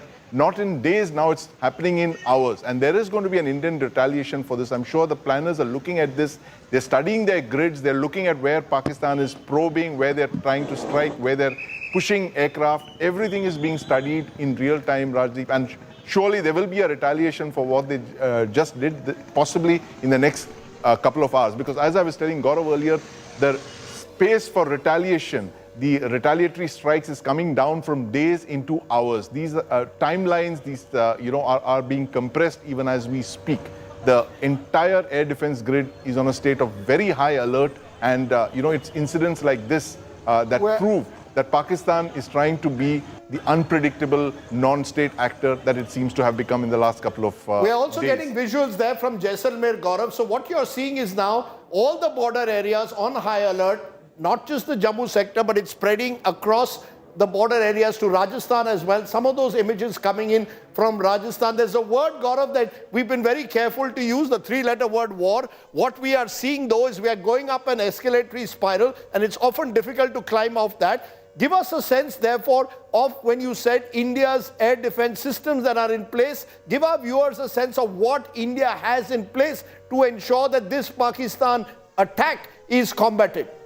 So, Rajdeep, let's look at it at different levels. Jaisalmer hotting up or explosions being heard in Jaisalmer is the western front opening up. Jammu and Kashmir usually is considered one part of the story which is manageable because it's 200 kilometers of the international border, but the rest of it, 770 kilometers, is the line of control, which has seen even artillery exchanges and that limited war in Kargil. But Jaisalmer, Rajasthan, Punjab, Gujarat, that is the international border where you last saw action only in 1971. Even in 1987, when you had Operation Brass Tacks, the armies came close, but the Pakistanis backed off because General Ziaul Haq realized he cannot fight a war. General Asim Munir is perhaps even more radicalized than Ziaul Haq. He knows he cannot fight and yet is attempting to do so. So there will be consequences and punitive consequences for him, not just in Jammu, not just in Lahore, not just in Muridke and Bahawalpur, but now since he's targeted Rajasthan, then there will be consequences. It can be in Sindh, it can be in Punjab, it can be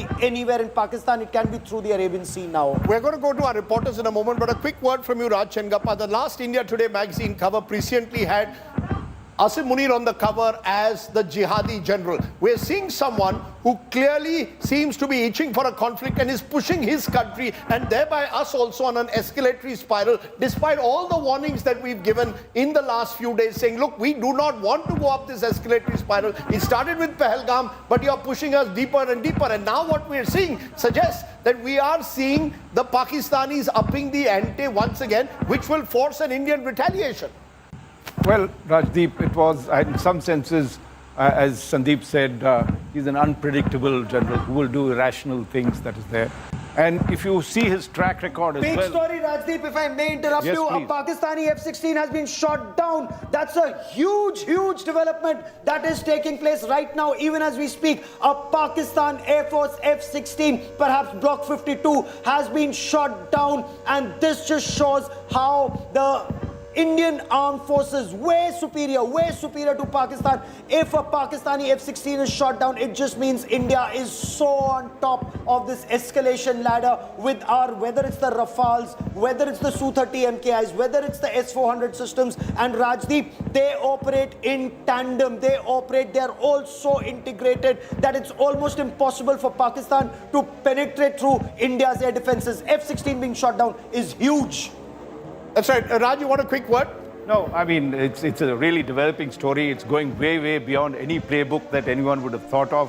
The fact that it is escalated to this level within 2 days, if you look at the past, If you looked at Uri, there was a strike across, a surgical strike, and that very quickly died down. If you looked at, for instance, what happened in Balukot, within you had I'm 2 days of stopping you again settlement. because Sandeep Unithan has more news. Sandeep, what do you want to tell us? Well, Rajdeep, the Pakistan military spokesperson seems to be saying that they've lost 2 JF-17 fighter jets in the course of Operation Sindoor. That's a very big admission from them.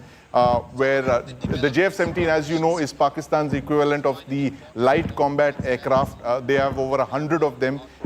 Pakistan admitting that they lost 2 JF-17s is a very, very big move, where he says that the operation saw intense engagement along the eastern corridor. And and he says that we regret to confirm that 2 JF-17s were lost during active duty. Their loss is not just in numbers, but an emotional push, he calls it. We also suffered damage. You've lost 2 JF-17s, you've lost an F-16.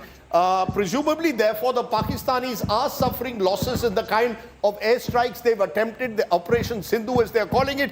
Gaurav, you want to respond to give us a matchup between what India has on the ground and what the Pakistanis are trying to do.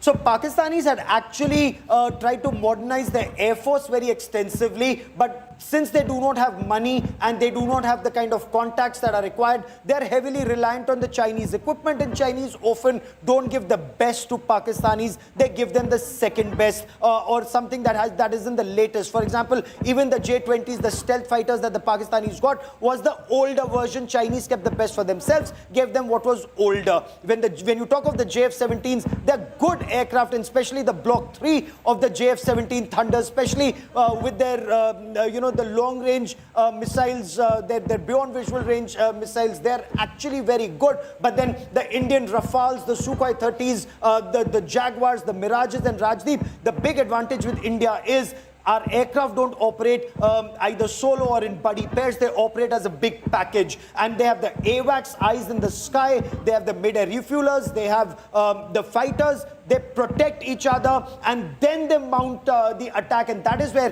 the JF-17s, perhaps 2 of them have been shot down. We are also told 1 F-16 has been shot down. That's a huge loss for Pakistan in a single day, Rajdeep. I'm going to Sunil Bhatt. He's on the ground. Sunil, what are you seeing around you? Because Jammu was the town which was targeted, the airport was targeted, we are told civic infrastructure was targeted. What are you seeing around you? Rajdeep, situation is very tense across Jammu city right now, and the place where I am reporting right now from, you can see I am myself hiding behind a wall, and right now also I can hear loud explosions. Situation is very grim right now, Rajdeep, and it becomes very difficult to even walk. The earth is shaking, and there is massive and loud explosions. What we are learning from our sources so far is that Pakistan tried to target Jammu airport, and drones have been shot down. That's what we are learning, that we have successfully shot down the drones, but heavy shelling is being reported from different parts of. Right, Sunil ji, but stay safe. He's in a space where clearly it's not easy. Sunil, can you hear us? Yes, Rajdeep, tell me. Go ahead. Tell us what you're seeing around you, what you're hearing. Rajdeep, there is total blackout in Jammu city, and right now, even for this broadcast, I have lit up a torch so that I can be visible to you. And what I am hearing right now is that loud explosions. And I spoke to some people, some officials, and what we are learning that Pakistan has resorted to heavy artillery shelling all along the India-Pakistan international border, whether it's Jammu district, Samba, Kathua, in Araspura, in Samba district, and people are in immense panic. There is total blackout in Jammu, and there is darkness all around. People have confined themselves to their homes. Darkness all around, people confined to homes. Pooja Shali joins me. She is someone who knows the city of Jammu well. She is from that city. Pooja, what are you picking up from people that you know in Jammu? Rajdeep, so all of my extended family, most of my extended family resides in Jammu city. We were in fact in conversation with one family when there was an immediate blackout. We could hear sounds in the background. These are residential, densely populated locations. There was an immediate panic, and then I have been consistently receiving videos of projectiles through Jammu city. These are residential areas, especially close to the airport. Of course, I'll not reveal the exact location, but this means this is a direct hit at civilians. Now, I've also spoken to a senior administration official of Jammu who has confirmed to me that the threat has been neutralized, that the blackout that is across the city is precautionary for now. They are ensuring the armed forces are on the job. Administration is assuring that the citizens are safe. Casualties have not been reported as of now. But this, remember, for innocent people of a city of Jammu. And this is also one of the reasons, because it's close to the international border. The outskirts of Jammu is very close to the international border. One of the reasons that possibly these strikes have happened. Absolutely unfortunate. Incredible people of Jammu. I'm stopping you for a moment because I want to go back to Sunil Ji Bhatt, who is actually literally in the line of fire. He is in a bunker at the moment because he's had to, around him, as you said a short while ago, you're hearing explosions, you're hearing gunfire around you. Tell us more, Sunil, where you are at the moment and what you're hearing. Okay, the lines come down. We'll go to Amit Bhardwaj, who's also in one of the areas, one of the locations where we are hearing artillery fire as well. Amit, what are you hearing around you?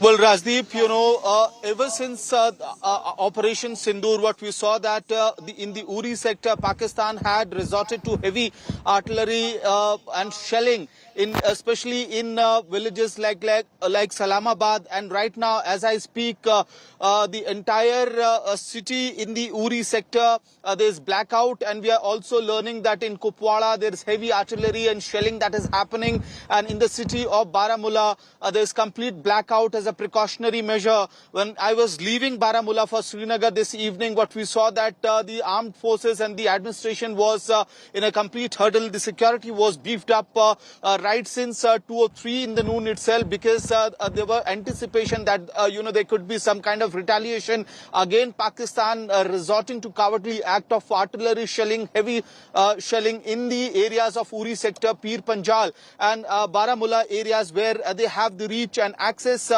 through their artilleries and shelling, and precisely that is what is happening at this moment in Kupwara. That's what we are learning right now. So in the Uri sector as well, we are seeing measure, there is complete blackout. Yes. You're seeing a complete blackout in the Uri sector. Gaurav, there are 2 points to this. One is the artillery firing that has constantly continued across the border areas, and that's gone on now for 48 to 72 hours. But when you hear of an F-16 that's been shot down, what does that mean? Have Pakistanis at all at any stage violated Indian airspace, whether it was last night or today? Not last night, according to information that we have. Their drones attempted to, their missiles attempted to, but they were brought down. The debris has fallen in our territory. Their missiles and rockets and drones violated our territory, and when it was shot down, and a lot of debris has been recovered. So, for example, in Bhuj, in Rajasthan, in Nal, which is near Bikaner, in Falodi, in Avantipura, in Kashmir, in also in Punjab, all of this, and Adhampur, a lot of debris has been recovered. In Bathinda, debris has been recovered. Some was recovered this morning in Amritsar, for example. Absolutely. So you've hit the nail on its head. That's an act of war. That's an act of provocation, because India hadn't targeted military targets. Now, if they're losing JF-17s and F-16s, which means either India has used the beyond visual range missiles. We have the Meteors on the Rafales, and they can hit a target 100 kilometers plus away, as can the PL-15s of the Pakistan Air Force on the JF-17s. They have beyond visual range missiles themselves. So it's a very, very critical stage of battle. Rajdeep, if I may this is the first time that there's a war like this that's being fought, air-to-air battle with beyond visual range missiles with the latest technology between 2 nuclear weapon states. It's never been done before in history. I want to go at that moment. That's a good point to go to Group Captain Rajiv Kumar Narang. He's Senior Fellow at the Manohar Parrikar Institute for Defence Studies and Analysis. Group Captain, what are we seeing when, as Gaurav said, we are seeing these 2 well-equipped air forces battling each other out? It happened 2 nights ago. It's happening again. Give us a sense of what, according to you, is the air power that India has to combat what we are seeing from Pakistan. But before that, I want to go back to Sunil Ji Bhatt. I'll come to you, Group Captain Narang, in a moment. But Sunil, you're there at ground zero. Tell us what you're hearing and seeing. Rajdeep, multiple explosions, have rocked Jammu city, and it's the Jammu airport that was on target. That's what we are learning, and our sources are telling us that Pakistan's desperate attempt to target Jammu airport has been foiled. There were drones which Pakistan had sent, and those drones have been shot down. Although it's becoming very difficult to roam around right now, to go to streets, because even right now, Rajdeep, it's very difficult for me to stand, because it seems that as if earth is shaking. Explosion after explosion I am hearing right now at the place where I'm literally hiding myself behind a wall. A total blackout in Jammu? Total blackout around in you? Jammu city right now. Yes, Rajdeep, there is total blackout, and hardly we can spot anyone. The people who were out are, rushing to their homes in panic. Authorities have advised people not to venture out and stay inside. There are, volunteers from civil defense groups. They are also active, and they are asking people to confine themselves to their homes, not to venture out as situation is getting worse. There is heavy shelling right now going on. Pakistan has resorted to heavy shelling in residential areas along the India-Pakistan international border. Rajdeep, even right now I am hearing loud explosions. I will just ask my camera person to just move around and move to a safer... Oh, there are loud... Again... Rajdeep, explosion after explosion, loud explosions are being heard, and cities under attack, and Pakistan has resorted to heavy shelling, and it seems that some of these mortar shells may have even reached Jammu city. So Pakistan is rattled. Pakistan is targeting innocent civilians, non-combatants in Jammu. Rajdeep. Stay safe there, Sunil. But I want to go to Shivani Sharma, who's also at one of the areas along which is in the line of fire. Shivani, tell us what you're seeing where you are at the moment.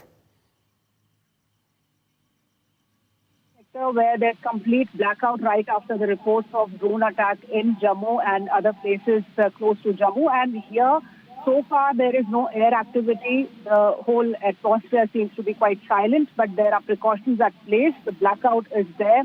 And what we are learning is that all the attacks that were headed towards Jammu and other places have been neutralized by the air defense systems. That's the report we are getting. Defense systems, that's the report we are getting. And there's a report of F-16 being downed by the Indian forces, and all the deployments on ground are at place, while the aircraft, the fighter aircraft of the Indian Air Force have been scrambled in this whole operation that's ongoing. And we also hear heavy shelling happening at Poonch right now. Though we checked in Uri sector, there's no heavy shelling reported as of now through the sources. And in Jaisalmer also we are hearing that shelling is taking place, along with some kind of movement that needs to be reported or confirmed by the forces. But yes, the area remains operationalized, complete western border from Punjab to Rajasthan to Poonch, Jammu to the areas adjoining. They all are under threat, but they are being countered. These threats are being countered with the aerial air defense systems, the S-400s that already have neutralized several such attempts by Pakistan yesterday night too. And the situation remains developing. We are getting updates every minute, and the Indian forces are keeping an eye. And what we are learning, that there's been no damage as of now of these attacks that were implicated towards the Jammu and Samba region and Pathankot too. Rajdeep. We've also got the Srinagar airport on high alert at the moment. Just, Gaurav, for a moment, the significance of what's happening in Jammu. As you can see, Sunil Ji Bhatt is in an area where clearly He faces a threat to his life. And all that we can say, Sunil, is that we don't need dramatic visuals. We want you to be safe above all else, above everything else. But give us a sense why Jammu is so significant in this escalatory spiral that we've seen over the last 48 hours. Pakistan's dream has been to cut India off from Jammu and Kashmir, from Akhnur, from Jammu. That's where they've always attempted their land assault, and their land assault has been preceded by massive artillery strikes or an airstrike in the Jammu-Akhnur area. And distance from the international border, Gaurav? Well, it's 200 kilometers of international border in Jammu, in that Jammu belt. In some places, it's, so for example, Sialkot is barely 6 kilometers away from the international border. Jammu city is a little on the inside, but in the Jammu area, so if you talk about Samba or Ranbir Singhpura, they're practically at Hiranagar, they're practically at the international border where the BSF is deployed. And then you come all the way up to Akhnur. From Akhnur, it's the line of control that starts. But Jammu is also Hindu dominated. So that is why Pakistan targets Jammu first. Before then, it focuses on Uri, north of Pir Panjal in the Kashmir area. But usually, they first try and target Hindus. Then they go for Gujars and Bakarwals of Punch and Rajouri. And it's only then they go for the Kashmiri Muslims, which is in Uri or Baramulla or Kupwara. Group Captain Rajiv Kumar Narang still with us. Group Captain, one Pakistani F-16 shot down. Pakistan admitting 2 of their J-70s have been lost. Explain the significance of what you're hearing. Rajdeep, in addition to we are seeing the Pakistan's fighter program, fighters operating against India, we also see drones. Drones, let's understand what they have. They have a number of drones with them. Falco from Italy being developed in Camera, CH-3, CH-4 from China, Ukab and Shahpur, they themselves develop it. Bayrak, Kinsi, they have got it from Turkey. Then they have small drone manufacturers, indigenous small drone manufacturers. In addition, they have a support from China. That's why these small drones are going to create a problem for us. And also, but the significance of a Pakistan F-16 being shot down and J-2, J-17 being shot down. see, fighter shooting down by India is certainly a major victory for us, and I think it is going to give us an edge, and it will convey the message to Pakistan the way it needs to be conveyed.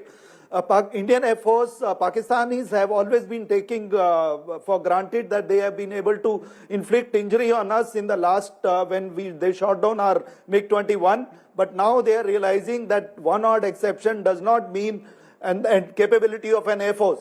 Indian Air Force with the advanced capabilities have demonstrated their capability to them, and I think they need to, they will soon realize that it is a miscalculation by them to take on Air Force.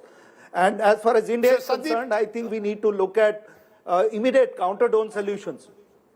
Sandeep, you want to explain to us the... Yeah, Rajdeep. Yes, Sandeep, last night also, Pakistan used drones and missiles to target different parts along the areas along the border. They seem to have used a similar tactic. Today, India countered that by neutralizing Lahore's air defense system. Just explain to our viewers what all of this really means. Well, Rajdeep, what India is doing basically is to sending out a message to Pakistan, not directly at the military, but targeting military infrastructure for the first time. They've moved up the escalation ladder, like we were talking about. The fact that they first targeted the infrastructure of terror during Operation Sindoor, the first phase. The second phase that we saw early this morning was targeting Pakistani military infrastructure, missile batteries, which are critical to Pakistan's air defense, which protect their military installations, which protect their air bases, which protect their corps and division headquarters. That was struck for the first time today by India to send out a message that we can penetrate your air defense shields. And what will follow after that, this suppression of enemy air defenses, as it's called, is airstrikes. More air-to-ground strikes using bombs, using cruise missiles, using drones. So this is huge messaging here, Rajdeep. The fact that both, India has chosen first to escalate from targeting terror infrastructure, then to move on to military infrastructure, targeting missiles, penetrating the shield, to make it make other, steps on the ladder inevitable in a sense if Pakistan retaliates, as is the case right now, as we are seeing on our screens. We're getting even more breaking news. There was an IPL match scheduled today in Dharamshala, which had begun about an hour ago. That match has been stopped. There's a blackout there as well. The lights have gone off there in Dharamshala. Shweta Singh joining me at the moment from the newsroom. Shweta, what details do you want to give on what we are seeing around us at the moment?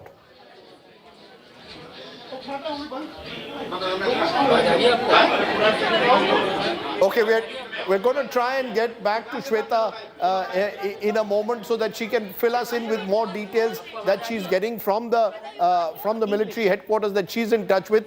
Gaurav, what information are you picking up? So, Rajdeep, there's been a massive escalation in and around Jammu and south of Pir Panjal, which is this entire Jammu, Poonch, Rajouri, Krishna Ghati sector, and along the international border, Arispura, Katwa, Samba. These are areas where the situation has intensified. Of course, we are also told that there were some attempts that were made over Rajasthan and Punjab that were thwarted. But this entire belt is now in a state of blackout because one attempt of Pakistanis may have failed. They may have lost some fighter jets, some rockets and drones. But the fact, Rajdeep, that even in Dharamshala and Himachal Pradesh, precautionary measures are being taken. Remember, when India struck today at that cricket stadium in Rawalpindi, right next to General Headquarters, the Pakistan Army Headquarters, there was a PSL cricket match that was to happen this evening. And very clearly, minute-to-minute retaliatory strikes. When India says we are not escalating, Pakistan is escalating. Pakistan is now actually widening the arc of their offensive.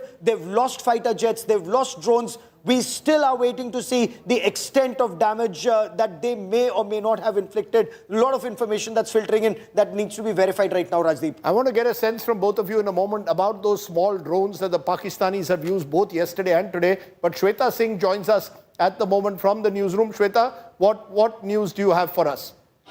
Rajdeep, we are constantly monitoring whatever is happening, and Pakistan is actually using almost the same weaponry, yet cheaper versions of it. They've used kamikaze drones in Poonch area, in Krishna Ghati area, where there is a significant presence of the Indian Army, but these have been destroyed mid-air. But what is also most important, Rajdeep, is that I've got Vikrant also with us on the Dharamshala news. Vikrant, what do you have? The game's been called off midway. It has been called off? It has been called off. Punjab had batted 10 overs. There was this break. So all of a sudden we realized that one tower was switched off, then the second, and then the third. And about 10 minutes ago, Shweta, they've decided to switch off the fourth one as well. And the crowd has been told to leave the stadium and go back home. Incidentally, it is a difficult situation because there are so many people there, and for them not to panic. And they would also want to now get the two teams out of Dharamshala as soon as possible. Right. There was another game. There was an advisory that we don't have a match in Dharamshala, and the organizers wanted to go ahead with it because the teams were already there. Yes, I think there was this suggestion to play the game in the afternoon today, rather than having it day-night. But then they realized that the technicalities were involved, the crew was involved, and they decided that the game was on. But I think the moment, Shweta, Jammu airport was attacked, Jaisalmer airport was attacked, I think they realized that the threat was real. And incidentally, this will now be the last game in Dharamshala. The Sunday game has already been shifted to Ahmedabad, which is not as close to the Pakistan border. Dharamshala, the bird fly distance isn't much. Right. It is very close to the Pathankot Air Base in terms of the distance. I'm going to stop you for a moment. You've given us the news about the cricket match. We'll come back to that. The idea that the IPL is actually carrying on in these border areas seems a bit bizarre, given all that we've seen that's happened. Maybe the organizers should have anticipated what could happen, but that's for another day. One match has already been shifted out of Dharamshala. We want to tell our viewers these are deferred images. We want to make it very clear that on the channel, what you're now going to see are not images that are live at any stage. These are deferred images. That's important, Gaurav, because we've seen in the past that these are often used. Images are used by the enemy state. But, Gaurav, these kamikaze drones, you and Sandeep can weigh in on that. What are these drones? Why is Pakistan relying on these drones to target Indian installations? Rajdeep, this is disruptive technology. This is the future of warfare. We've seen this in Armenia-Azerbaijan war, where Armenia had superior tanks, superior armor, but Azerbaijan had the latest drones, and an entire tank would be vulnerable. A small drone could drop an 82mm mortar and the tank would be completely destroyed. We've seen that in Armenia. We've seen that between Russia and Ukraine. The latest T-90 tanks of the Russians could be destroyed by the make-at-home or rigged drones that the Ukrainian forces were using. I saw them rig them. I saw them use them in action. Again, Israel and Hamas. Israel uses a lot of drones, but what we are using are state-of-the-art drones that Israel has provided, the Herop drones. These are kamikaze drones with an endurance of about 8 to 9 hours. They're loitering munition.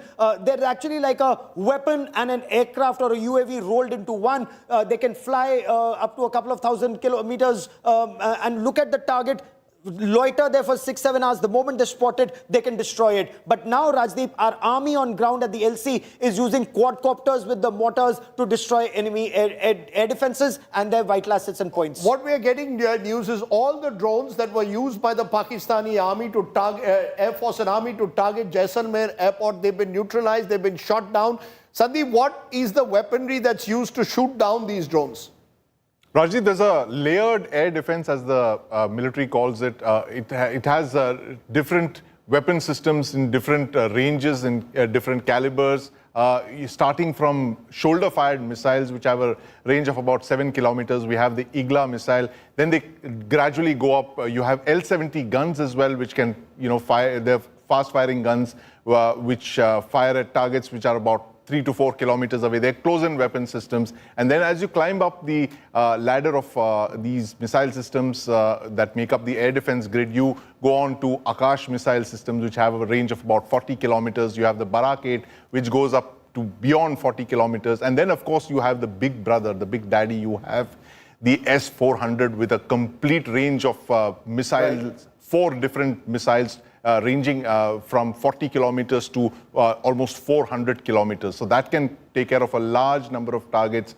So we're not very clear what was used right now to intercept those drones, but it's possibly a combination of L-70 guns, which are air defense guns, and quick reaction missiles like possibly the Spider missile or indeed the Akash missiles, the indigenous missile, close-in missiles, medium-range missiles about 40 kilometers. And these are usually kept around vital areas, vital positions like air bases, military sites, ammunition depots, and such, as we're seeing right now. These could possibly have all sprung into action to shoot down those drones. But, Rajiv, a quick point that I want to mention, what we are seeing, not only in the last couple of hours, not only have we seen a rapid escalation up the escalation ladder, but we've also seen beyond visual range missiles being used and also drone warfare. So interesting that, as Gaurav mentioned, the contest between these two nuclear armed states has not only climbed up the spiral of escalation, but it's also moved into areas like beyond visual range missiles and, of course, drones, which we have been seeing in the span of less than 24 hours. We have seen both India and Pakistan use long-range precision drones, loitering munitions, kamikaze drones. That clearly tells you how warfare has changed literally in a matter of hours as we speak, Rajdeep. I'll come back to you, and I'll come to Raj to give us the big picture. But I want to go to the ground, because what's really happening at the moment, large parts of India's border areas are now facing complete blackouts. Our reporters are there in each and every of these places. We are not identifying locations at the moment. Shivani is there. There is Amit Bhardwaj, who is in a particularly vulnerable place. But Amit, what are you hearing around you? When you spoke to us last, you said there was a total blackout.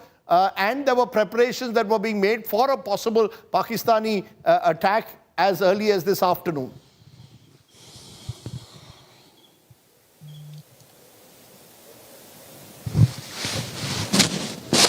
in Gingal, Yes, Amit. where you have the very important establishment of NHPC, the power center.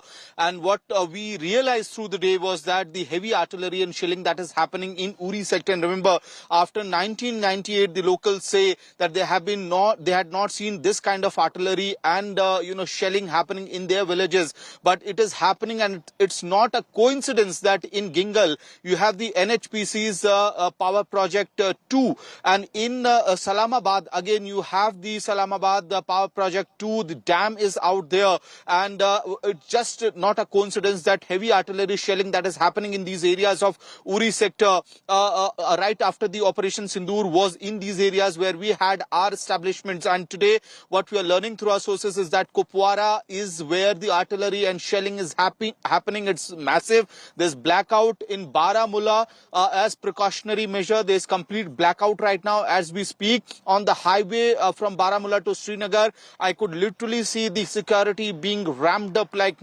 anything. When we went in the morning all through from Srinagar to Baramulla to Uri sectors, the interiors of Uri, there were normal deployments, but by the noon we could actually see that the administration and the security forces were on their toes. The entire lanes were being cleared. You could see Jawans every few hundred meters, a distance of every few hundred meters. And as we speak right now in the Baramulla town, we have precautionary blackout as well as the developments from Kupwara is awaited. But we can definitely confirm to our viewers, ceasefire violation is happening from the Pakistani side. Right. So across the Kashmir Valley now, we are hearing reports of total blackouts. Remember, the Srinagar airport also on high alert. Shivani Sharma, what are you picking up since we last spoke to you? Rajdeep, what update we've got is that not only in Jammu and Kashmir and Punjab, but also in Rajasthan, there is heavy shelling that continues. And when we talk of this heavy shelling, this is quite high than the last 2 days when the ceasefire violations were already on. And today this escalation is happening from Pakistan's side, to which Indian Army is responding appropriately, proportionately. And here also where we are reporting from, there's complete blackout right after when the air activity was witnessed in Jammu area. So what we are also learning is that all the drones that were fired upon the Jammu region have been neutralized successfully. But there is high alert in the complete Jammu and Kashmir region. The security is heightened. The alerts are on. The air defense systems have been activated, not only in Jammu area, but across the region, Rajdeep. And also on the western border in Rajasthan, there has been escalated artillery shell fire that is happening from Pakistan, to which Indian Army is retaliating, responding. There was drone activity also reported in Jaisalmer that was also thwarted by the air defense systems out there. So complete area, the western border remains activated on a high alert. The attempts from Pakistan are being thwarted one by one, and there is an uneasy calm across these places because people are worried. There's uncertainty, but they also have full faith in the armed forces that have been responding appropriately to all these actions that are coming from Pakistan. Mir Farid, what is your report from there on the ground in Srinagar? Well, Rajdeep, panic in Srinagar as well. And if you talk of Srinagar airport, which is hardly 3-4 kilometers from where I am right now, people around the Srinagar airport are evacuating. Some have been told, some are moving out to safety on their own, because there are reports that Srinagar airport is on high alert. Air defense batteries have been activated because intel suggests that there could be a swarm of drones that could be directed towards Srinagar airport. So as a precautionary measure, all these steps have been taken. And I can also tell you that electricity has been cut off in Srinagar. There is a complete blackout in Srinagar, and that is a precautionary measure that has been taken. In Gurez, army has fired on suspected drone movements. Similar news coming in from Gulmarg sector also. And then line of control across Tangdar, all the sectors of Kupwara, Baramulla, right up to Rajouri, Jammu on the other side. They are hot, heavy artillery firing, we've been told, and Indian Army is retaliating in equal measure. So this is escalation at multiple levels. A direct attack in Jammu, drones, rockets being used, and this is no normal drone attack. There are a number of that have been sighted They have been shot down in multiple sectors. So this is a massive drone attack, probably 100 to 200 drones as far as this attack is concerned. Rajdeep. Pooja Shali, you have, as we've been saying, relatives and friends in Jammu. Are they all safe? Is there a sense that there is fear? What's the dominating emotion at the moment? Fear? Very important point. First, two quick points here, Rajdeep. One, the administration officials in Jammu are telling me threats are being neutralized. Incredible work by the Indian Armed Forces. Casualties have not been reported for now.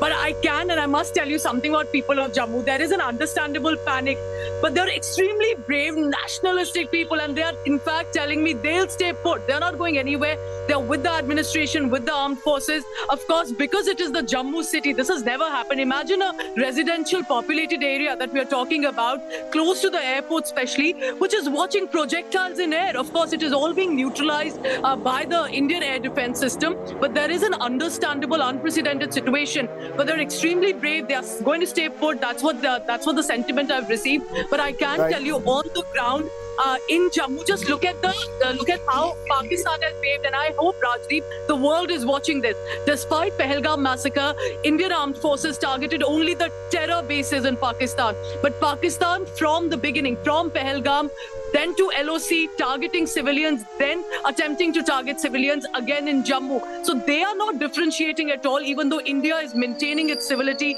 in these sensitive times and looking at what war clouds are, Rajdeep. But clearly, people of Jammu putting up a brave front for now. Group Captain Rajiv Kumar Narang, make sense of what we are seeing in the air around us, the visuals that we are seeing. Just give us an explanation of an expert group captain of what is the threat that Pakistan is attempting to pose at the moment using their air power. Rajdeep, Pakistan is not able to use a conventional air power against the Indian Air Force, so they are resorting to use of drones and other less expensive and missiles. In terms of drones, their loitering drones, normally they will be loitering drones will be detected and neutralized at shorter ranges between 1 to 15 kilometers. Indians have made their own loitering drones. Indian companies have made which can go up to about 100 to 300 kilometers, and they can fly for about 4 to 8 hours. And Indian drones will pose a challenge in addition to what we have acquired it from friends. So in terms of counter-drone systems, India has developed several counter-drone technologies, and those technologies will play a critical role. I'm sure we will be evaluating and upgrading them as we gain experience. And these technologies will have a critical role, since Pakistan can develop number of small drones in-house by their own developers, as well as they can get from Chinese friends. Thirdly, they have a collaboration with Turkey. Fourthly, they are licensed manufacturing drones with Italy. So I think they are trying a low-cost option and trying to draw out our air defenses. We will have to ensure that we do not get into that trap and keep our air defenses secure for the larger threat when it comes to a man-to-man fighter strike. And I think we will be evaluating regularly what we've seen this morning, though, Gaurav, of the Pakistan. I take your point. Certainly, Group Captain, I'm just going to stop you for a moment, because Gaurav, we've seen this morning India strike back and neutralize, as per reports, as per India's official statement, Lahore's air defense system. We even went as far as Rawalpindi. That's as close that we can get to the GHQ. Therefore, that's obviously set a mode of panic. We saw the kind of visuals that came in. Rawalpindi Stadium was among the places that was targeted as, again, as I said, as close to the GHQ. So you're getting a sense that India is going into parts which we haven't gone since 1971. I mean, we are reaching parts of Pakistan now, using our own drone and missile technology this morning. Clearly, Pakistan now responding. What happens next?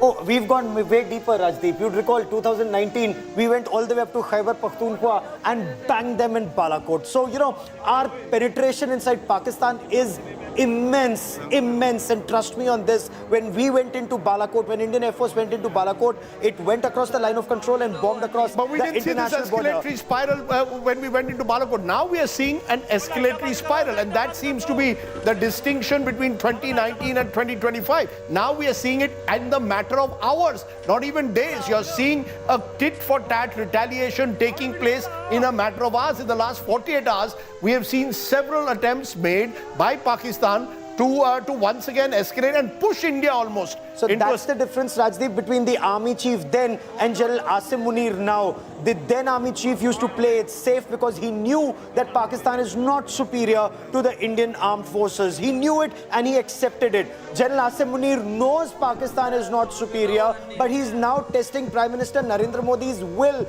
And he knows Prime Minister Narendra Modi is going to ensure that the armed forces hit him even harder. And yet he's doing this and he's being hit hard. He's been hit hard now. He will be hit hard even harder. And Raj can tell us better, Rajdeep, because Raj has studied General Asim Munir pretty closely. Before I come to you, Raj, again in a moment, because we've got Sunil Ji Bhatt, who is in a position where he really is literally in the line of fire at the moment.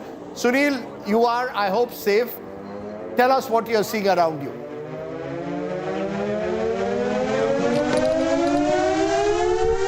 Rajdeep, the location I was at earlier was not safe.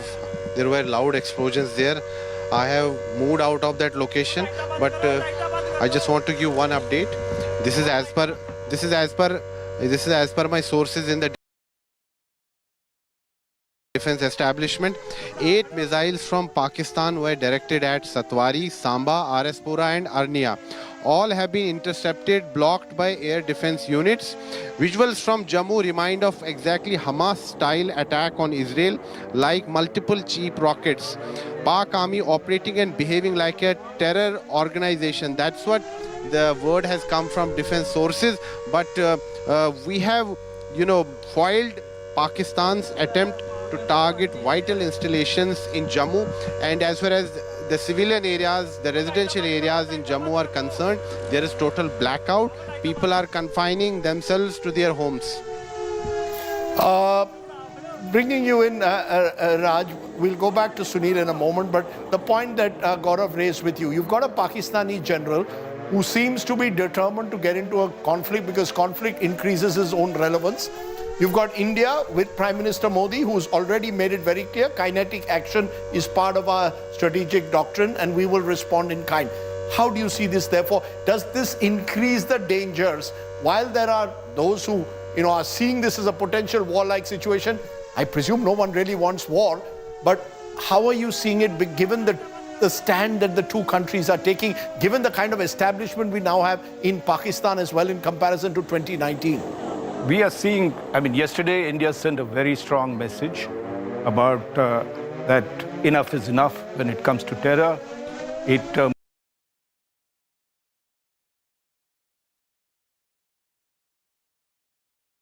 moved not just Balakot plus, but it was plus with the 9 strikes that it did. Now the general is sending a message to us, and Rajdeep, this is war. He's saying... Now using that word now, this is what? Is what has happened in the last 1 hour an effective declaration of war? Have you seen... I've gone through 71. I was a young boy in 65. Air sirens going, bomb blasts going across.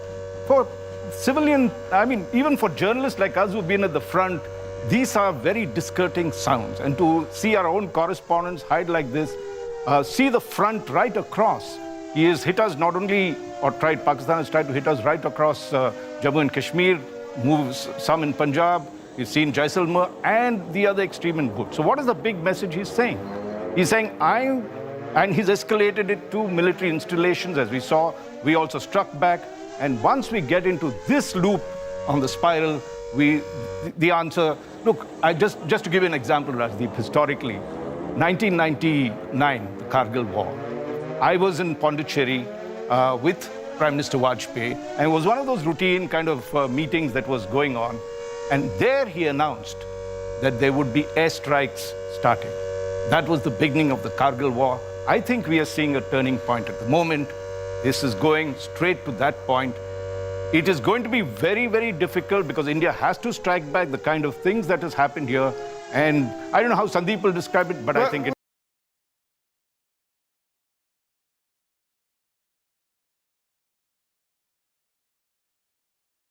We are heading to that. You know, given what you just said, India now has to take some hard choices. Rajnath Singh is reviewing the situation with the Chief of Defence Staff. In his press briefing today, the Foreign Secretary made it clear again that India's action this morning was only in retaliation to what Pakistan had done last night.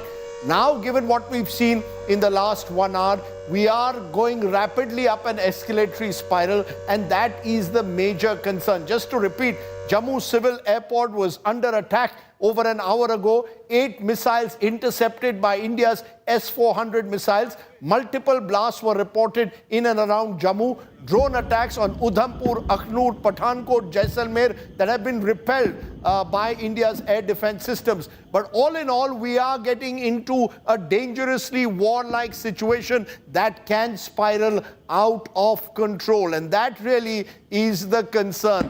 Purely in military terms, Sandeep, how is that escalatory spiral defined? Given what we've seen today, are we now to use that 3-letter word that we are entering increasingly a warlike situation where retaliation on both sides could simply spiral out of control? Well, Rajdeep, I think we are still in the escalatory, a ladder which is way below a full-scale offensive, a full-scale war, or even a cold start kind of mobilization of the forces. Because, Rajdeep, for war to be declared, first the forces have to be mobilized. We have not ordered a general mobilization of all the military. The army, for instance, that would be our weapon of choice if we were to go to war. The army has not been mobilized to an extent that it will move formations towards the border, just like we did after the parliament attack in 2001, Parakram.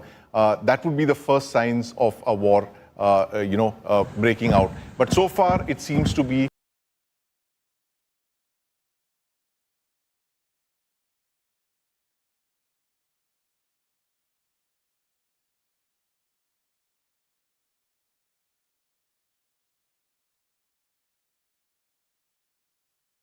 India and Pakistan slugging it across the line of actual control and the international border. Of course, India has responded in a way it has never responded in the past, not since the 1971 war, by targeting terrorist infrastructure and later military infrastructure across the heartland of Pakistan, which is the Punjab province. It's never struck Punjab, and it has done so now in less than the span of 48 hours.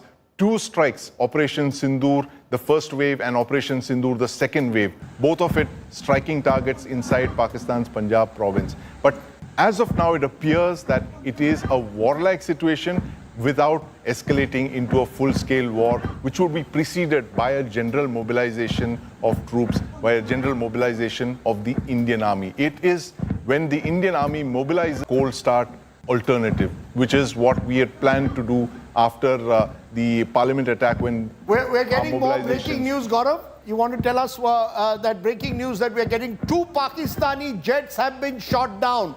2 Pakistani fighter jets have been shot down. Gaurav. So this is clear escalation by Pakistan, and Pakistan's escalation that's being responded to by India. Pakistan has officially conceded that it's lost 2 JF-17 Thunders. JF-17 Thunders, like we told our viewers, is a Chinese origin aircraft. Block 3 has just been acquired. 34 of those have been acquired by Pakistan very recently. They're still getting to work with the newer blocks of these aircraft.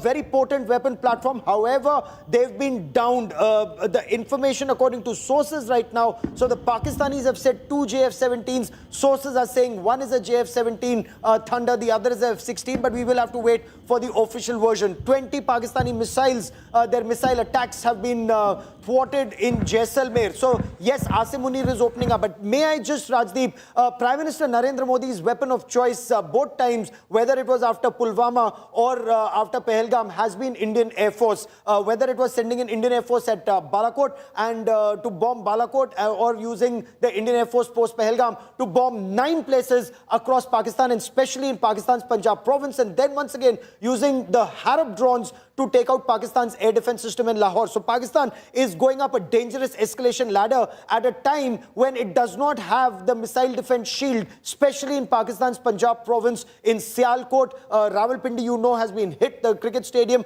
It can be hit again. I do not know how the Indian Air Force is responding right now because we will have to wait for the official briefing. Sources are giving us a picture of how Indian drones, you know, Pakistani drones have been stopped, but Indian drones, when they strike, Pakistan won't have much to stop it except use its air power, and its air power is not as good as India's integrated air power with the missile defense shield, the fighter jets and the airborne early warning system. Of course, a lot of this also depends on what is the level to which domestic constituencies in both countries get satiated. There is a strong domestic constituency in Pakistan, there is one in India, both of which at the moment are saying, and particularly the Indian side, enough is enough post-Pahalgam. Pakistan, the military, desperate to retain its relevance and therefore trying to create an escalatory conflict spiral, even if they may not have the arsenal to match the Indian armed forces. And that is really the danger when you have a general at the helm who perhaps is willing to take those kind of risks. And that is the worry that India will have. From the Indian side, the fact that we are clearly in a situation of superiority with the Pakistanis, both aerial and on the ground, will make a difference. Meanwhile, we're just getting news that the External Affairs Minister, Dr. S. Jaishankar, has spoken to the NSA and the Secretary of State, Rubio, at the moment. So clearly there is that angle as well of potentially trying to ensure some element of restraint before it completely spirals out of control, Raj. We've been hearing that the two NSAs, there were some reports potentially that there were back-channel talks between the Indian and Pakistani NSAs, not confirmed by the Foreign Secretary at his briefing today, but you're seeing possibly the one last hope of some kind of American pressure, as has been exerted in the past on Pakistan, to back off. Well, I think we'll see more of that because, after all, we are two nuclear powers. Is that enough, though? We have to see. In the past, there has been intervention. If you see whether Kargil war, which had President Clinton tell Nawaz Sharif to back off. We've seen interventions in 1965. If you remember, the Soviets came in and the Tashkent Agreement came on.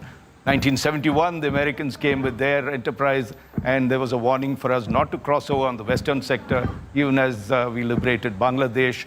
We are seeing also in Balakot, the Americans and the other powers intervened so that the situation calmed down very rapidly. I've got a statement. Sorry, Raj. I've got a statement. The U.S. State Department spokesperson, Tammy Bruce, has said, Secretary Marco Rubio spoke today with the Indian External Affairs Minister S. Jaishankar. The Secretary emphasized the need for immediate de-escalation. He has expressed U.S. support for direct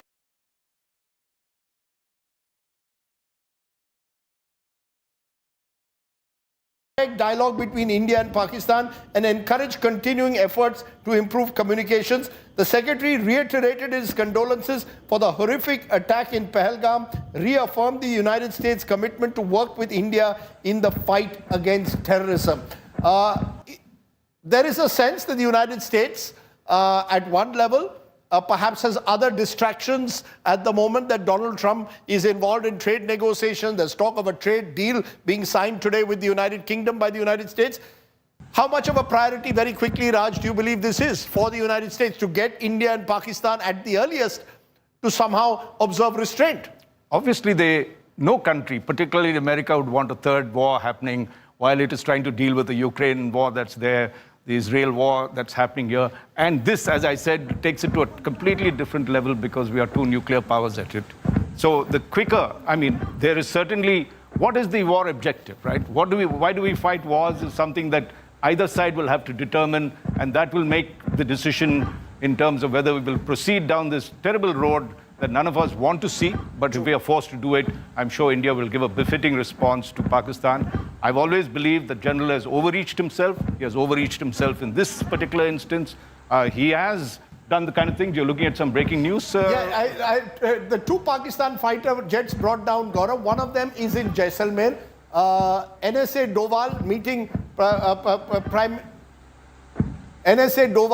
meeting Prime Minister Narendra Modi. Remember, the NSA, we were told, has also been speaking to his counterpart in Pakistan, not confirmed, but there has been some attempt at some back channel. But the very fact in the last 2 hours we've seen the escalation is clearly that the dialogue or any effort at trying to bring down the temperature has not worked. If anything, Pakistan's gone up an escalatory spiral, and therefore the NSA briefing Prime Minister Modi at the moment on the current situation. Gaurav. I just have a quick word on this, that I think you also have to watch, apart from the Americans, what the Chinese would be saying. That's very critical, because if you have to have powers that can come in and start cooling things down, China is a very important component, because Pakistan is highly dependent on China for all its equipment. I think 80% of its equipment comes from it. And in this whole drone war that we're talking about, or electronic warfare, it is China that has actually given somewhat of a push to Pakistan, one would say an edge when it comes to some of these things. Of course, we have edges.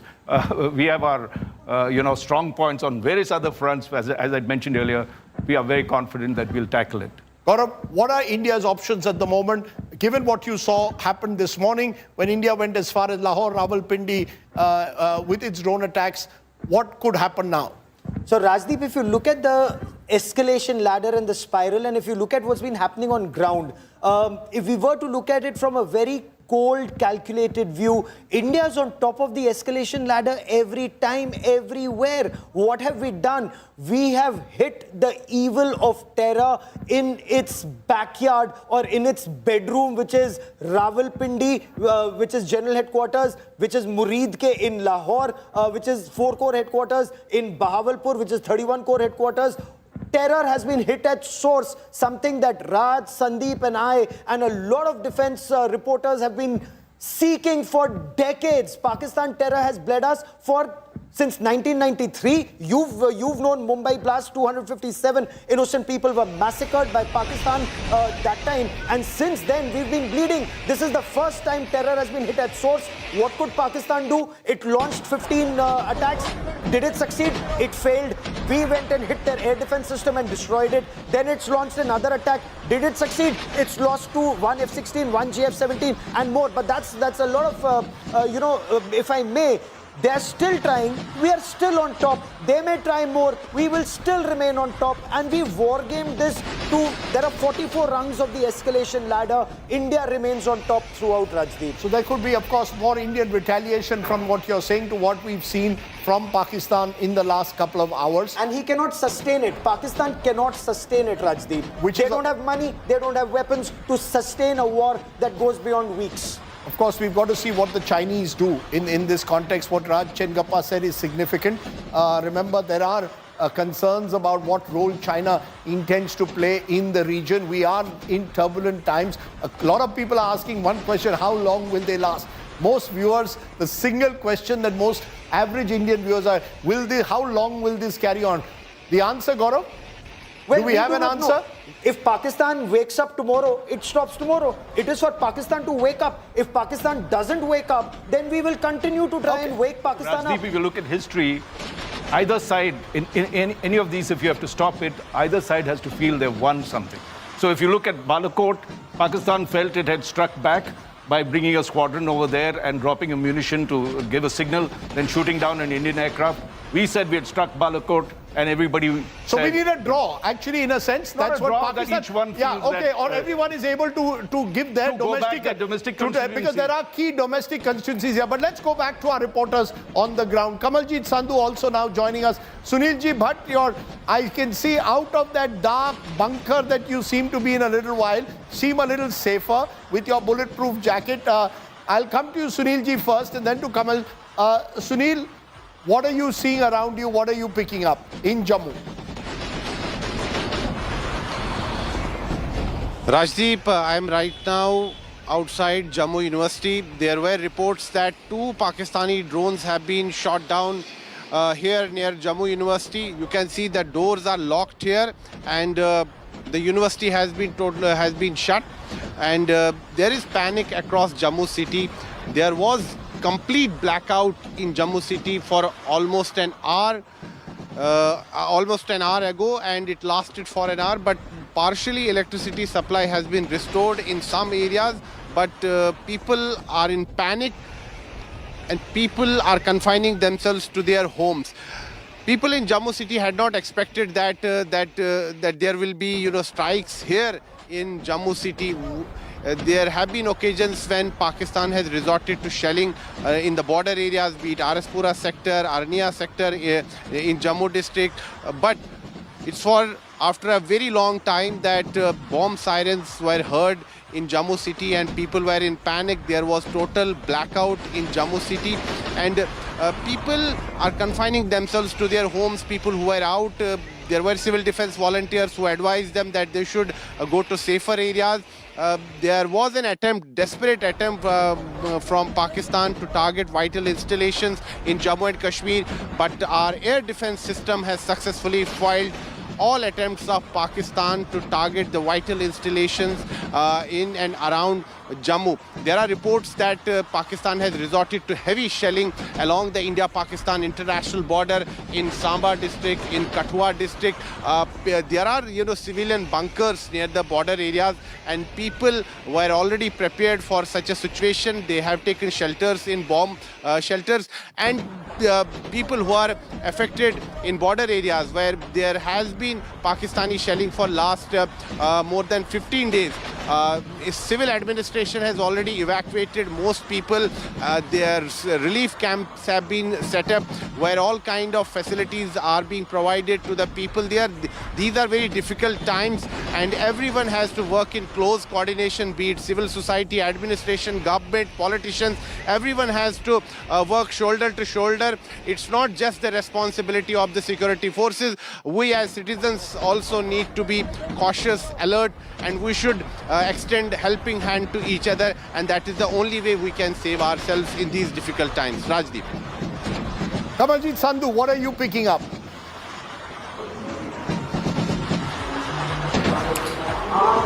Eye for an eye, tooth for a tooth, and what we saw was a drone attack in Pakistan today. It seems a retaliation is coming from the Pakistani army with a swarm drone attack. Now this is actually right from Poonch Rajouri onwards till up to Jammu and further to Pathankot and several parts of Punjab, which has seen drone activity now. But let me tell you, I've spoken to top officials. There's no loss of life, but there is obviously an attempt to create chaos.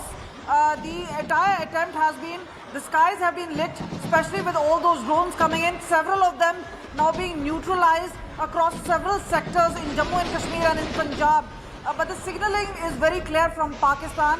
Remember, India has already said that they would not want to escalate, but meanwhile what we see is there has been an escalation by Pakistan. Just as the night has crept in, so has the attack coming in from Pakistani drones. But remember, no loss of life, no casualties as of now.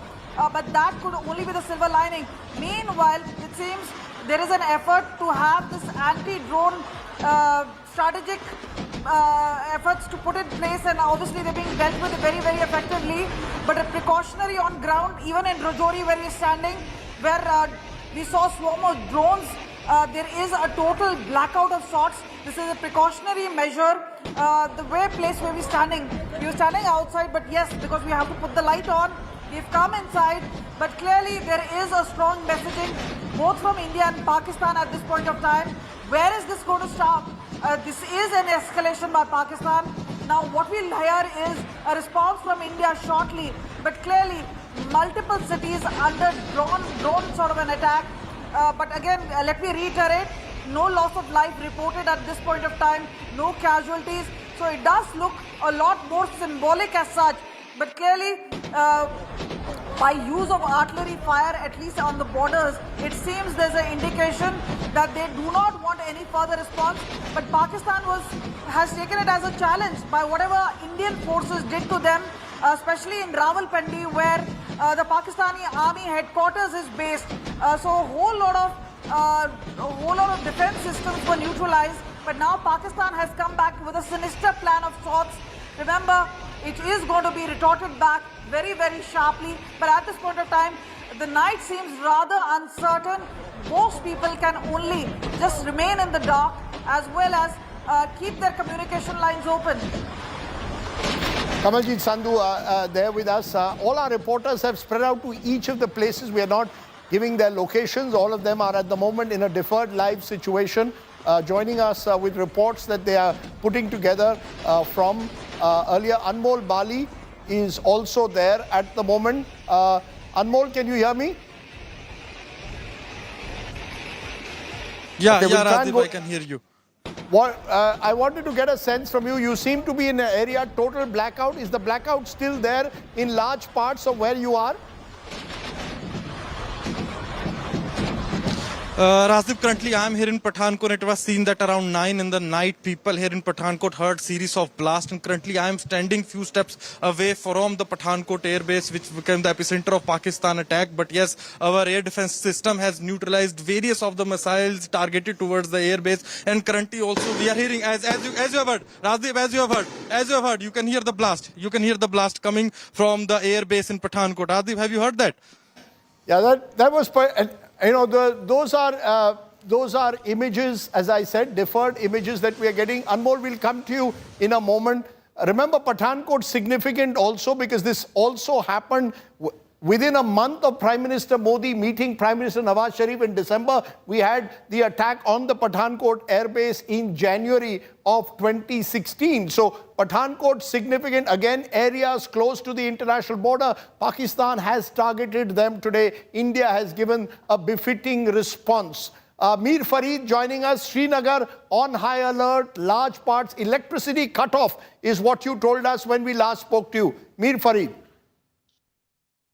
Yes, Rajdeep. Electricity has been cut off, and we've been told that it is a precautionary measure. Also, schools sending messages that they remain closed for the time being. And we also getting reports from various parts where blasts have been heard. Latest I can share with you is that in South Kashmir, Khandru, we know it's a big weapons depot. There, anti-aircraft guns have been activated. They have fired some rounds because there was drone movement detected. Then again, in Avantipura, we've been told that some drones have been sighted. There again, anti-aircraft guns and other ammunition has been used. So it's overall, if you talk of multiple places across, they have been activated. They have seen escalation. We've also been told, and our sources say that there has been some retaliation from the Indian side. Some missiles have been fired towards Pakistan. So already, if you talk of this particular attack, retaliation has started. And while damage assessment is something that we'll have to wait for, obviously, as of now, no reports of any casualties. But again, this is a dynamic situation. There are blasts that are happening even as I speak to you in various parts. And it is like various frontiers which were silent even from the last 7-8 days have been activated by Pakistan. Places like Gurez have seen anti-aircraft guns or drones being fired at by the Indian Army. Similar drone sightings in Gulmarg. And as I said, Srinagar Airport, which is a very sensitive strategic airport, is on highest alert, and they're activated their batteries because there were reports that there could be drones headed towards Srinagar Airport And as well. Even as you're speaking, we are getting fresh reports. India hits back at Pakistan, firing fresh missiles at Pakistan. Gaurav, just to get a sense, neither side has crossed, presumably, each other's airspace as of now. These are missiles being fired by the two sides using their long-range missiles or using drones, but remaining within each other's territory. Am I correct?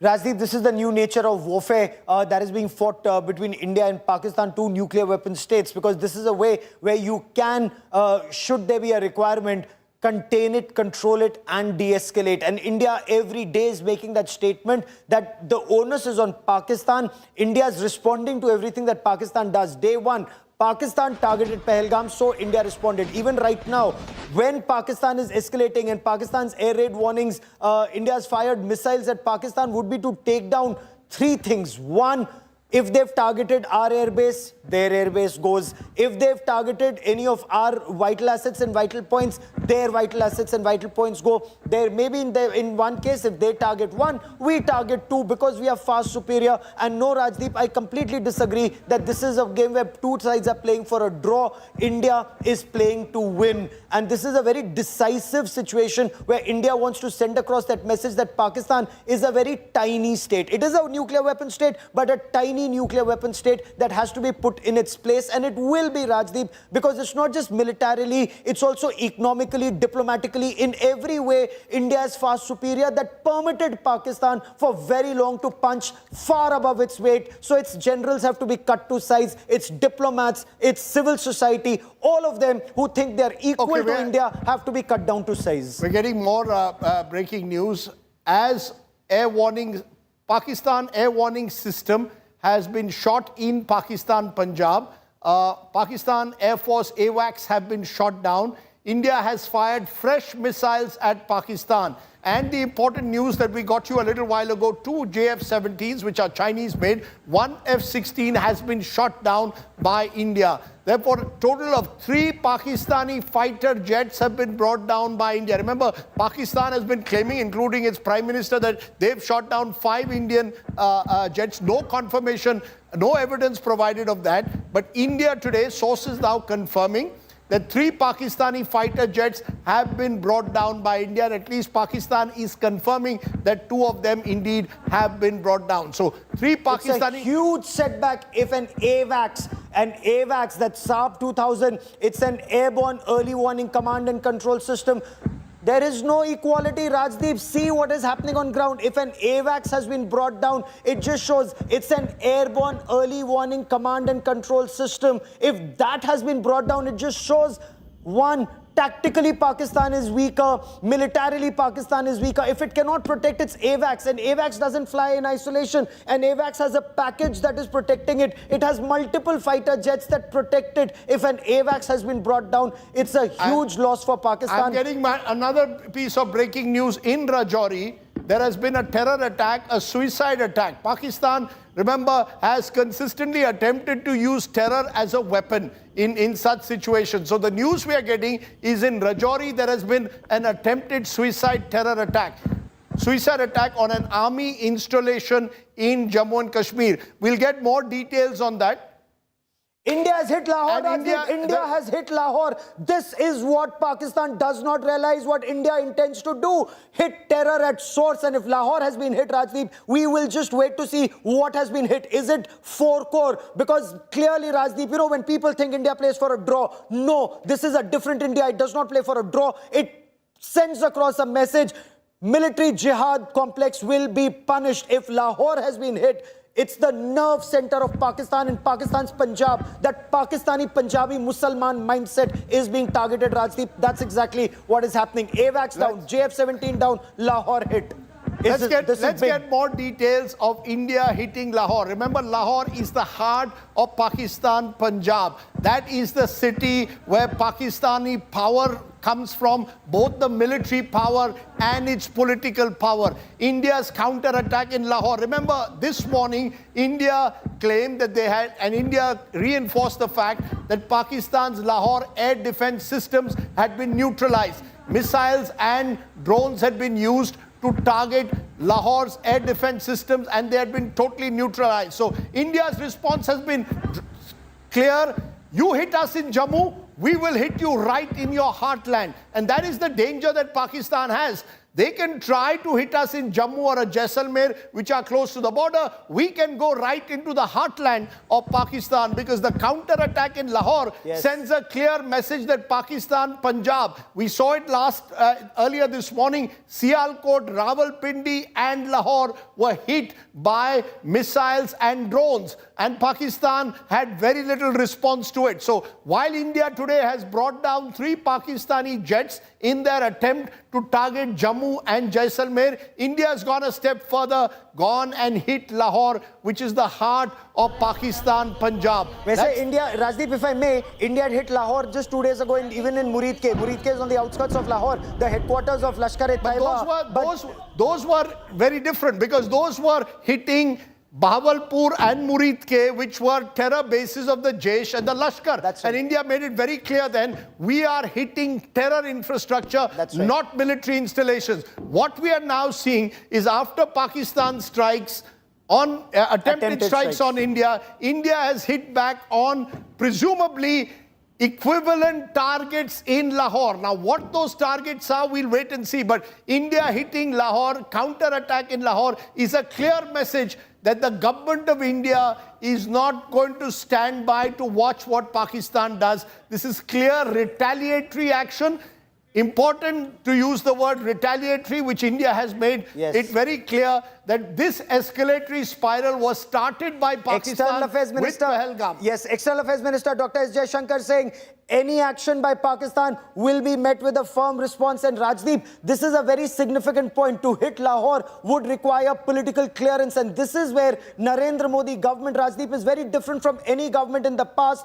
Even if it was an Atal Bihari Vajpayee who said that your aircraft will not go across. Here, Balakot, your aircraft went across. Right now, your missiles and your drones and your systems are hitting across and hard, Rajdeep. Okay, let's get exactly what Dr. S. Jaishankar has said. He said, I've spoken with US Secretary Rubio. Remember, he's also National Security Advisor, Rubio at the moment. Deeply appreciate US commitment to work with India in the fight against terrorism. Underlined India's targeted and measured response. And these are important words. Targeted and measured response to cross-border terrorism. We will firmly counter any attempts at escalation. So what you've got is Pakistan provoking India to push up the escalatory ladder. India making it very clear that we have targeted and measured response to cross-border terrorism. If you hit Jammu, we will hit Lahore. And therefore, the costs for Pakistan are that much greater because Lahore, as I keep repeating, is the heartland of Pakistan. It's the heartland of Pakistan's Punjab. When you hit Lahore, you're really hitting the jugular vein, if I may use the word that was used by General Munir, of Pakistan. And therefore, Pakistan has been sent a firm warning, a counter-attack. All of this happening in the last couple of hours. I think the one concern is just how fast things are happening.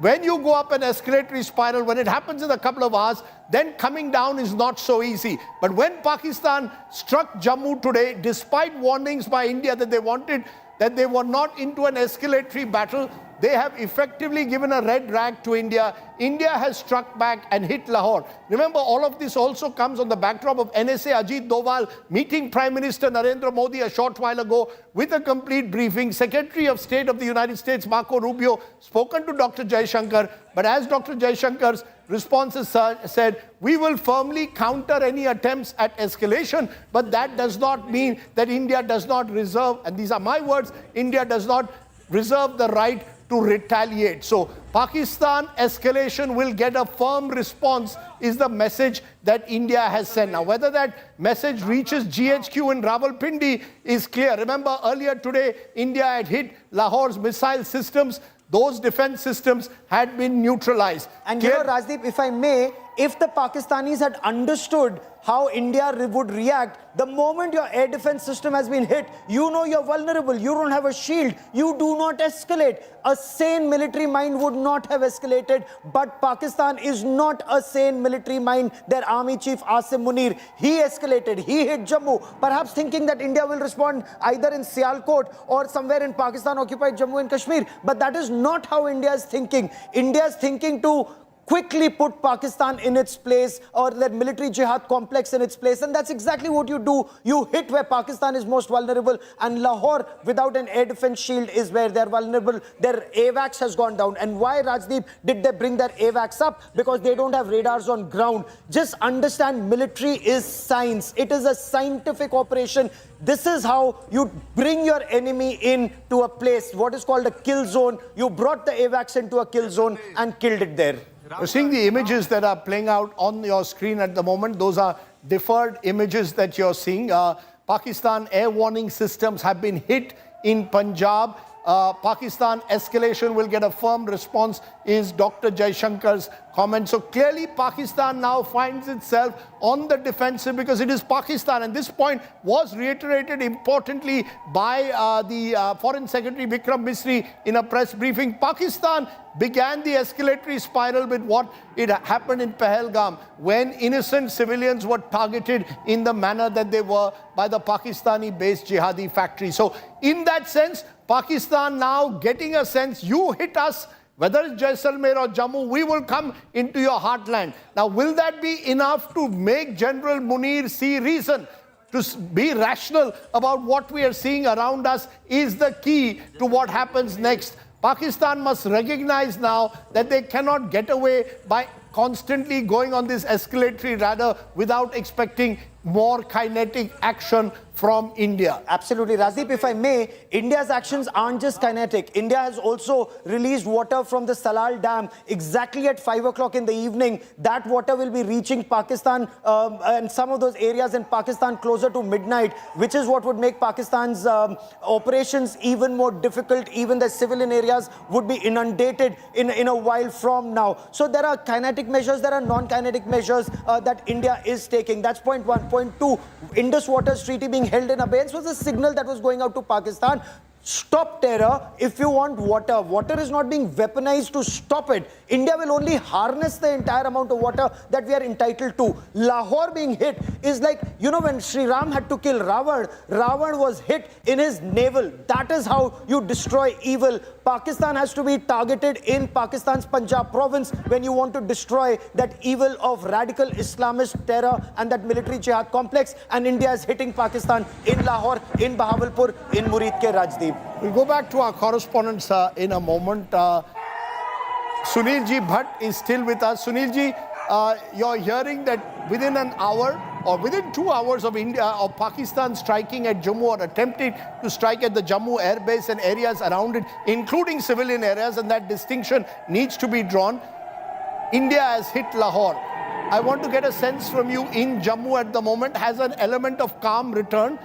People feel, have the explosions that you heard till a few minutes ago, have they stopped? Rajdeep, I have spoken to people from different localities in Jammu city, and most of them are saying that power supply has been restored. However, power supply remains cut off in some areas. It's being done as a precautionary measure. People are heaving a sigh of relief because electricity supply has been restored in most areas, and people believe that it's a good sign that that now things are getting back to normal here. But it's going to be a very long night, because even now we are hearing bomb sirens in many parts of Jammu region. In Jammu city, situation remains very sensitive. Uneasy calm prevails in many areas, and civil defense volunteers are out in the streets. They are going to each and every locality, appealing to people that they must stay safe, they must be alert, and at the same time they should not lose patience. They should remain calm, and there is nothing to worry. Security forces are doing their job. I'm just going to stop you for a moment, Sunil Ji. But the big news, of course, that's coming in is that India has struck at Lahore. Indian missile system, we don't know where in Lahore, but India has hit Lahore in response, and that's important to underline, in response to what Pakistan attempted a couple of hours ago. Meanwhile, news coming in at the moment that the US NSA and Secretary of State Marco Rubio has now spoken to Shahbaz Sharif, Pakistan's Prime Minister. Earlier, remember, Rubio spoke to India's External Affairs Minister, Dr. S. Jaishankar. Now, Shahbaz Sharif is from Punjab. When this attack takes place in Lahore, it's right in the heart of where Shahbaz Sharif, who was formerly, remember, before becoming Prime Minister, Punjab's Chief Minister, Pakistan, Punjab's Chief Minister. And his daughter is there. And his daughter, Maryam Sharif, Nawaz Sharif's daughter, Maryam Nawaz Sharif, is the Chief Minister of Punjab. But India, by striking in the heart of Pakistan, has sent a very powerful signal this evening. And then, following that, you are now hearing news that Marco Rubio has spoken to Prime Minister Sharif. But the question is, does the Prime Minister of Pakistan or the civilian leadership have it in it to tell the Pakistan army that we need to pull back, we need to restrain ourselves?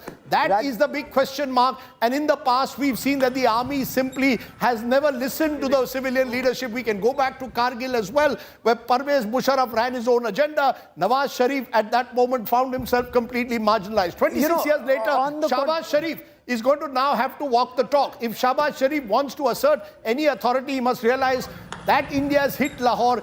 This cannot go on for Pakistan. So therefore, Pakistan will have to take a choice of what it wants in the next 24 hours. You know, Rajdeep, if I may just slightly disagree with you on this aspect, Nawaz Sharif was ordered by Pervez Musharraf after his men started dying on the Kargil heights to run to America and save Pakistani lives, because he realized Pervez Musharraf got into the Kargil war. He did not have an exit plan. Similarly, Asim Munir got into the Pahalgam plan. He does not have an exit plan. So now he will put Shahbaz Sharif in front and say, please agree to a surrender, like Nawaz Sharif agreed to a surrender and a ceasefire, and then save the Pakistan army. This is history repeating itself. I covered the Kargil war on ground. I interacted with the leadership even that time. I'm interacting even now. And this is exactly what will happen. Shahbaz Sharif will then say, okay, we want peace. And then Asim Munir will back down, and maybe after some time he'll take over power. But at the moment, they're going to have to walk the talk. The fact is that General Asim Munir is the one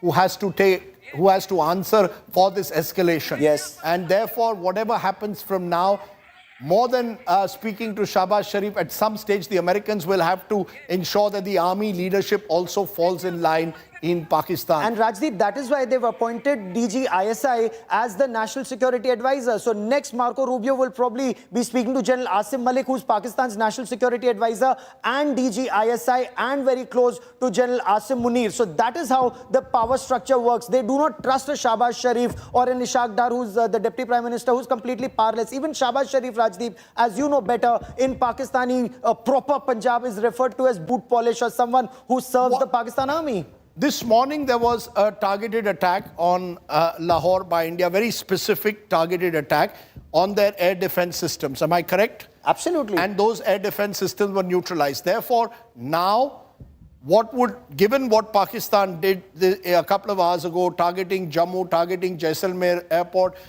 drones being put across different parts of the valley, artillery fire continuing from across the LOC, how does India respond specifically to Lahore? Yesterday it was significant. It was Sialkot, Rawalpindi and Lahore. 3 cities which are at the heart of Punjab. Rawalpindi is significant because it's the GHQ headquarters. Lahore because it is in a sense, the political capital of Punjab. And Sialkot, where remember a number of the terror camps have also existed. So given what was done this morning, now India hitting Lahore, what is the significance? So Lahore is also the 4-corps headquarters. Lahore is a very important nerve center, as you very rightly pointed out, Rajdeep, of Pakistani political life. And if I may, proper Punjab is what runs Pakistan. You know, when Balakot happened, it did not hurt Pakistan's military jihad network because they were being hit in Khyber Pakhtunkhwa, which they treat as a second-class citizen. Had they been hit in Baluchistan, it does not hurt them. That's because they only milk Baluchistan. Had they been hit in Sindh, they would have probably said Muhajirs and Sindhis have been killed.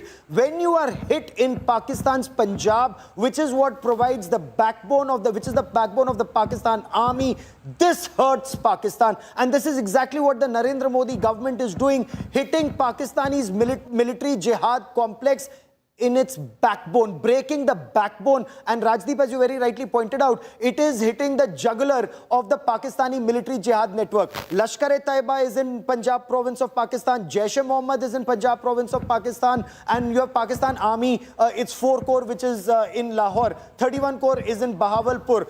10 corps is in Mangla. So all of this, their entire army is around, Rawalpindi, Islamabad. All of that are areas that India has in its crosshairs should Pakistan escalate further. Lahore being hit is punitive strikes on the military jihad infrastructure in Pakistan, Rajdeep. We'll wait and see how Pakistan responds to that. We'll wait and see what specific targets have been hit in Lahore. Those operational details, of course, will come out at a much later date. Probably some stage tomorrow we'll get a real sense of what has happened. But the message is loud and clear.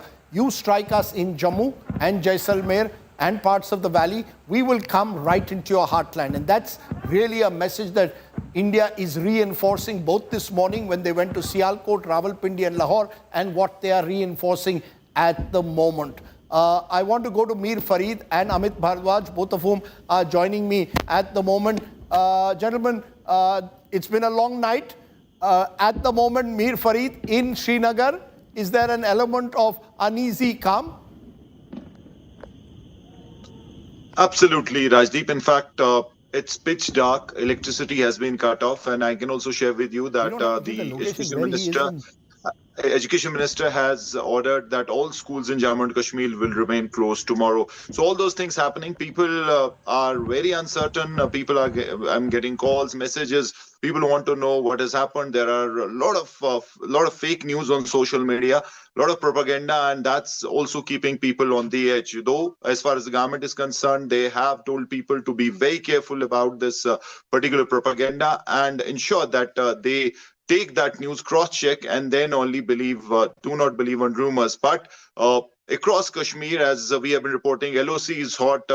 Very heavy RT fire across the LOC areas, starting from Kupara right to Baramulla, then to Jammu on the other side as far as Rajouri Poonch is concerned. And then this is escalation at multiple levels. And then we also got reports that in South Kashmir, there have been attempts to target some ammunition depots of the army, which have been repulsed, anti-aircraft guns used. So it seems that it was a very well-planned attack where they wanted to escalate simultaneously at various sectors through various means of ammunition, starting from rockets, drones to RT fire. So it was clearly a retaliation, but so far, luckily, there has been no major news of any casualty, though it's still early times. There will be evaluation. They would be trying to find out the kind of damage, but no reports of any casualty. Some injuries, yes, but that really is the good news coming out of this. No casualties, Rajdeep.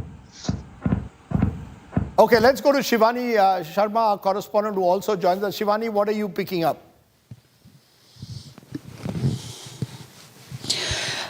Rajdeep, the shelling out here where we are reporting from can be heard, and this has been over an hour when this shelling started in the Uri sector, and this is heavy shelling that's happening, and the interval of the shelling is also quite frequent. So this is how Pakistan is now escalating along the line of control, where we were reporting that in last 2 nights also there was heavy artillery fire, but the timing of that fire used to be after 12 p.m. around 1 and till the wee hours in the morning. But now the heavy shelling has started around 9 o'clock, right after when Jammu was attacked and the attack was thwarted. So this area also remains in complete blackout. We are getting developments every minute about what's happening. Pakistan continues to escalate. It is trying to approach on the borders along the line of control with heavy artillery firing, not only in Jammu and Kashmir, Rajdeep, but also on the western sector in Rajasthan, as we were reporting about.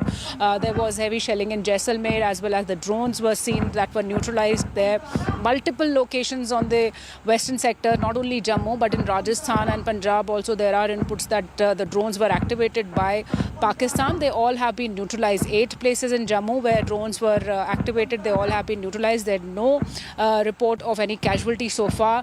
The situation is emerging, high alerts on the borders. And even when I'm speaking, I can hear these RT shells being fired along the line of control. The villages have already been evacuated that lie in the range of this artillery shelling, because in last 2 days we lost 16 people in Poonch and Tangdar alone, Rajdeep. So multiple air assets are activated. They are active. The air defense systems are active. There is a multiple layer of all these air defense systems that are working right now on high alert, vigilant, monitoring the skies on the western borders. Complete blackout to be as a part of caution in this area where we are reporting from right now. But though we have not witnessed any air activity apart from the shelling that continues. Right. Thanks very much, Shivani Sharma, for joining us at that moment. Shivani, of course, tracks the Defence Ministry very closely. India moving in what can be best described as a very calibrated response. Pakistan responds in a particular way. India ensuring that the response as of now remains calibrated. So you're in an escalatory spiral, but without getting into a situation that spirals out of control. That seems to be the reflection. Meanwhile, Marco Rubio, as we said, spoke to Prime Minister of Pakistan, Shahbaz Sharif, a little while ago. We are also being told that airports are on high alert across the country. So security being beefed up at airports across the country at this moment. Airports being put on high alert and being beefed up across the country.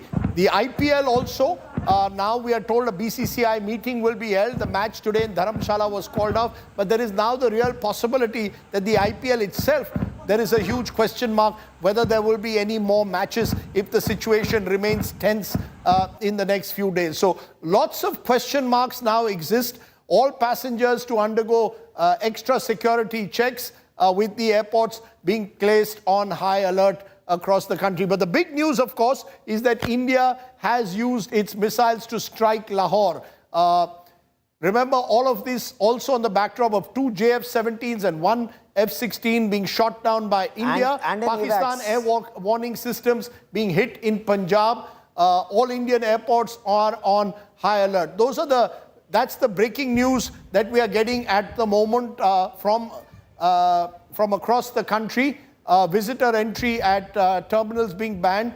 Gaurav's going to take over and take this forward right through the night, because it's going to be a long night where there will be plenty of news that you can get. We've got a large team of reporters that have spread to every corner of the key areas, and they'll bring you more news in a moment. Gaurav.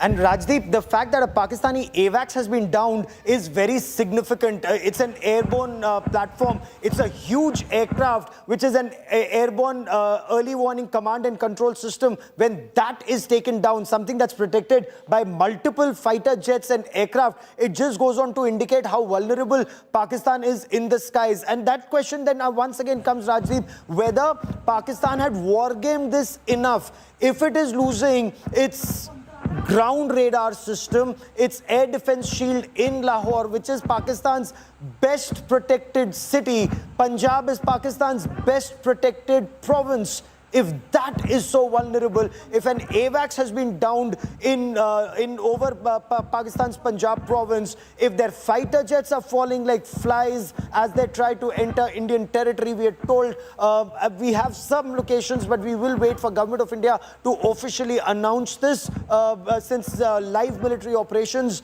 and the operation is still underway, because Pakistani drones, missiles and their fighter jets, because this is grave escalation. Grave escalation by Pakistan when it sends in its F-16s and JF-17 Thunders into Indian territory or close to Indian territory, that they are shot down. This would indicate that Pakistan's Army Chief General Asim Munir is gambling. It's a very dangerous game that Asim Munir is playing, and clearly at every stage he's being called out. That representative image that you see is India's Sudarshan Chakra, the S-400 air defense system that has so far destroyed every incoming threat, including, we are told, the JF-17s and, according to reports, 1 F-16. Now, if I explain this to you for the benefit of our viewers, the Pakistanis did not wargame India having the Rafales, the Su-30 MKIs, the Mirage 2000s, the AWACS that we have, the S-400 system, and they are all integrated. When your entire system is integrated, you have like 1,000 eyes in the sky, and they look. Big story coming in. A Pakistani Air Force pilot has been captured in India, and we are told, I can give you the location, and that's the information that had come to me just a short while back, but we will give you the location only when it's officially announced by Government of India. It's an injured Pakistani Air Force pilot who's been captured. When that information was then, there's some more information that's coming in, but we shall wait for that information to officially come through the government if and when it comes. As of now, we are told we will go exactly by what is officially being released, either from our side or information that is filtering in through our reporters. And India Today has the biggest team of reporters on ground, getting you a 360-degree perspective on this story. I have Shivani Sharma joining me from a very sensitive location. Kamaljeet Kaur Sandhu is again at a very sensitive location, and that is why we are not giving out the location of our reporters. Amit Bharadwaj also joins me from somewhere in that northern part of our country, which is actually right now punishing Pakistan or Pakistan's military jihad complex. And Shivani, to you first, I hope you're safe where you are. I hope you're in a position to tell us, without compromising any operational details, the situation and what you're able to pick up.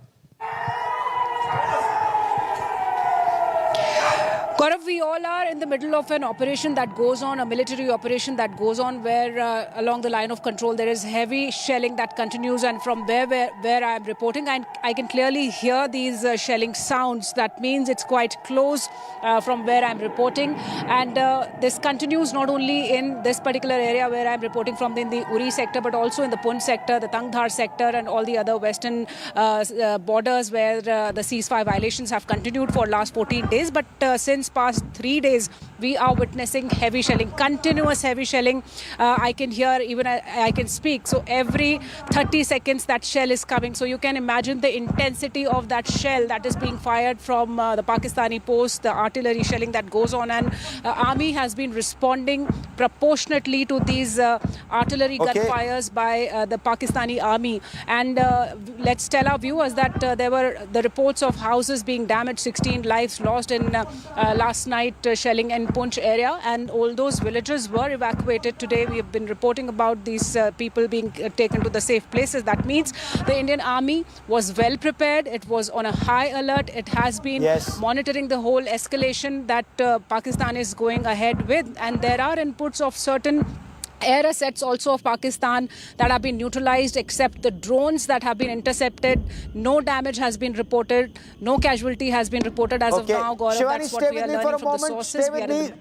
There's an alert across all borders in the country. Union Home Minister Amit Shah has spoken to Director Generals of Central Armed Police Forces, also of the Border Security Force. He's also speaking to other top commanders on ground when it comes to internal security, to ensure that the internal security grid is very strong. Kamaljeet Kaur Sandhu, who covered internal security for us at the Ministry of Home Affairs for a very long time, continues to cover internal security and defense, joins us on this broadcast. Kamal, give us details about the critical role that's played by BSF, the CISF, which protects our industrial assets, because this is where subversion and sabotage could be huge to target India's capabilities in these very crucial times, Kamal.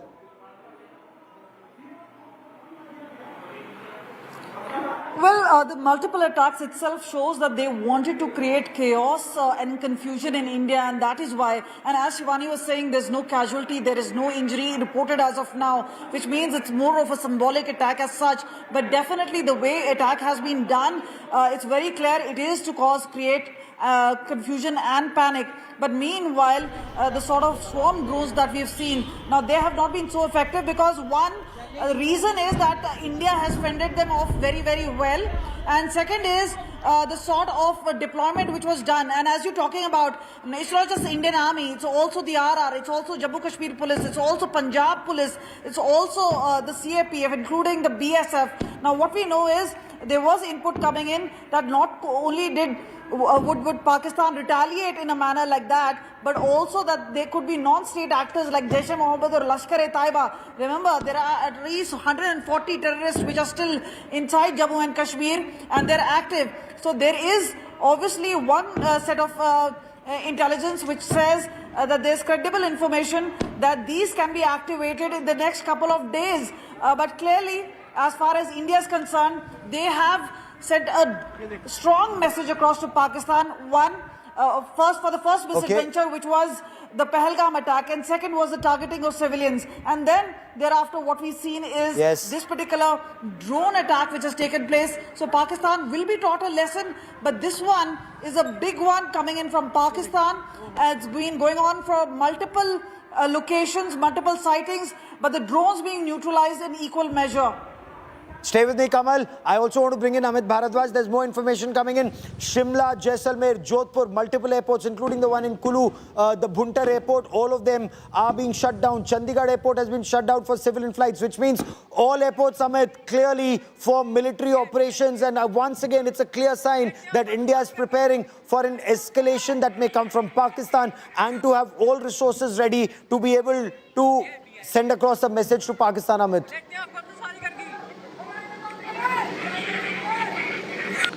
Right, Gaurav. If you look at the list of the airports where the civilian airspace has been closed down in India, it's majorly the north of India as well as the western part of India. So clearly the borders and the airspace is being kept clear right now for our defense strategy, and that could be the best strategy at this point in time, because if you look at what Pakistan Air Force did was that, they were attacking India, but they were not even ready for the counter response that was coming from the Indian side. But India seems to be, dealing with every situation very strategically, and that is why in the list there have been addition of further airports. It is giving out a clear signal that Indian northern space, airspace as well as the western airspace has been cleared out for the strategic movement of our Air Force as well as the response to the cowardly attack that's coming from the Pakistani side, and we're ready to give every befitting response. Along with that, Gaurav, the security of the airports across India has been beefed up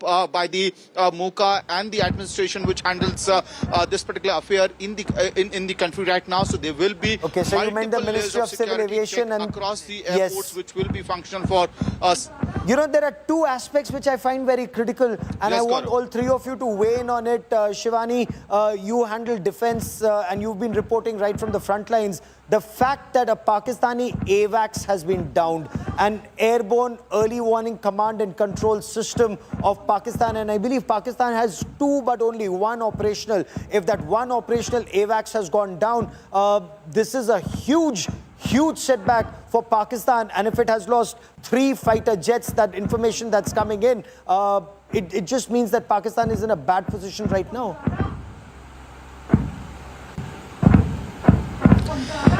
Gaurav, everybody knows the defense capabilities of Pakistan and the way the attempts were thwarted. In fact, last night at 15 places where it went into the misadventure, and yet again it has done the same thing. It's definitely going to backfire at Pakistan. We are getting a lot of inputs right now of how the damages have been inflicted to the Pakistani drones and the air assets that were pushed into action inside Indian boundary, and much damage is being reported about Pakistan, and Pakistan has already lost its air defense systems to India.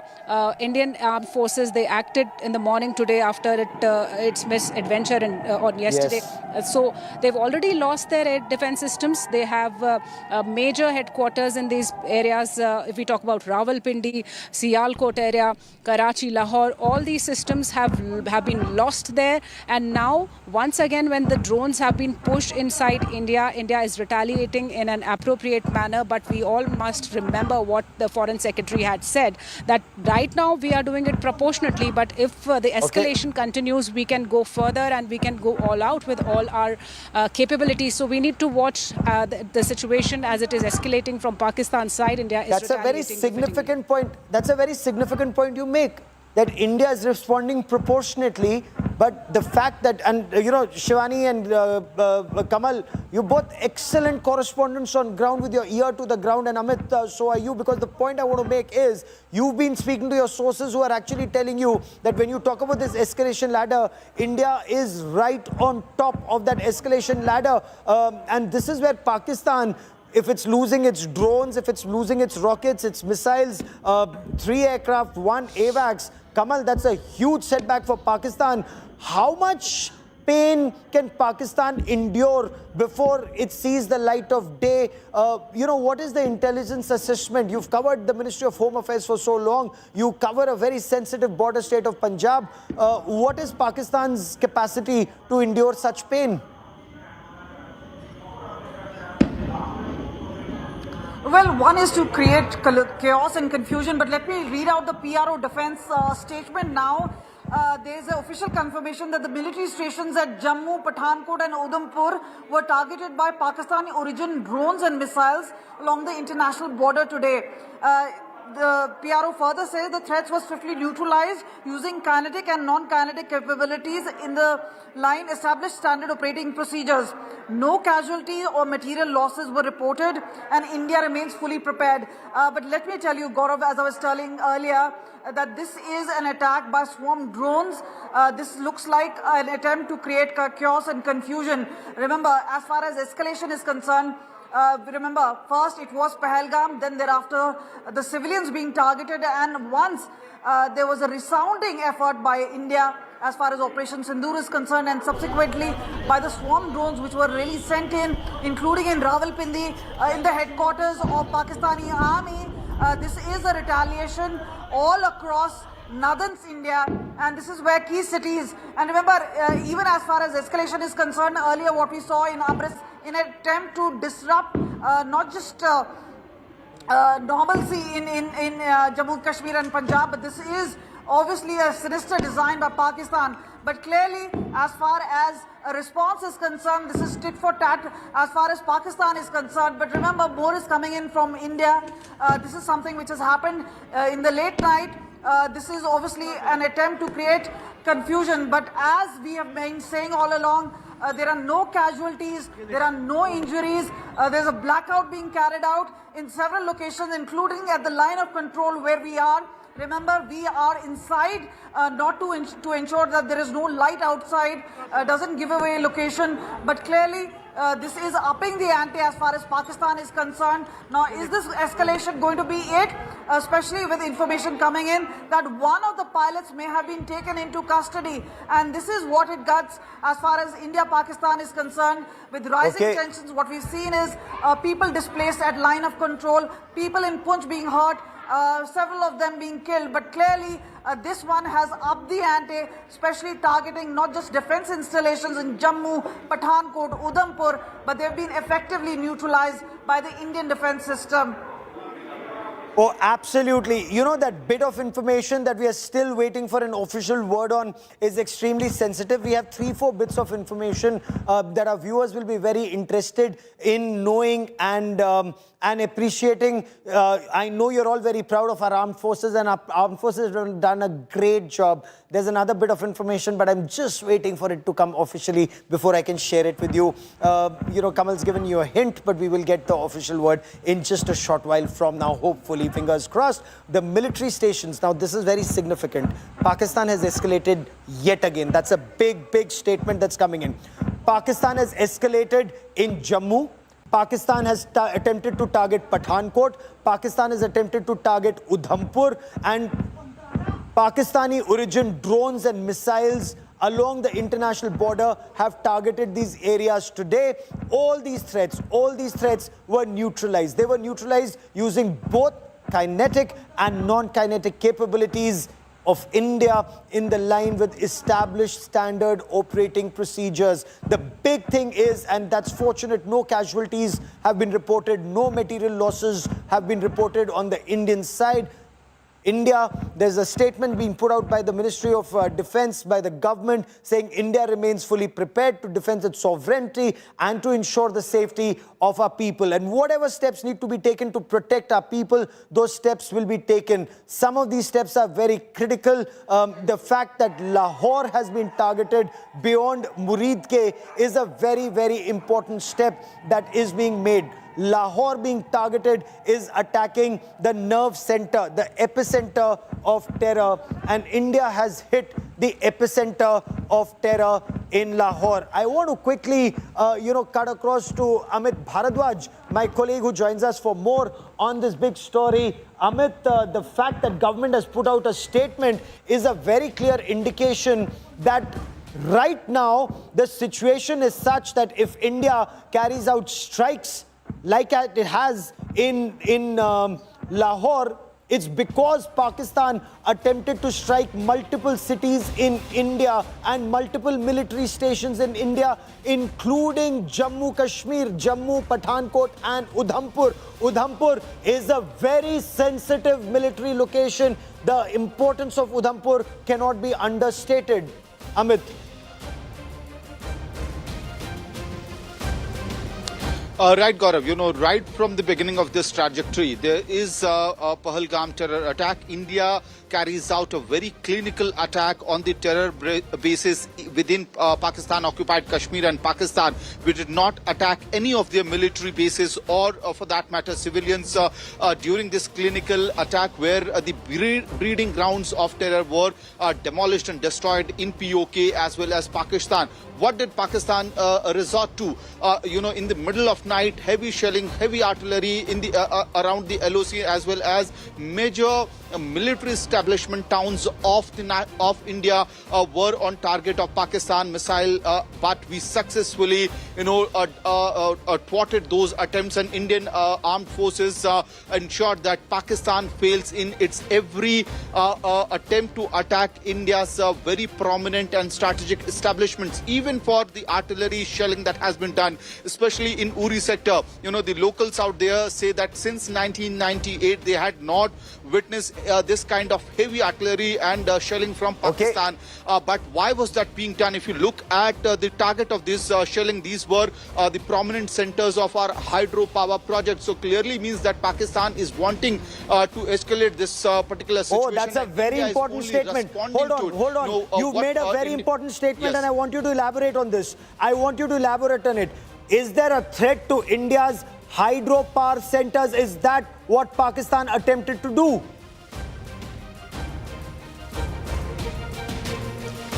Yes, Gaurav, you just need to decode what has been happening in the Uri sector because yesterday as well, in the middle of the night, you had heavy artilleries and shelling happening in the sector, which has not witnessed this for the past 2 decades. Why did Pakistan suddenly wake up to this situation and decided that we need to target these villages in Uri sector, Salamabad, as well as Gingal? We know for a matter of fact that these are very strategic locations where our hydropower projects are located, NHPC project is located, and for instance, Gingal village, where we now will have to believe, because we don't have a choice, the kind of artillery shelling that has been done in Gingal could be the civilians are collateral damage, and the major target could be the NHPC's second hydropower project, which is based there. And what we are given to understand, there could be damages within the compound as well, but we are waiting for that final official word coming from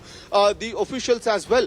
So clearly the agenda of Pakistani forces seems to be very clear. Right now, when we are speaking in the Uri sector, what we had witnessed through the evening is that heavy artillery and shelling is being done from across the border. Obviously, the blackout and other precautionary measures have been already carried out by the administration. I also need to put it out, Gaurav, that the administration was on its toe throughout the day when I was traveling across that sector, and the vulnerable villagers who live in these LOC villages. Obviously, we are not putting out the name of those villages right now. But you're making a very important point, and I want Rajdeep to elaborate on it. Rajdeep, the government has now officially issued a statement, perhaps which gives the context of the strike that is taking place even as we speak in Lahore. Rajdeep, let's go through that Ministry of Defence statement. Military stations at Jammu, Pathankot and Udhampur were targeted by Pakistani origin drones and missiles along the international border in Jammu and Kashmir today. The threats were swiftly neutralized using kinetic and non-kinetic capabilities in line with established standard operating procedures. No casualties or material losses were reported. India remains fully prepared to defend its sovereignty and ensure the safety of its people. So that's a strong, clear message coming in from the Indian government, using kinetic and non-kinetic capabilities in line with established standard operating procedures.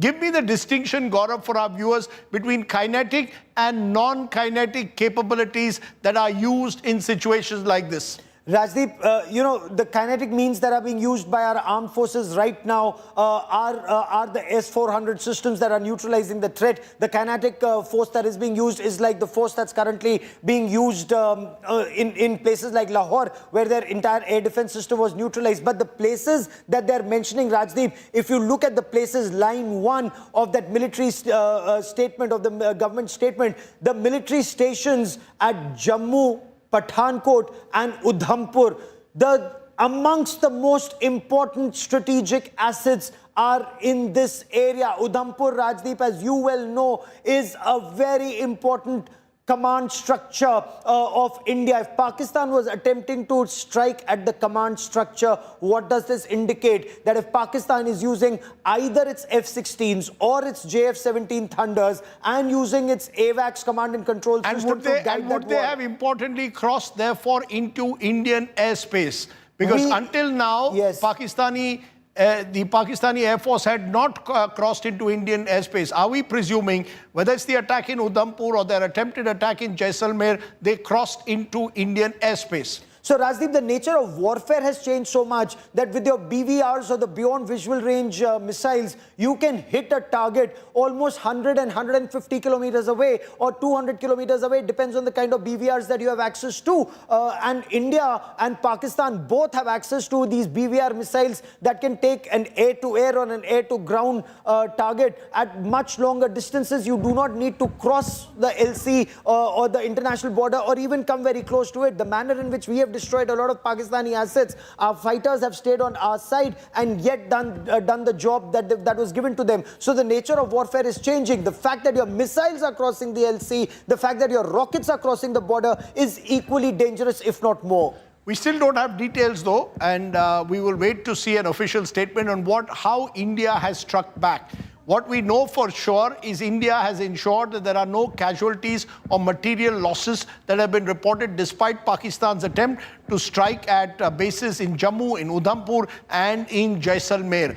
Drones and missiles fired at the Udhampur base, clearly acts of provocation, pushing India up an escalatory spiral. Government of India making it clear India and the government is fully committed to defend the sovereignty of the country and ensure the safety of all Indians. Airports on high alert. Airports like Amritsar completely closed down now. The ministry issuing a formal brief statement on the Pakistani strikes at the moment. The big news, India has thwarted the Pakistani missile and drone attacks that were attempted at Jammu, Udhampur areas, Jaisalmer and areas in the Kashmir Valley. Those have been thwarted. The Pathankot air base was also targeted. That also has been not just thwarted, but importantly, 3 Pakistani planes have been shot down, including an F-16. And India has hit back at Pakistan at Lahore. Details of that are still awaited. So that's the big story that's been building up. Our correspondents have fanned out late into the night into each and every corner where these attacks have taken place. We're being very careful not to identify locations in each instance and giving you deferred images to ensure the safety of those on the ground. Anmol Bali is with us. Also with us is Mir Farid in Srinagar. Shivani Sharma is still with us. Shivani, what are you picking up from your defense sources, particularly about how India now is responding to the Pakistani provocation when Pakistan fired these drones and missiles at Indian bases? Rajdeep, we have a very big update for the viewers that not only the Indian Army and the Indian Air Force, but the Indian Navy is also at task as we speak. The operations are on, and Pakistan has tried to intrude into the Indian boundaries through the drones, and all those drones have been neutralized. But all the armed forces are together in a well-coordinated operation against this act of retaliation by Pakistan. The escalation that Pakistan is going ahead with, it is getting a befitting response from the armed forces of the country. And India was well prepared for this, Rajdeep, because when Operation Sindoor was being strategically prepared in Prime Minister Narendra Modi's monitoring, we've been seeing more than a dozen meetings happened that time, and this was under consideration. Then when Operation Sindoor happens, there will be a retaliation from Pakistan. So the response to this escalation was planned. So we are getting inputs that no casualty, no damage of property in all these locations where Pakistan has tried to hit India. There is no casualty reported, no loss of life has been reported. But it seems that Pakistan has been, in last 2 nights, testing the air defense systems of India. And that's what is happening. The umbrella, the shield over our skies is so strong that whatever coming in our aerial field is being neutralized. That's what we get to know. But along the line of control, the escalation from Pakistani side continues. There is heavy shelling that continues. The frequency of this shelling is very high this time. And ceasefire violations were there since last 14 days. But past 2 days have been seeing heavy artillery shelling. It continues not only in the Uri, Poonch, Tangdhar region, but also on a number of these sectors in the western border in Jammu and Kashmir and also in Rajasthan, Rajdeep.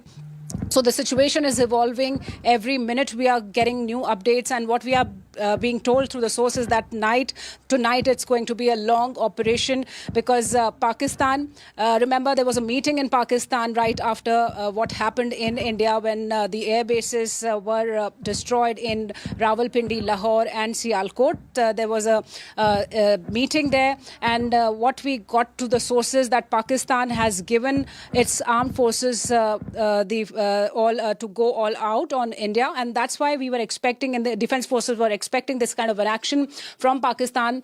All on high alert. Operation goes on successfully as per the defense forces, and Pakistan has been inflicted with heavy damages during this operation that still goes on. Rajdeep. We're also told a Pakistan Air Force AWACS has been shot down inside Punjab province of Pakistan. So clearly Pakistan suffering heavy losses today. 3 of their fighter planes shot down by India. We'll get more details on where exactly that happened, and what is very clear, India has hit Lahore, and as I was speaking to Gaurav earlier, hitting Lahore carries more than just symbolic significance. This is the heartland of Punjabi Pakistan. This is Pakistan Punjab. This is the heartland of Pakistan's political capital. Chief Minister Maryam Sharif is the daughter of Nawaz Sharif. Shahbaz Sharif, former Chief Minister of Punjab, is the Prime Minister of the country. So hitting Lahore sends out a very strong signal to Pakistan that India means business this time. Operation not restricted to POK anymore. We saw this morning, India went into Sialkot, Rawalpindi, near the GHQ headquarters. There were drone attacks at the stadium in Rawalpindi. The Pakistan Super League has been pushed from Rawalpindi to Karachi, and now we've had reports of the attack in Lahore earlier today. Also, India making it clear in an official statement that they had neutralized air defense systems in Lahore. So Pakistan finding itself that every time it is trying to escalate, India is making sure that there is a measured and targeted response at those very places where Pakistan remains vulnerable. Importantly, to underline, Jammu, Udhampur, Pathankot bases are now safe. So the attempt that was made 2 hours ago has been kept under control. Gaurav. Rajdeep, it's a very significant point. You see, India is not escalating, but when India is responding, there is an element of a punitive strike on Pakistan. When Pakistan targeted multiple locations, 15 locations it attempted to target across the country, that entire effort failed because India's air defense system is far superior, the S-400 system. And it's also integrated with the rest of our war-fighting capabilities. That integration, network-centric warfare is the buzzword. It's very important. And India has been able to successfully achieve network-centric warfare to a very large extent, especially in the, if I may, and I'm sorry, it's a little jargon, in MDO or multi-domain operations. You know, whether you're fighting a battle on land, in sea, undersea, in the air, in space, and cyber. In all of this, if you look at India's efforts to fight an integrated battle, Pakistan does not come up anywhere close. And it's that mindset that we've had, that we permitted Pakistan to punch far above its weight. It's only now that Pakistan is realizing that if it uses its AWACS, it loses its AWACS. And losing an AWACS, Rajdeep, is one of the biggest setbacks for Pakistan Air Force, because now, in a way, it is blind. The AWACS is your airborne early warning command and control system. So it's early warning because it's in the sky at 35,000 or 40,000 feet, Rajdeep. It can look at the enemy skies for good 1,000 kilometers or 600 kilometers or 500 kilometers, depending on how powerful the radars are. Now that capability is not there. It can look at multiple targets and then guide the fighter planes to attack those targets. So it is your, you have an air vice marshal up in the sky who is guiding multiple wing commanders and squadron leaders and flight lieutenants in those fighter planes. That young blood, go after that target, go after that target, go after that target.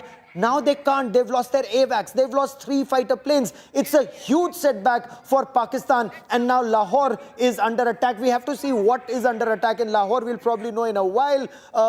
Their airborne early warning system is down. Colonel Rohit Dev is a defense expert. He was a part of a very important division at the line of control during a very critical phase. He joins us on the broadcast. Colonel Dev, if you were to do the battlefield analysis right now, what would your appreciation of the situation be? Right. Gaurav, I've been through Jammu in an offensive planning parameter and also in Jaisalmer when we had that situation in Uri thereafter.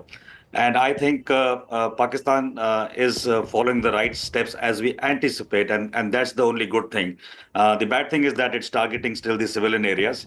So be it as may, our attack was very, very clear when we attacked those 9 places, and we attacked few places in Pakistan per se. And we made that kind of a knowledge exchange over your show the last time. Now coming to what's happening today, they tried to flirt over the area of Jaisalmer. Was not from any other point of view because their strike corps there is not fully prepared to launch, right? Yes. So they tried to do something in Jaisalmer because there is a very strategic asset in Jaisalmer. No names, no specifications, but it has an eye over the Karachi port. So ever since in the Arabian Sea, our fleet has been there in the Navy, a naval fleet. We have a direct communication of picking up assets going around the Karachi port and that line of sight area which we have. So Pakistan was worried. But the only mistake they have made is that in Jammu area, because Pakistan has enough tiers of obstacle systems, they are a little more easy in terms of offensive from the Indian side. We are also a little more protected because our own so-called habitation areas are closer to the border. And we get enough time there where they go from the Shakargal Budge. They come up to Jammu, they go down through Kasur towards the areas of, the southern part into India. That's what we have to look at.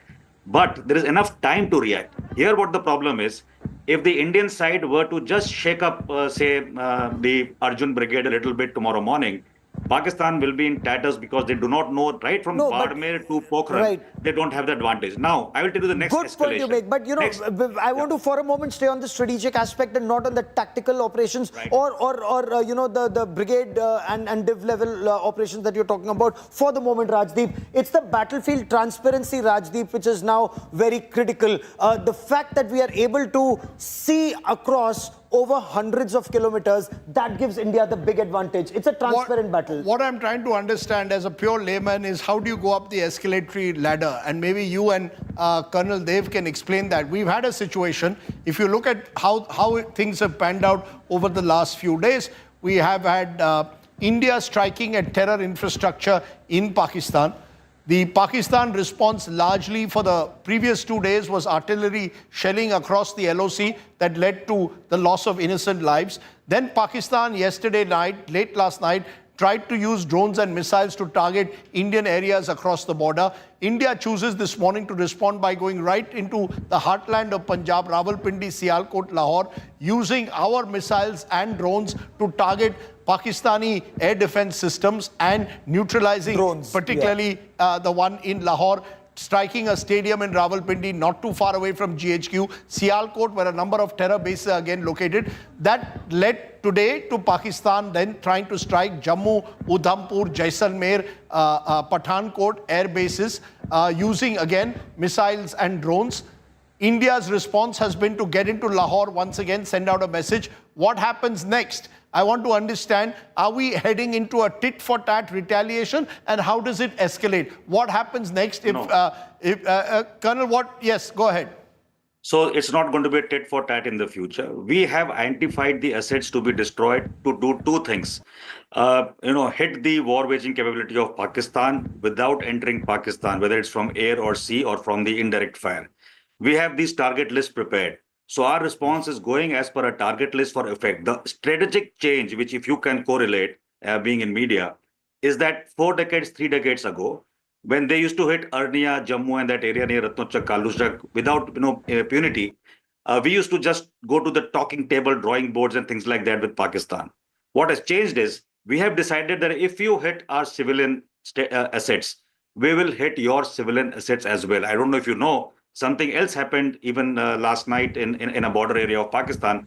Let's see if they talk about it, because we are not talked about it. No, And we are very, very clear. the point, but So- Colonel Dev, Colonel Dev, what I gave you the chronology of where we've reached at the moment. Yes. Right? Yes. What So- happens next? Is the ball now, in a sense, in Pakistan's court? Every No, time Pakistan not at has all. tried to escalate, Yes. Not at every all. time Pakistan has tried to escalate, we've hit back.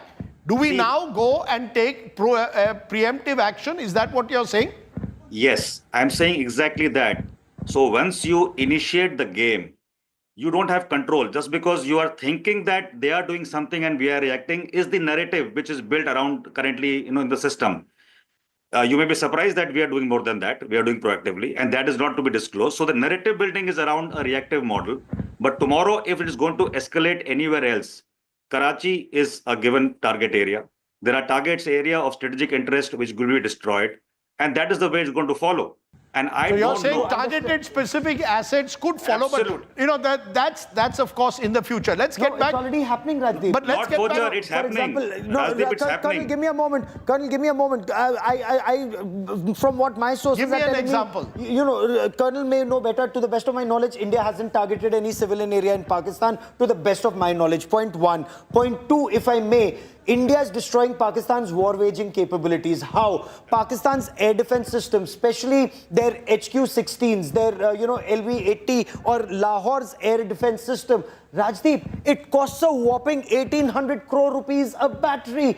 One destroying Lahore's air defense system puts Pakistan back by 1,800 crore rupees. Do they have that kind of money? They don't. Can they replenish it? They cannot. And that's not the only one that's been destroyed, Rajdeep. If you're losing an F-16, do you think America will give you another F-16? They will not give Pakistan another F-16. If their AWACS is gone, they're not getting another AWACS. So their war-waging capability is being destroyed. Okay. Let me go to Amit Bhardwaj, joining us on the ground in much tougher circumstances. Amit, you're in one of the border areas. You've been telling us there have been blackouts for the last few hours. You heard explosions till a couple of hours ago. What are you picking up now, Amit, where you are? Well, Rajiv, as far as the blackouts are concerned, right from Srinagar to Baramulla to the Uri sector, all of it is complete blackout right now. Even the hotel establishments in Srinagar do not have, permission to give the power backup or power supply, and that's the situation right now. And all of this is happening in Srinagar as a precautionary measure. But when we speak about Baramulla or areas uphill towards Uri sector, that's more of because of the heavy artillery and shelling that's happening. What we can also tell our viewers is that not only the areas that were targeted by the Pakistani forces, the cowardly attack on the civilians that had happened in Uri sector, Pir Panjal range, the area has increased this night, and Kamal Kot is the area where heavy artillery shelling is happening, and this the target seems to be the common civilians at this point in time. And remember, this area of Pir Panjal for the longest time had not witnessed this kind of artillery and shelling. At least that's what the civilians out here say, that for the past 2 decades they have not witnessed this kind of artillery shelling or shellings or mortars coming from the other side of the border. But this appears to be a cowardly act from the Pakistani establishment, because they also know that these are the civilian areas, and for the longest time there has been understanding between India and Pakistan both that they would not be violating the ceasefire CFVs in this particular area. But despite that, unprovoked artillery shelling and artillery Is that artillery right now? Is that artillery shelling still continuing, or has the artillery shelling stopped? A quick answer. Well, Rajiv, in the area of Kamal Kot right now, shelling is heavy. That's what we can tell our viewers right now. The agencies are responding to this situation. But as far as the other villages in Uri sector are concerned, many of these villages were already evacuated, and the villagers were brought to Baramulla city for their safety. Right. Back to you. Let me go to Anmol Bali, who's also there amidst darkness. Anmol, what are you picking up at the moment? Area again, complete blackout across all the border areas of the country. We are also reporting that schools and colleges in Chandigarh will be closed. Airports of Chandigarh, Amritsar among those being closed. What are you picking up, Anmol? Rather, basically, various state governments as the central government has taken precautionary measures, like all the schools in the bordering districts with the Pakistan border have been asked to go close or to go on off. We are here in the Pathankot and it's totally blackout, not only in the Pathankot, but Gurdaspur, Amritsar and other various bordering districts are having, we are seeing same kind of visuals, totally blackout. And earlier, around half an hour ago, we saw heavy blast coming from the army area, from where we are standing few steps away, and even I'll show you in the visual that Punjab police persons are also on the ground. They are monitoring the situation. They are here in the civilian area. I'll show you in the visual. Punjab police personnel are here on the ground. They're talking with the people and they're asking people to switch off the light of their motorbikes, cars, because a whole blackout situation has been imposed by the state governments. They have asked to cancel the leave of state government, Haryana, Punjab, Rajasthan. They have cancelled the leave of the employees, those who were on leave, and even they have called the government employees on the leave back to the work. So you're seeing both northern and western India complete blackouts in large parts of northern and western India at the moment, particularly in the border areas. Government wanting to take no chances at the moment. But the good news, Jammu, Udhampur, Pathankot bases safe. No casualties or material losses to India at all. So despite Pakistan's attempt to once again take us up an escalatory spiral, India has sent a firm response today. 3 Pakistani planes have been shot down, including 2 J-17s and F-16s and 1 F-16. And India has thwarted Pakistan's missile and drone attacks and responded in kind by striking Lahore. And I think that distinction needs to be drawn between Pakistan attempting to strike a Jammu, Udhampur, Pathankot, India going right into Pakistan, Punjab, into Lahore, Rawalpindi and Sialkot this morning, and now striking back once again at Lahore. So the vulnerability of Lahore is something which India is exposing right through its Operation Sindoor. India making it very clear we are fully prepared to defend the country's sovereignty. Yes, there have been back-channel talks that are taking place. Dr. Jaishankar has spoken to the US Secretary of State and NSA, Marco Rubio, who's also dialed up Pakistan's Prime Minister, Shahbaz Sharif. We'll also go to the newsroom in a moment because a lot of people, Gaurav, are asking if they have flights to take in the next 48 hours. If I have an overseas flight, I want to go to San Francisco on an Air India flight, or I want to take a flight to any of the northern cities of the country, is it safe for me to take that flight at the moment or not? So as of now, unless that airport is shut, the airspace is open in our country. So I can take a New Delhi to San Francisco flight? Well, the New Delhi to San Francisco flight anyway goes to Gujarat first, flies over the Arabian Sea and then goes into a safe zone. Unless, of course, you're flying a non-Indian flag carrier. Pakistan, of course, has closed its airspace to flights from India, Indian flag flights or Indian operated flights. So while the airports are on high alert, the only airports that have been closed are largely those in the border areas. Am I correct? You're absolutely right, Rajdeep. Airspace remains open, but it's a very dynamic situation because in case Pakistan attempts to escalate again, and the manner in which Pakistan is attempted to escalate is not restricted to Jammu and Kashmir or Punjab. It's all across from Jammu, Kashmir, Punjab.